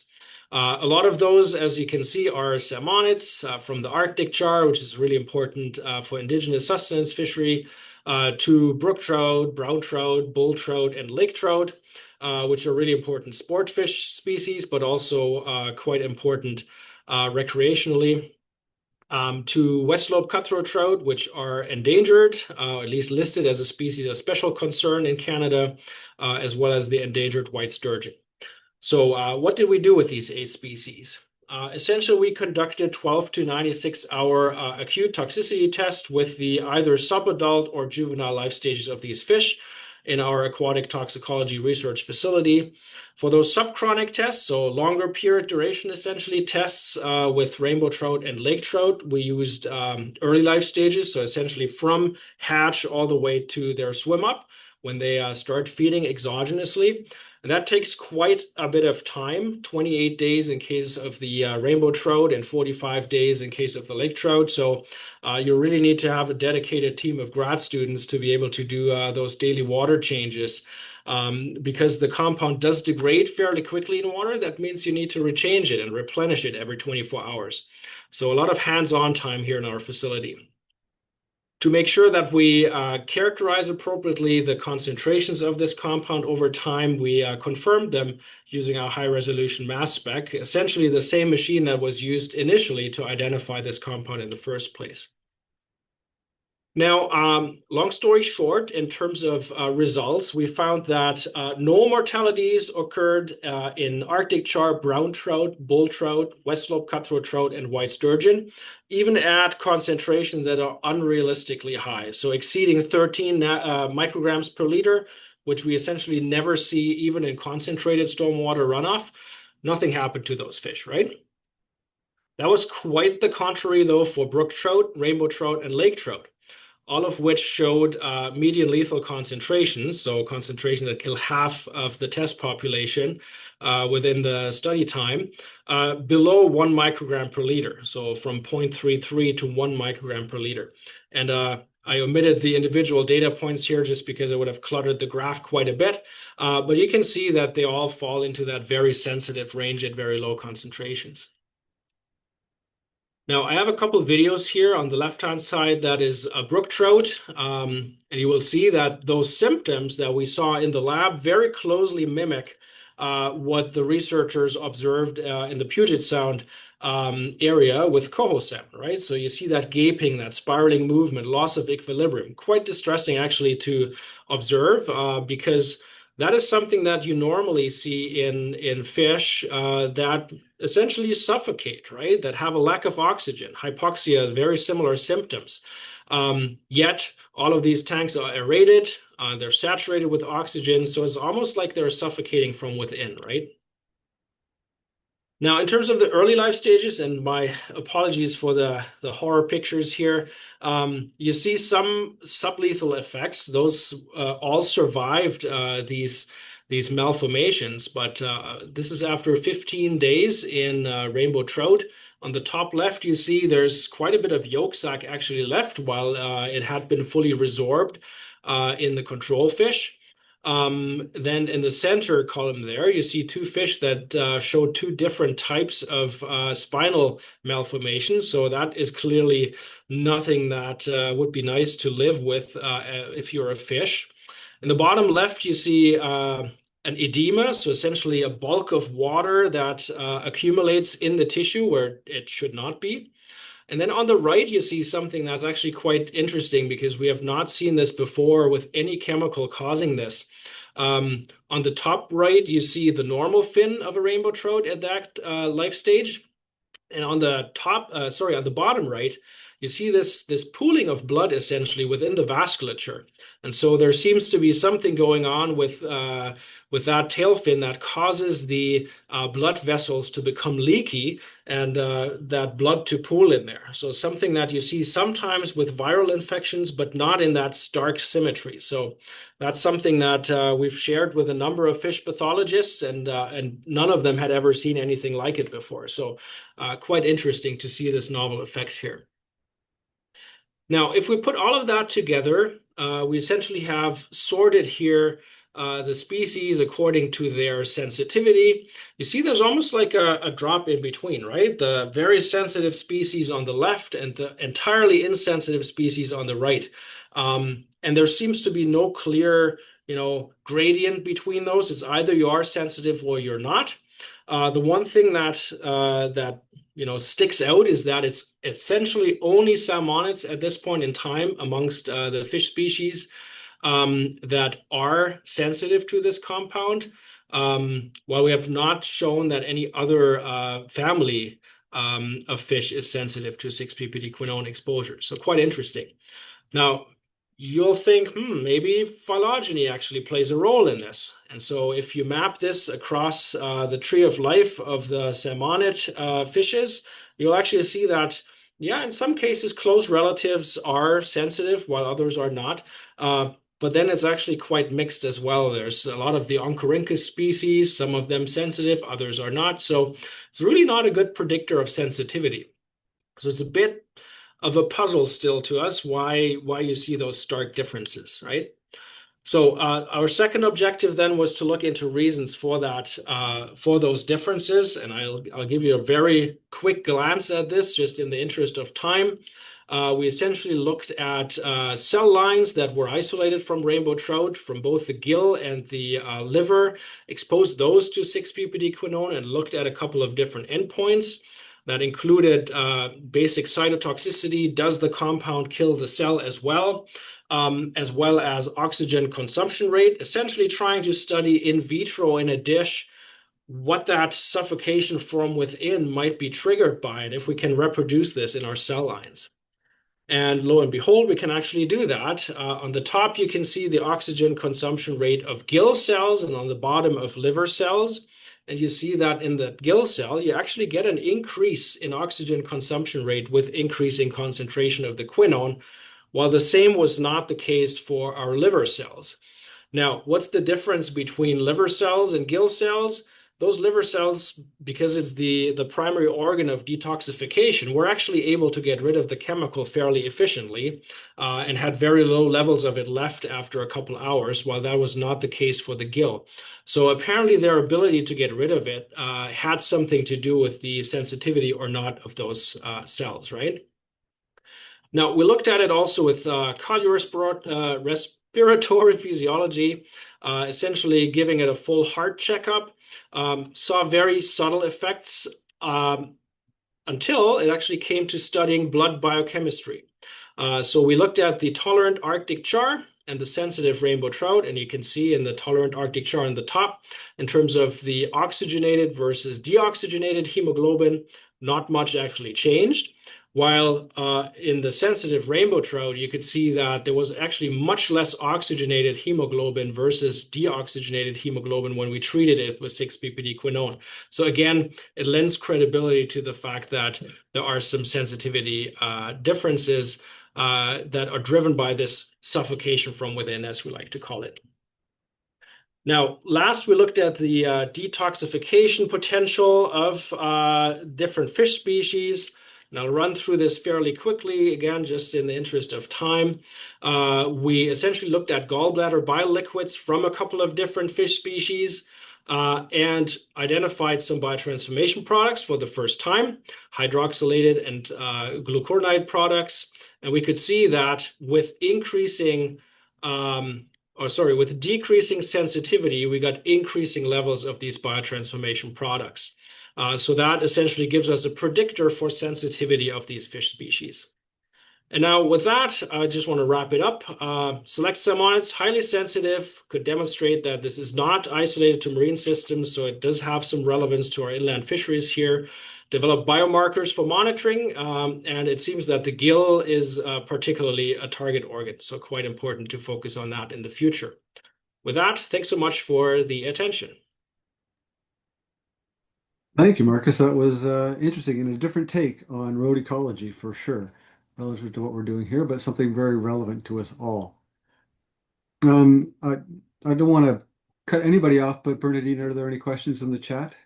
No, but there was an interesting comment from Jeff Holland, and he was saying, amusing story. Just this last week, my cousin was here visiting from Seattle. He was telling me about a new product he had developed the intent of the product is to filter out the tire residue that was harming salmon in urban streams. Fantastic. That's a great story. Thank you for sharing. Interesting. Okay, well, thanks again, Marcus. And again, if you have other questions for Marcus, please don't hesitate to put them in the chat. Next up is Richard Pither from Environment and Climate Change Canada, the Science and Technology branch, all the way from Ottawa. And he's going to be telling us about analyzing connectivity at the national scale. So the bigger picture of connectivity and road ecology. So thanks for joining us, Richard. And yeah, the floor is yours.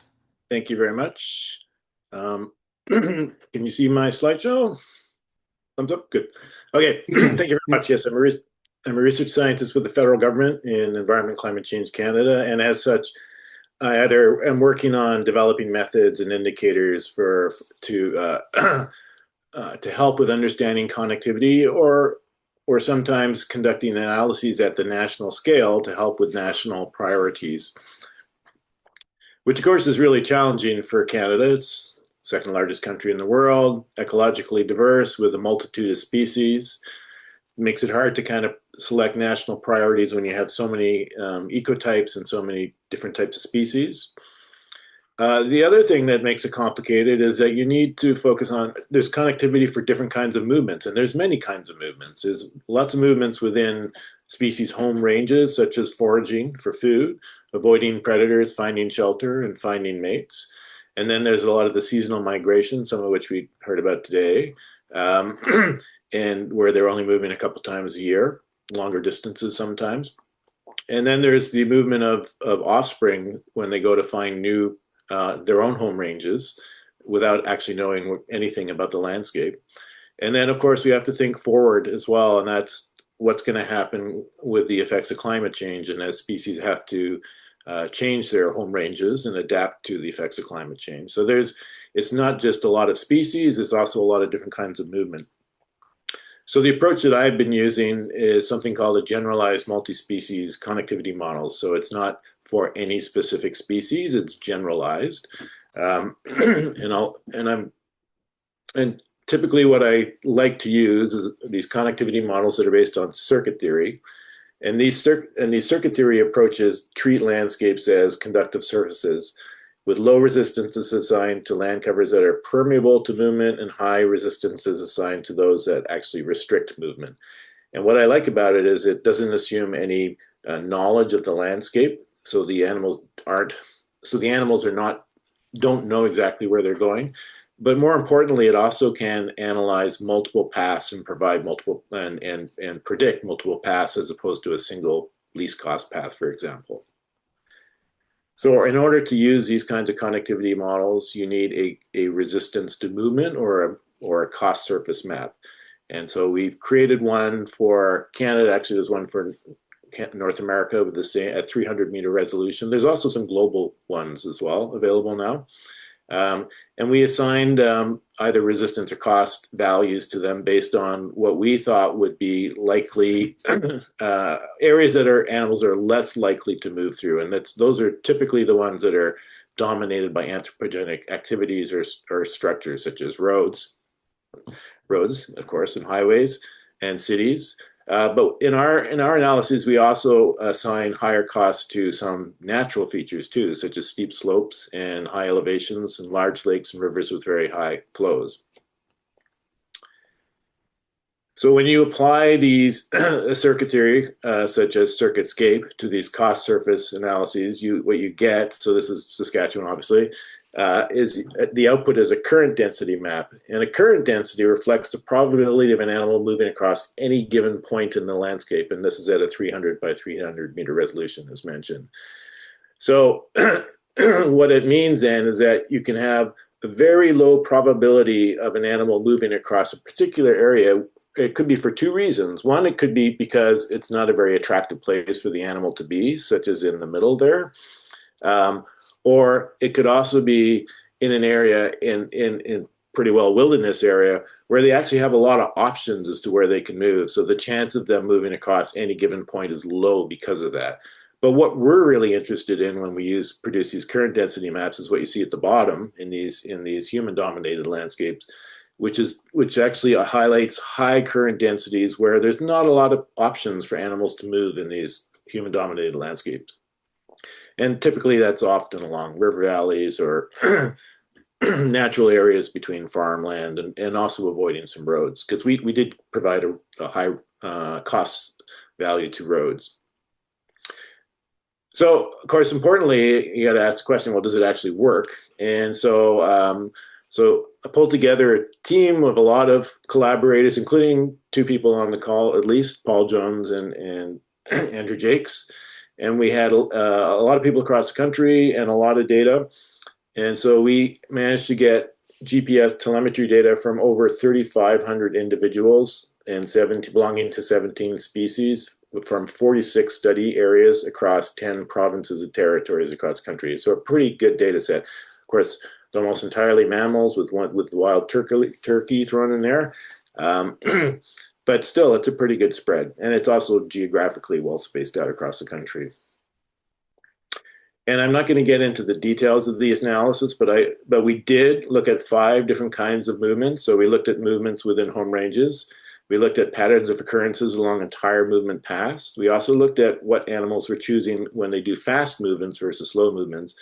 We also did some step selection function analyses, and we also focused on some dispersal-like movements as well. And in all these cases, we're kind of comparing the current density at the areas that are used versus what was available, or the probability of use versus what was available.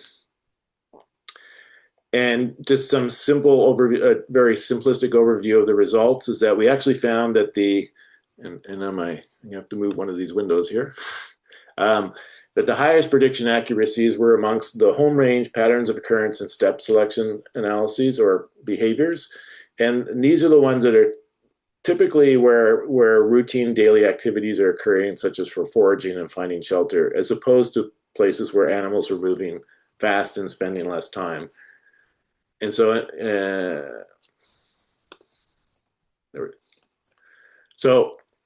in contrast, for the fast movements, we actually did not find a good relationship there, and that could be because when animals are moving across landscapes that they don't like, they're actually moving quite quickly because they either have no choice, or they're under stress, or they may actually know where they're going and trying to get there really quickly. But we did find that the models did pretty well, moderately well at predicting dispersal-like movements, because more than half of the dispersal events had higher current density values than random. And so that's a good thing, because dispersal is actually what most people are interested in when they're trying to predict movement and disperse and connectivity. So really, those results are good. I mean, they weren't overwhelming, but they were pretty good. And that's good because it suggests that we can use these generalized multi-species connectivity models at the national scale or regional scale for time-sensitive projects and national scale programs with some confidence. And that's good because it's already been used as a layer amongst many other layers by Parks Canada when they were identifying national priority areas for their ecological corridors in Canada. And that's an area where they're going to be directing, and they are directing some funds to support more localized connectivity analyses and conservation programs. However, species-specific connectivity models will still be required for fine-tuning land management decisions, especially since our generalized models were less accurate for some species and for faster movements. Nevertheless, these models can be used, we think, for road ecology studies, including to predict and identify priority areas for wildlife passages across roads. So this is a project that's actually just in development. We're at the stage of just discussing it right now, and that is trying to use our current density maps to identify priority areas for wildlife passages. So part of it is simple. It's just taking the road maps for places like the prairies, overlaying a current density map, and then zooming into areas of interest, including along the Trans-Canada Highway, to find those areas where there's the highest problem, where these models are predicting animals, where they're likely to cross these roads. But it's just in the development stage right now, and and it's also going to be I'm going to be targeting these nation building projects where there'll be federal funds, and that could include the proposed high-speed rail between Quebec City and Windsor, Ontario. But we're going to be combining it with some other kinds of data, such as road traffic data, and we really want to involve private landowners with some on-the-ground surveys by using some camera traps, for example.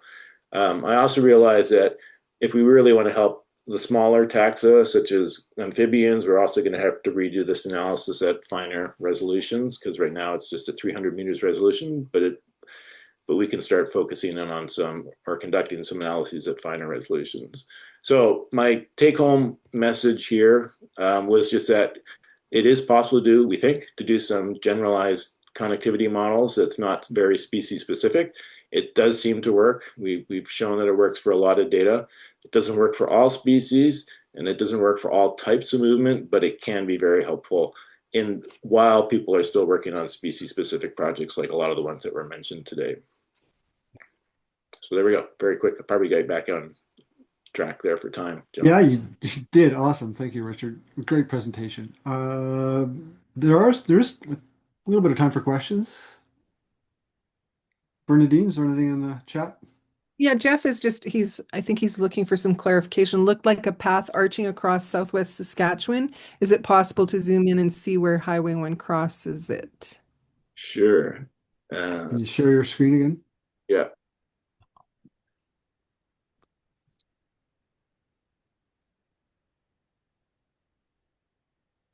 So oh, wait, sorry, a little further along. It was the one further down, I think. In here? So no, further, the one with where you had your corridors, 14 maybe? Corridors, yeah. Oh, sorry, yeah. I have to keep moving this little window around. 14, okay. Oh, and sorry, this one? Yeah, okay. I think so. Sorry, what was the question again? The right one, Jeff? Okay. He said, looked like a path arching across southwest Saskatchewan. Is it possible to zoom in and see where Highway 1 crosses it? So he just wants you to. Oh. Might have been slide 18. Oh, okay.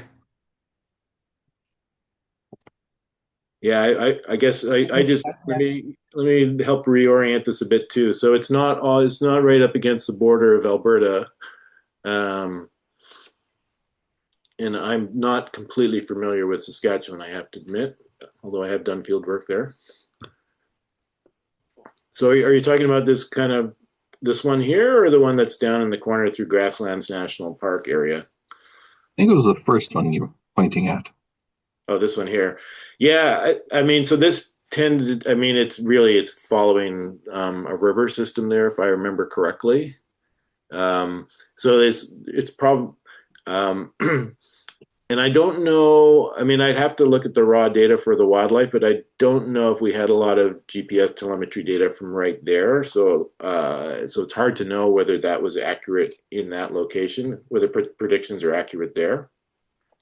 And that's kind of why we have to continue to keep testing the predictions of these models with other kinds of data for other species and in specific areas.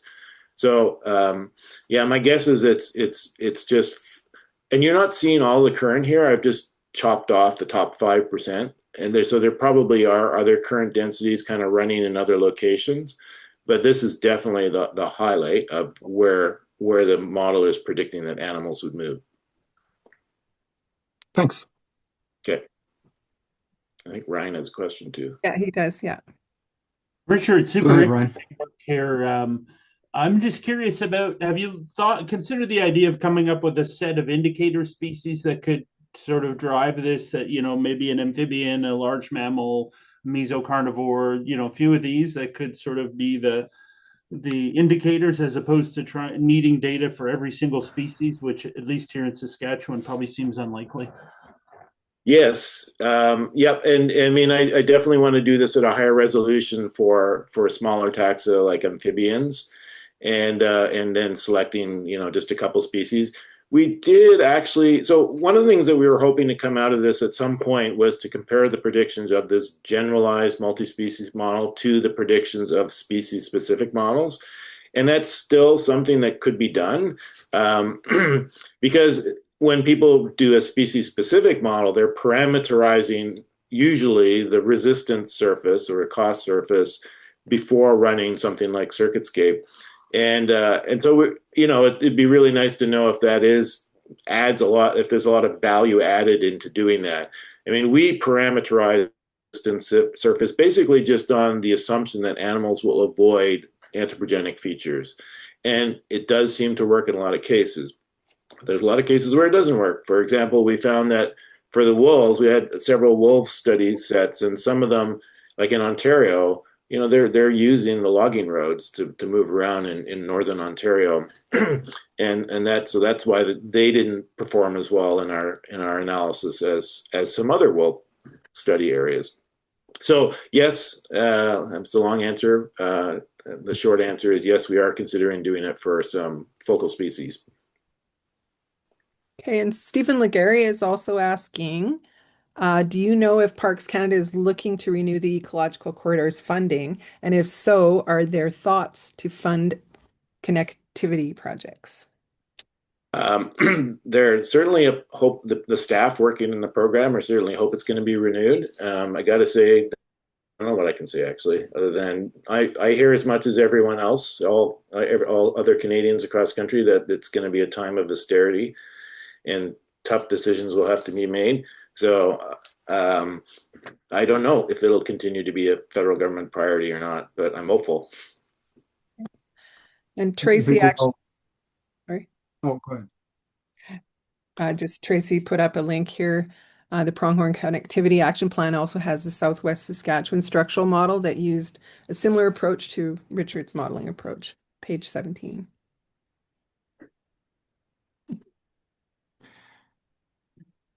Okay, well, thank you, Richard. I really appreciate the kind of more, not quite global, but Canada-wide perspective on that. I think it really added a lot. And for those of you who don't know, Richard also leads the Connectivity Working Group, which is a pretty loose assemblage of people interested in connectivity or learning about connectivity, and they meet monthly, if I recall correctly. I'm part of it. Tracy Lee is also on there, and I know I don't know a whole lot about the science of connectivity, but I learn a lot when I attend those meetings, and so I really appreciate your contributions to the whole science of connectivity across the country, Richard. So, and thanks for presenting today. Thank you. Thank you for the opportunity.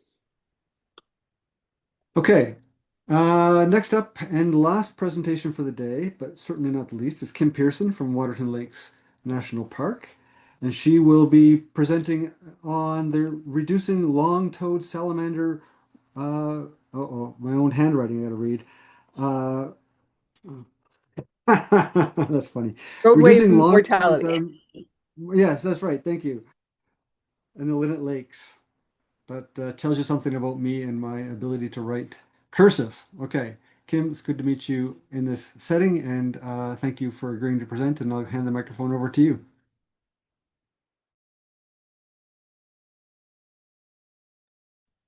Are you still there? Oh, you're on mute, I think. Sorry. Oh, there we go. Can you hear me now? We can. Go ahead. Excellent. Okay, and you can see my slides there. Wonderful. Okay, thank you so much for having me, and hope everyone's been having a great day. I'm really glad to be part of this conference. Thanks so much for having me. So yeah, I'm Kim Pearson. I'm grateful to live and work within Blackfoot Confederacy territory and Treaty 7 territory, and live and work in Waterton Lakes National Park. I'm acting resource conservation manager here with Parks Canada, and my regular work for the past 11 years here has been as an ecologist. So I've done this work here in that role. And I've been part of this story though since the late 1990s, and I'm really happy to share this long-term project that we've had aimed at reducing long-toed salamander roadway mortality near Linnet Lake in this national park. And we understand that this is the first instance of a permanent amphibian road crossing ever being installed in a Canadian national park, and the system has inspired many other parks and organizations to at least consider following suit, from what I understand, and I hope it may also inspire some of you.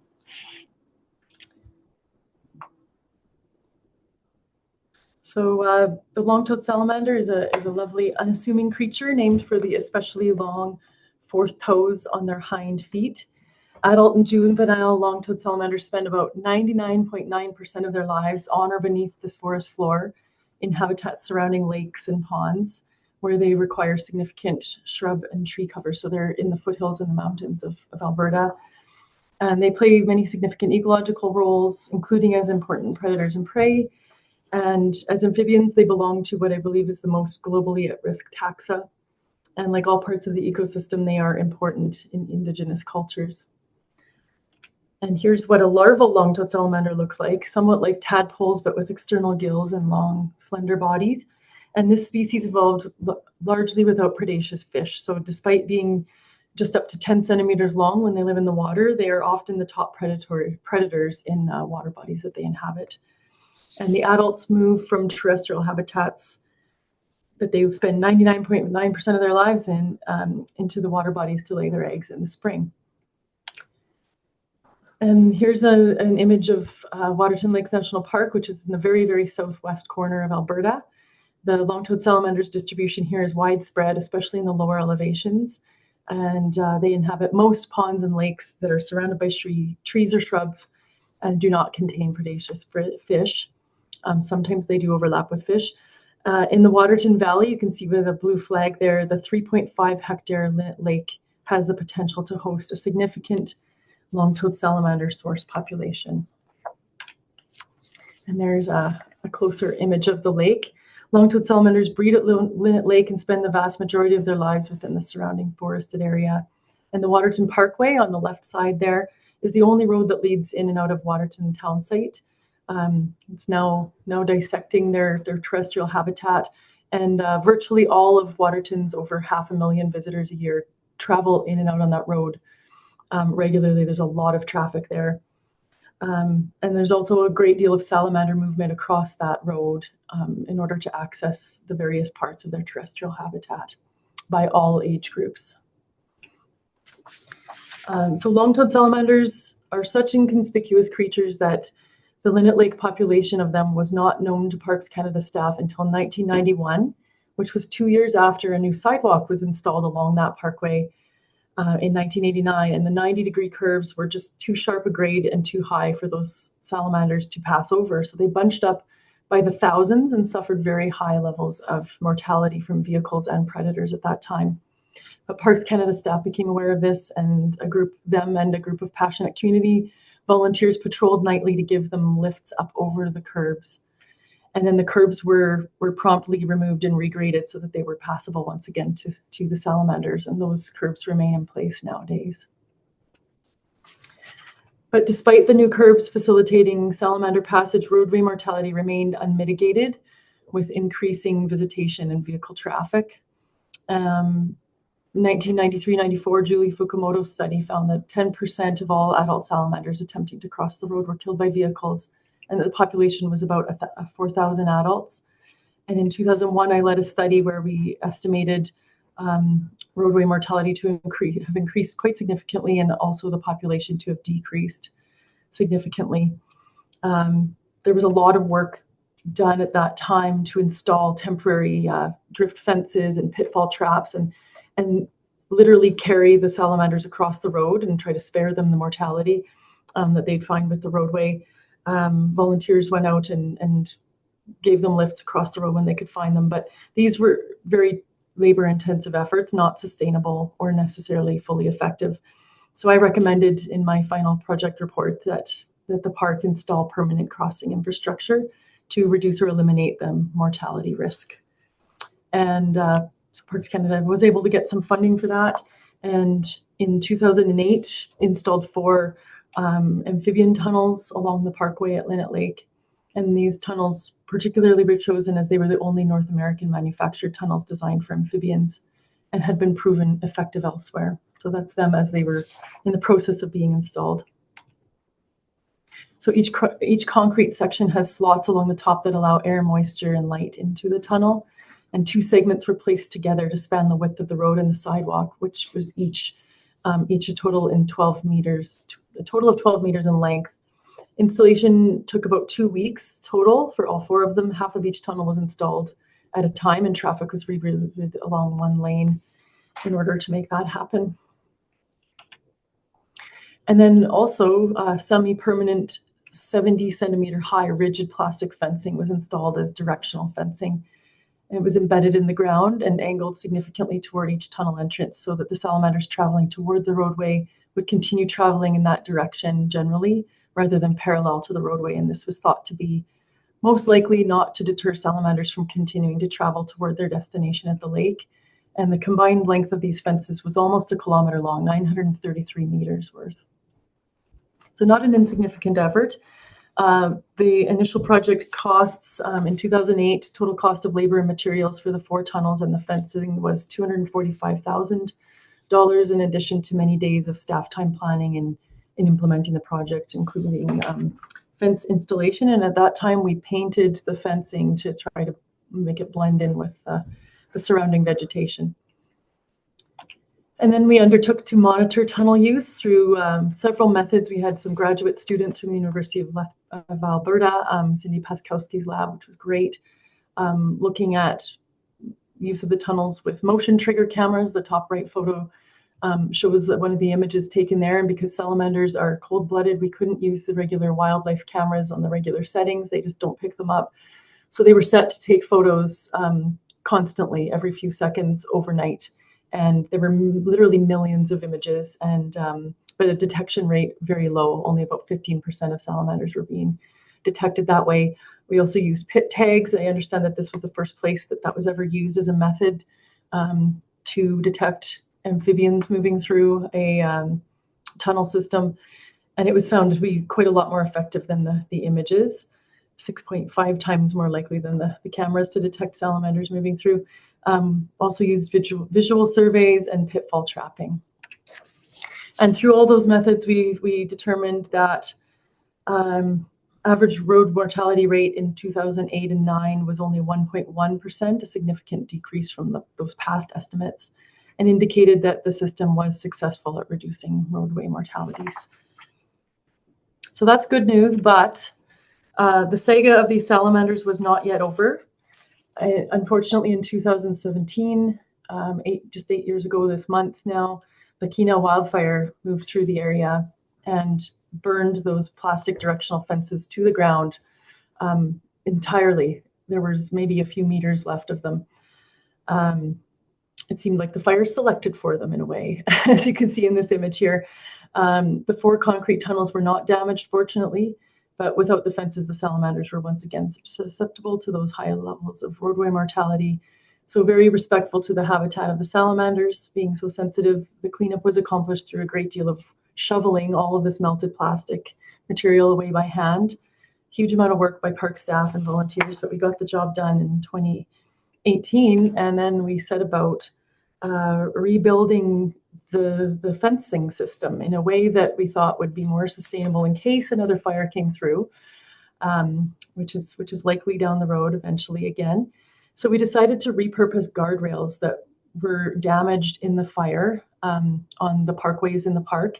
They were no longer appropriate to use for human safety purposes, but they were perfect, in good enough shape to use as directional fencing toward the tunnels, and definitely high enough still, with a nice little overhang on them. So we hired a contractor who salvaged and installed about 750 meters of guardrail as permanent directional fencing in the fall of 2018, just a year following the fire. And this was accomplished as a big priority amidst all of the other infrastructure projects that were required following the fire. We had a lot of infrastructure damaged, but because of this, the importance of this system and maintaining it, it was prioritized, and it was great. So that refurbished system has been in use by the salamanders and many other animals since. And we know that in part now, much more reliable way to monitor who's moving through these tunnels is through these awesome HALT system cameras, which the Miistakis Institute, and I think there's at least one person here on this call, on the conference from Miistakis Institute who's been involved in this. So we're very grateful to have 4 cameras in 4 tunnels that are not using infrared technology, but these are specially made for monitoring reptiles. And so there's a ramp set out in the tunnel. I'm not sure if you can see my mouse. And then that's attached. There's a laser moving across that space. And whenever it's broken, it triggers the camera. And so we were very excited to get these beautiful pictures of long-toed salamanders passing through these tunnels. Just this spring is the first time, and so we're sort of piloting this method of using these cameras to monitor herptiles. And we're really excited too to see that it's certainly not just salamanders, and we've kind of suspected that all along, but there are many small mammals using the tunnels, as well as lots of wandering garter snakes whose mortality on the road anecdotally has definitely dropped since these tunnels were installed. All sorts of small creatures using them, and so that's seemed to be a great success overall from that perspective as well. So before I wrap up, just a few lessons learned for those who are interested in learning from us, or the lessons that we've learned the hard way maybe with this. Just first off, if you're designing a system like this or installing something, make sure that you design your system wisely. At Linnet Lake, we've learned that 2 of the 4 tunnels that we installed are used significantly more than the others, while some areas that are shown in orange here are not accounted for within that tunnel and roadway mitigation system. So looking back, we might have maybe put a tunnel in each of these areas rather than the main parkway that haven't been as used. And maybe down the road, if we have an opportunity, we will do that. But just make sure you take a careful, informed look at your site before getting going. And you know, we had done that, but we just didn't have many years of data to look at. Second, think like your target species and think long term. Initially, our tunnel fence interfaces were not built in such a way that they were completely impermeable to salamanders breaching them. And all these arrows show weak points where we assumed salamanders would very easily be able to breach them and get up onto the road. So definitely important to think about materials and make them solid from the start. Also ensure sufficient resources are dedicated to appropriate maintenance of the crossing. So here you can see the initial fencing that was painted with spray paint, a couple layers of spray paint, and it started chipping off and looking really bad. So just before they burnt down for Canada's 150th birthday year, we had pressure washed them to make them look better, just one color. And then they burnt down. So they, you know, the materials weren't super steadfast, and then the paint was high maintenance, and then also the drainage system in the area was getting clogged up with sand that the highway crew would drop on the road, and no one had cleaned those out for many years. So these are some volunteers that did the hard work of digging those out, and we've now made sure that our highway system, our highway team is looking after that sort of thing to make sure that the drainage isn't just funneled into the tunnels themselves. Also, one other quick thing, just again, considering the materials that are used, wherever possible, use materials that are going to stand up against, you know, climate impacts and potentially safe impacts coming from that, like fires that are becoming much more common. Do it right from the start. And then also being prominently located along a very high traffic parkway, the Linnet Lake crossing system is really visible to all volunteers and community residents that move through the area. So it's really awesome opportunity to share a good news story, and it's garnered a lot of interest and support just by being there. A lot of people know about these salamanders that otherwise wouldn't have given them a thought. So the final lesson I have to suggest is, if possible, from the initial stages of a project, integrate the important work of garnering understanding and support of locals and visitors into your plan, and get their engagement and their buy-in and support, and it'll go a long way. So long-toed salamanders are small but significant species, and despite whatever challenges may arise, it's important to protect them from the roadway impacts that we know will impact them in this area. So some final advice that's helped us in caring for the Linnet Lake long-toed salamanders: that, like a salamander focused on making its way through its habitat, be persistent. And I will wrap up with that. Thank you so much. Thank you very much, Kim. That was a great presentation. Really good to have a good news story of recovery, and congratulations for all that good work down in Waterton. Excellent. Awesome, thank you. Bernadine, are there questions? Yes, there are. There's a couple. Vanessa Boris asks, do you observe an increase in predation activity associated with these tunnels? Good question. Yeah, we haven't measured that. We could potentially, now that we have these great new cameras. I've looked a little bit at that. When I first saw the snakes on the camera images, I thought, oh dear, you know, now we have snakes feeding on salamanders in the tunnels, but they don't seem to overlap time-wise much, if at all. So anecdotally, it doesn't seem to be an issue particularly. But yeah, we haven't measured that, but it would be very interesting to look at that, because that's definitely important to consider. Okay. If you're artificially increasing predation. Yeah, go ahead. Then Tracy is asking, are you aware of other purpose-built amphibian projects like this one in Saskatchewan or Canada? Good question, Tracy. So I know of one on Vancouver Island, just near Pacific Rim National Park. I visited that one, and I understood that one was inspired, at least in part, by this one. And I'm actually going to put that question back to people, because I'd really like to know. I've heard people say that we've inspired others with similar systems, but I would really love to have like tangible examples of that in mind if anybody else has thoughts on other ones that are existing in, like you said, Saskatchewan or Canada. Anybody have anything to share there?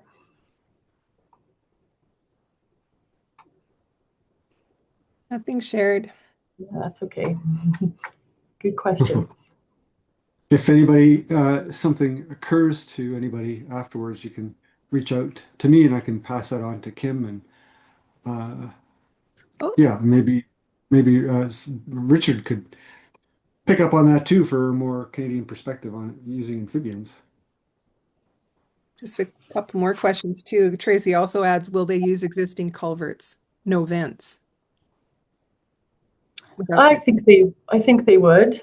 Yeah, it's better than nothing. Yeah. Yeah, I think they would if the microhabitat is suitable. Yeah, the vents are nice to maintain moisture and air and view up to the sky perhaps, but yeah, I would say that, like I said, better than nothing if there are existing culverts that you can use to direct them into. And Justin, I see your comment about grasslands. Yeah. Would be wonderful in grasslands. Yeah. Yes. Agreed. Okay. If there's no more questions of Kim, then that wraps up the presentation component of today's workshop. And I want to thank all the presenters. I learned a ton today. I hope everybody else had an opportunity to learn something as well. Really fantastic information and good learning. But the day is not done.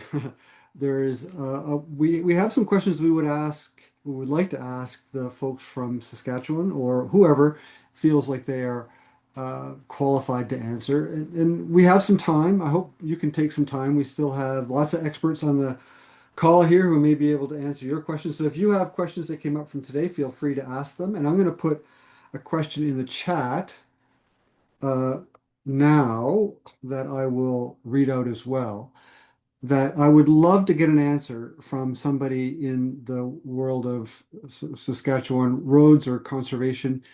And it is this: after listening to the presentations today, what are the most important steps for Saskatchewan to take in terms of advancing road ecology and/or road mitigation projects? And I'm prepared to leave a very long, awkward pause until somebody sticks up their hand or unmutes and answers the question.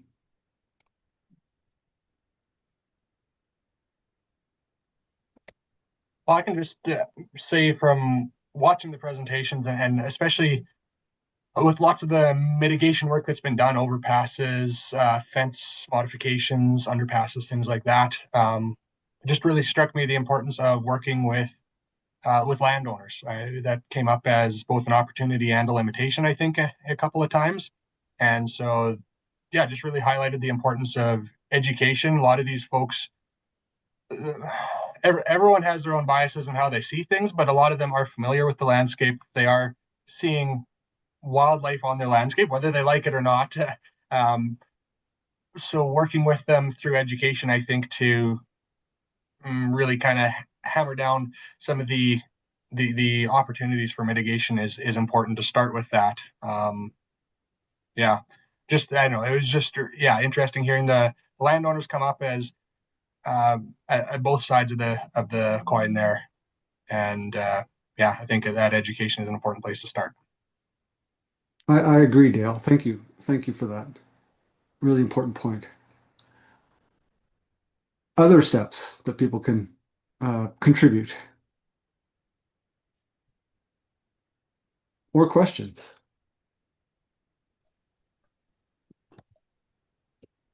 It's Ryan Brook here. I think that what was striking to me today was that there are a lot of different tools in the toolbox to look at this. I know we often get I get obsessed about GPS collaring, but I think that, seeing the good work with trail cameras is one very good example, and there's a lot of good data you get from cameras that you won't get from collars. And so I think either using them both or even deciding what tools are available are important.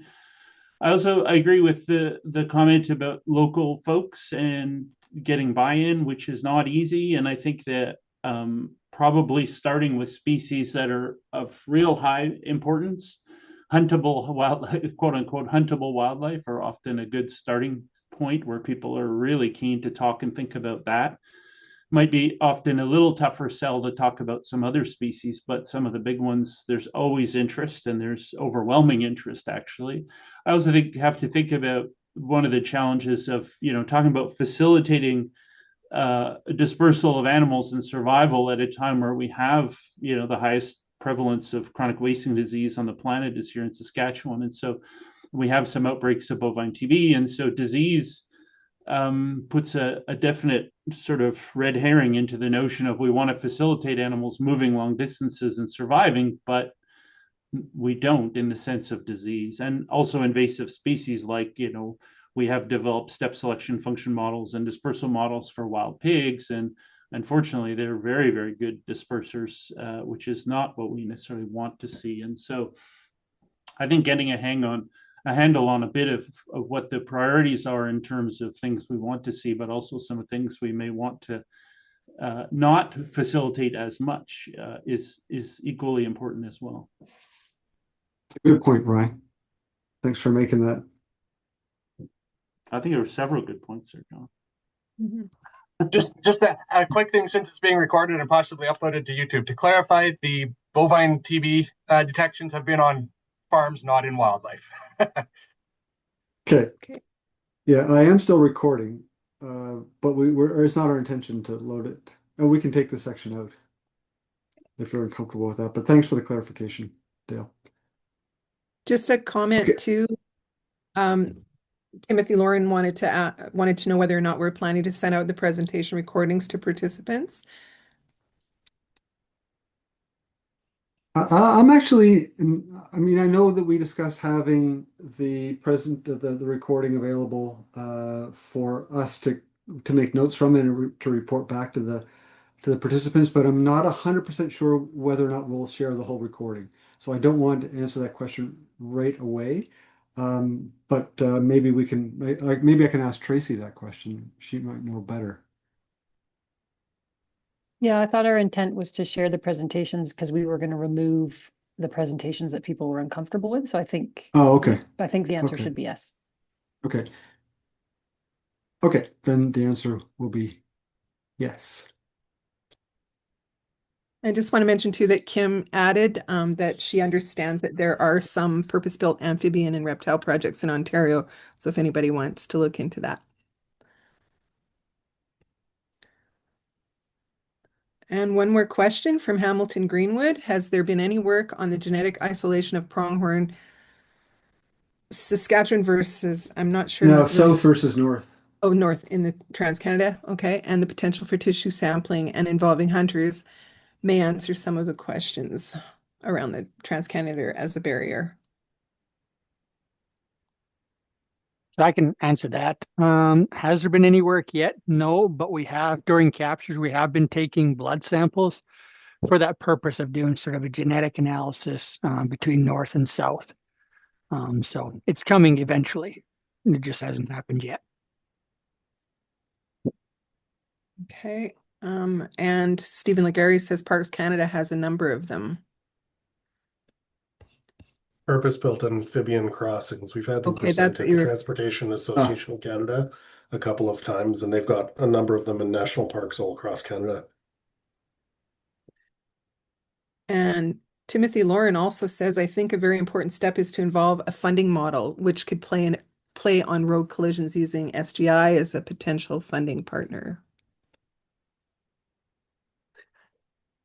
And that's a good point, Timothy, and it adds to my next question, which I've just put up in the chat as well, is what are the barriers to implementing road mitigation to address motorist safety and wildlife movement? And definitely the data that we have on the cost benefit analysis for wildlife and for motor safety is one of those things that you point out.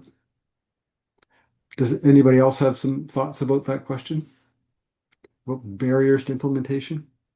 We're very curious about this. John, Ryan, again, my view is I think there's almost like a psychological study here as much as biological, in the sense that, you drive Highway 11 between Saskatoon and Regina, and I do a lot. The culture is that you set your cruise at 126 or so, and you still get passed by a lot of people, and you put up signs, and signs seem to get ignored. I don't see a lot of successive signs. And so I think something has to be different there in terms of the mindset of people, and how do you convince them to slow down a little bit in areas where they need to slow down? Because I think we can do the science and identify where fairly straightforward, but convincing people to actually do it, and just having police and tickets is not the answer. I've grappled with this a very long time, and I think the group is definitely identified from a safety perspective. DOTs can do that work, can establish funding and build projects. But that doesn't always line up with the connectivity needs, regardless of species and size. And so it's the funding for connectivity that is a major barrier for this if it doesn't line up with a safety issue. And that's why I was putting our colleague from Parks Canada on the hot seat, is Pronghorn Crossing, in Saskatchewan or Alberta. That's not a small amount of money. Yeah. Right? And finding that connectivity funding is going to be big, and our colleagues in the US have started to do that. They've had multiple years of high dollar grants coming from the Federal Highway Administration down to the various DOTs to not only study, develop programs, but to build projects.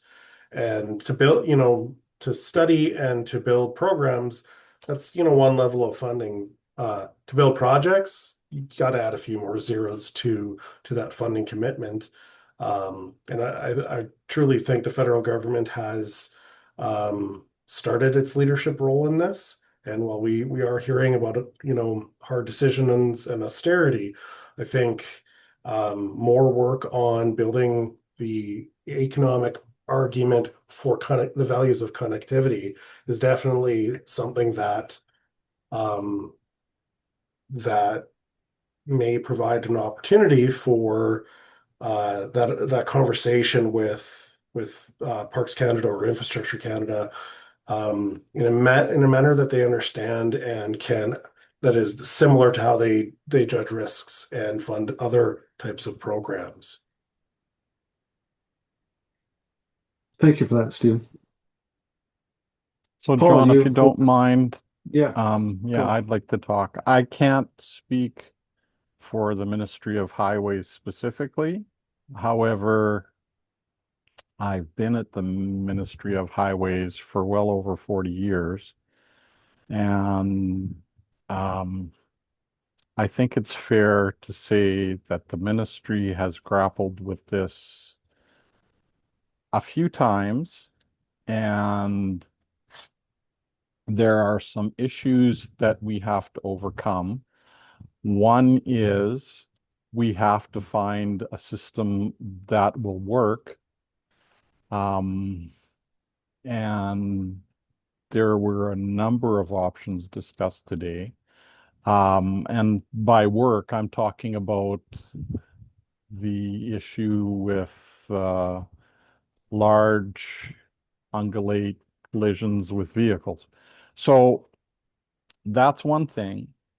But another thing which has really complicated the discussion and reduced any appetite to try and provide a solution to those types of collisions is that we need to know what the migratory data is, or if not the migratory data, we need to know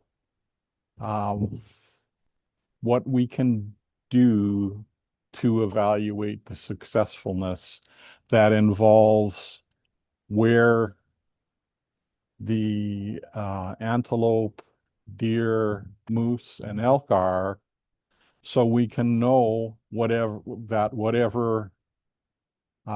we choose to install can be evaluated effectively to determine whether it works or not. So that's one of the reasons why I was so ecstatic this morning. Like,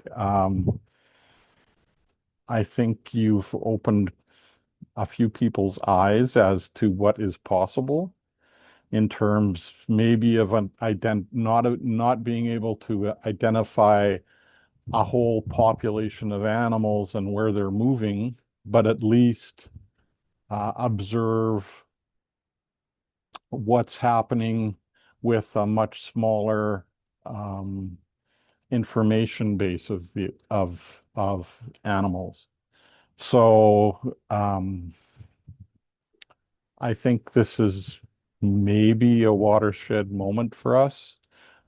We'll have to think about it and develop a better plan than we currently have, which for the last few years has meant seeing what's out there and seeing if we can make it fit into what we want to do. Excellent. So honestly, I've said a whole bunch of nothing, but it's still a much better potential in my mind than it was at 8 o'clock this morning.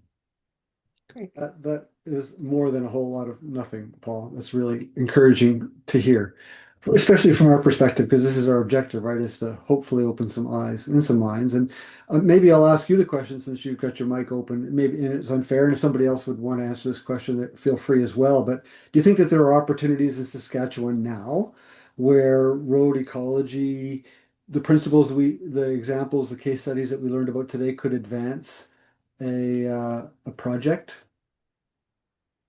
Potentially, yes. Yeah. Yeah. It's like everything. It's getting the right people together and kicking things around and coming up with solutions.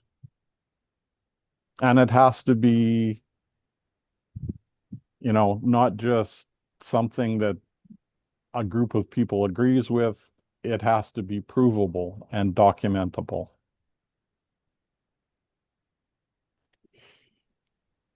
Maybe that's a good Dale, segue. Oh, sorry. Nope. I was just going to say, maybe that was a good segue for something Ryan said about the numerous land conservation organizations that are buying up land, signing easements, like the Nature Conservancy that have priority on landscape connectivity. So maybe partnering with them some way. Mm-hmm. Excellent point as well. And Dale, you turned your camera on it. I was just going to say, as far as the barriers, kind of a little bit back to my first comment, I guess, about the opportunities and difficulties with private land ownership along roads. one of the barriers we've run into is unprotected feed sources. So haystacks or winter corn grazing fields or unprotected silage pits right alongside busy roads, highways. And then we get calls about, it's so dangerous here. Neighbors are hitting elk all the time, and we try and encourage people. Well, if you fence that, the elk won't be crossing your road all the time. But the solution apparently on the landscape is there just shouldn't be deer and elk. So that's one of those barriers where it's such a common sense thing. Don't put feed right alongside a busy road, but it doesn't seem to be common sense in the end, actually.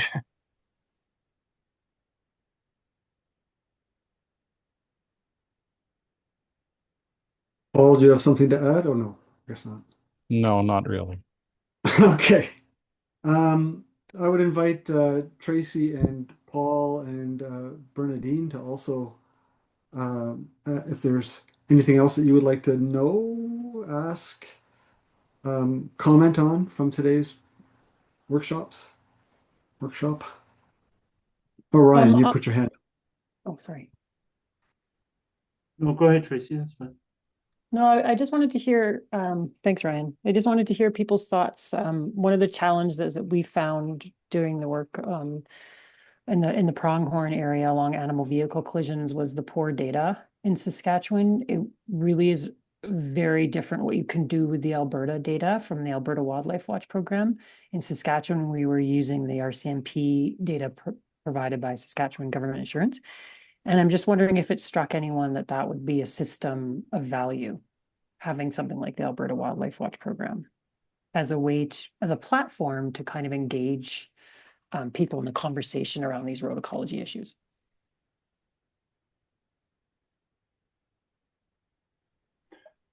Tracy, it's Ryan. I would agree wholeheartedly. I mean, we had access to the SGI data for moose vehicle collisions, and some of it was fairly good spatial reference, and some of it was Trans-Canada between Calgary and Winnipeg or something. And so, I mean, these are the quality of the spatial data was highly variable and problematic. I would say that was the biggest criticism we had of those data when we looked at it.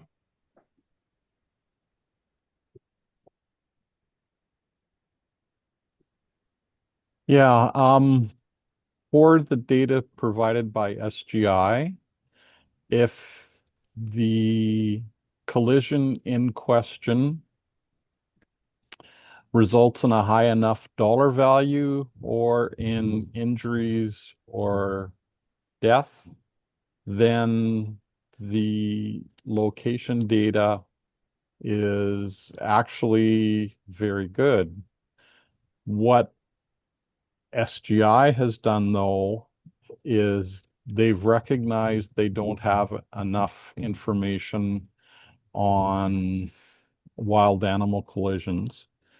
So they have dipped into the other side of their business, which is the insurance business, and they provide data, whatever data is available on wild animal collisions that aren't legally classed as collisions because they don't cost enough in terms of repairs, and they provide that data as well. And unfortunately, because it's not a reportable collision, the RCMP and other police agencies don't have to report it.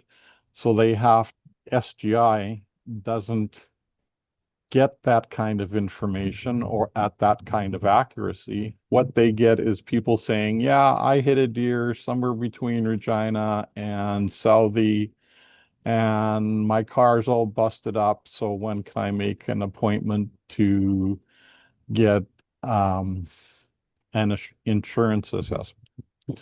So between Regina and Southie just doesn't work, right? And it's the same no matter where a vehicle hits an animal on our highway system. It's going to be a very, very poor description of where the animal was hit. And the only way we could change that would be some form of legislation or regulation that required vehicle drivers to be more accurate in describing where the collision was that they had with the wild animal. Sorry, that took a little while. That's okay. Ryan, you have your hand up for a while. Is that a legacy hand or is that a new comment? Oh, no, I think that we'll call it a rail hand. I would say that, we spent a lot of years working on this farmland moose business. And I have to say that one of the biggest barriers we had is that SGI had no interest in certainly financially or otherwise in anything at that time. And I would say Ministry of Highways was at least as well, they were really non-communicative and didn't really respond to emails or anything. And so, and the trucking industry and so we reached out to all of the obvious likely partners at the time and just met with cement walls throughout. And so I would say, certainly, unless things have changed a lot, I'm not sure where the partners come in here. I think that finding people that are legitimately keen to jump on board and engage would be, and hopefully maybe things have changed over the time since we were really working hard at trying to find people that wanted to, do some experiments around things to mitigate. But hopefully we can find some partners that are willing to jump on. I think also the notion I talked about data and someone else mentioned as well, habitat layers and some of these things are useful, but also problematic. And my long-term frustration is when people just get all these GIS data sets and put them into models, you'll get a result for sure, but whether it's a useful result depends a lot on whether the data itself are of quality in terms of the input layers of where roads are and highways and the habitat data associated with it. So what Paul and Ryan, you guys were mentioning about the challenges within Saskatchewan, it brings me back a decade and a half to when, or I guess more than that now, when I was assigned to this problem proposition in Alberta. And so what we started with, so you guys are fortunate. Your maintenance is I believe in-house. It's Sask Highways staff. We are outsourced, so that provided quite a bit more of a challenge with regards to collecting the data. But as Tracy actually, I think you guys bid on the development of our data collection app. It's pretty straightforward these days to create a data collection app and to put it in the hands. Everyone has a smartphone, to put it in the hands of your maintenance personnel to start to collect that data. We've published what we do, what type of data we collect, how we set it up so that it's a fast, safe, and accurate collection process. In my presentation, I think I mentioned 51,000 records since we began our program. Once you have fast, accurate, and quality control data, the analysis can either be one time. You can build a system like we have that does it every night, or the animal carcass data. I truly feel is the beginning of that process, because governments, if you're going for funding to your Ministry of Finance, data-driven decision making is key, right? And if it's from a safety perspective, getting that animal carcass data it's been the path of success for us, and I'm always more than willing to help a fellow ministry out if you want to take that offline and chat with that further. Thank you. Hamilton, give your hand up. Thank you. Yeah, my name is Hamilton Greenwood. I'm with Saskatchewan Polytechnic in Prince Albert. We've had good luck working with the Saskatchewan Wildlife Federation. I guess the question goes out to you, Ryan, is that you mentioned that you'd exhausted a number of sources that could potentially get some data or cooperate with your work on the moose. I'm wondering, if there's a venue to work with the broad-based membership of the SWF to get them to do something like monitor the corridor between Swift and Maple Creek and give them an easy tool by which, we just heard that mentioned, by which they could record the presence, of any dead carcasses. We got enough people on the highways every day or close to on either side who are probably members of the SWF. I wonder if that might be a citizen science way to reach out and try and get some sort of data along the prevalence of road kills for that and other species in that particular stretch we're so concerned about.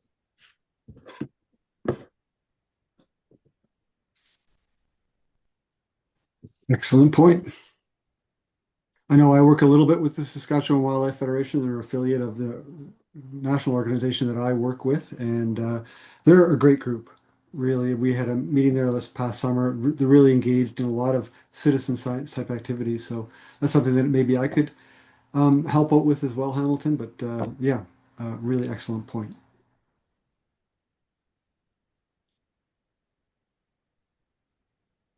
Okay. Is there are there other things that people would like to bring up? Some points, some solutions to the issues of barriers to road mitigation, or ideas about projects that could happen now, or are we closing in on an end to our workshop? Well, I would like to mention something. That's okay. Yeah, please go ahead, Bernie. As my role with Miistakis as their Indigenous engagement specialist, I have had opportunity to speak with a few people from different First Nations in Saskatchewan Treaty 4, folks from Nuckaneet, and there were a few from Thunderchild and Sweetgrass First Nations as well. And one of the things that really came up quite a bit was, first of all, they were very grateful and really were pleased with being invited to be even spoken to about the idea of us putting in wildlife crossings. They certainly agree that there's something that would be very helpful. They mentioned that they had personally seen declines in wildlife. They've experienced wildlife collisions on the road, even very recently. But one of the things that they felt was really important, and I think this is something that we all should be cognizant of when it comes to working on lands, building things on lands, and that is that there has always been a connection to the land and to wildlife. And so it actually goes into a realm that is a little deeper than what is on the surface. And it speaks to the whole idea of relationships, relations with animals. And so one thing that came up is that First Nations people and other Indigenous people really believe that there needs to be certain aspects of ceremony and certain aspects of prayer and even pipe ceremonies before shovels go in the ground, so to speak, because when we're talking about other animals, other creatures, these are considered animal relations. First Nations people really have always felt of plants and animals as being brothers and sisters and to the people.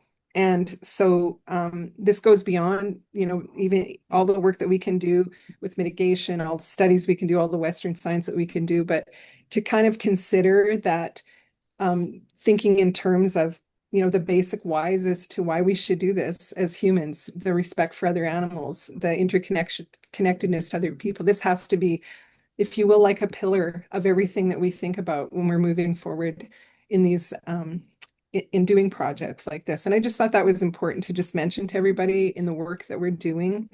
It really is a big deal to First Nations people that it's thought of in that manner, that ceremony, elders coming to the table, that being actually asked to come to the table is a really essential component of it, before the shovels go into the ground, so to speak.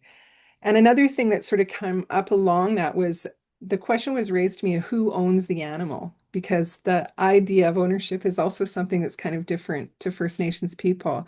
So when we're talking about things like, collecting carcasses off the roadways, for example, that was a question that was raised. And I know that in some cases, First Nations can access some body parts to not be crude, but sometimes that's an option through ministries and through the government when it comes to, say, birds of prey, feathers, or possibly other aspects. So that's something else to consider too. A question to be answered if somebody actually can answer that to me.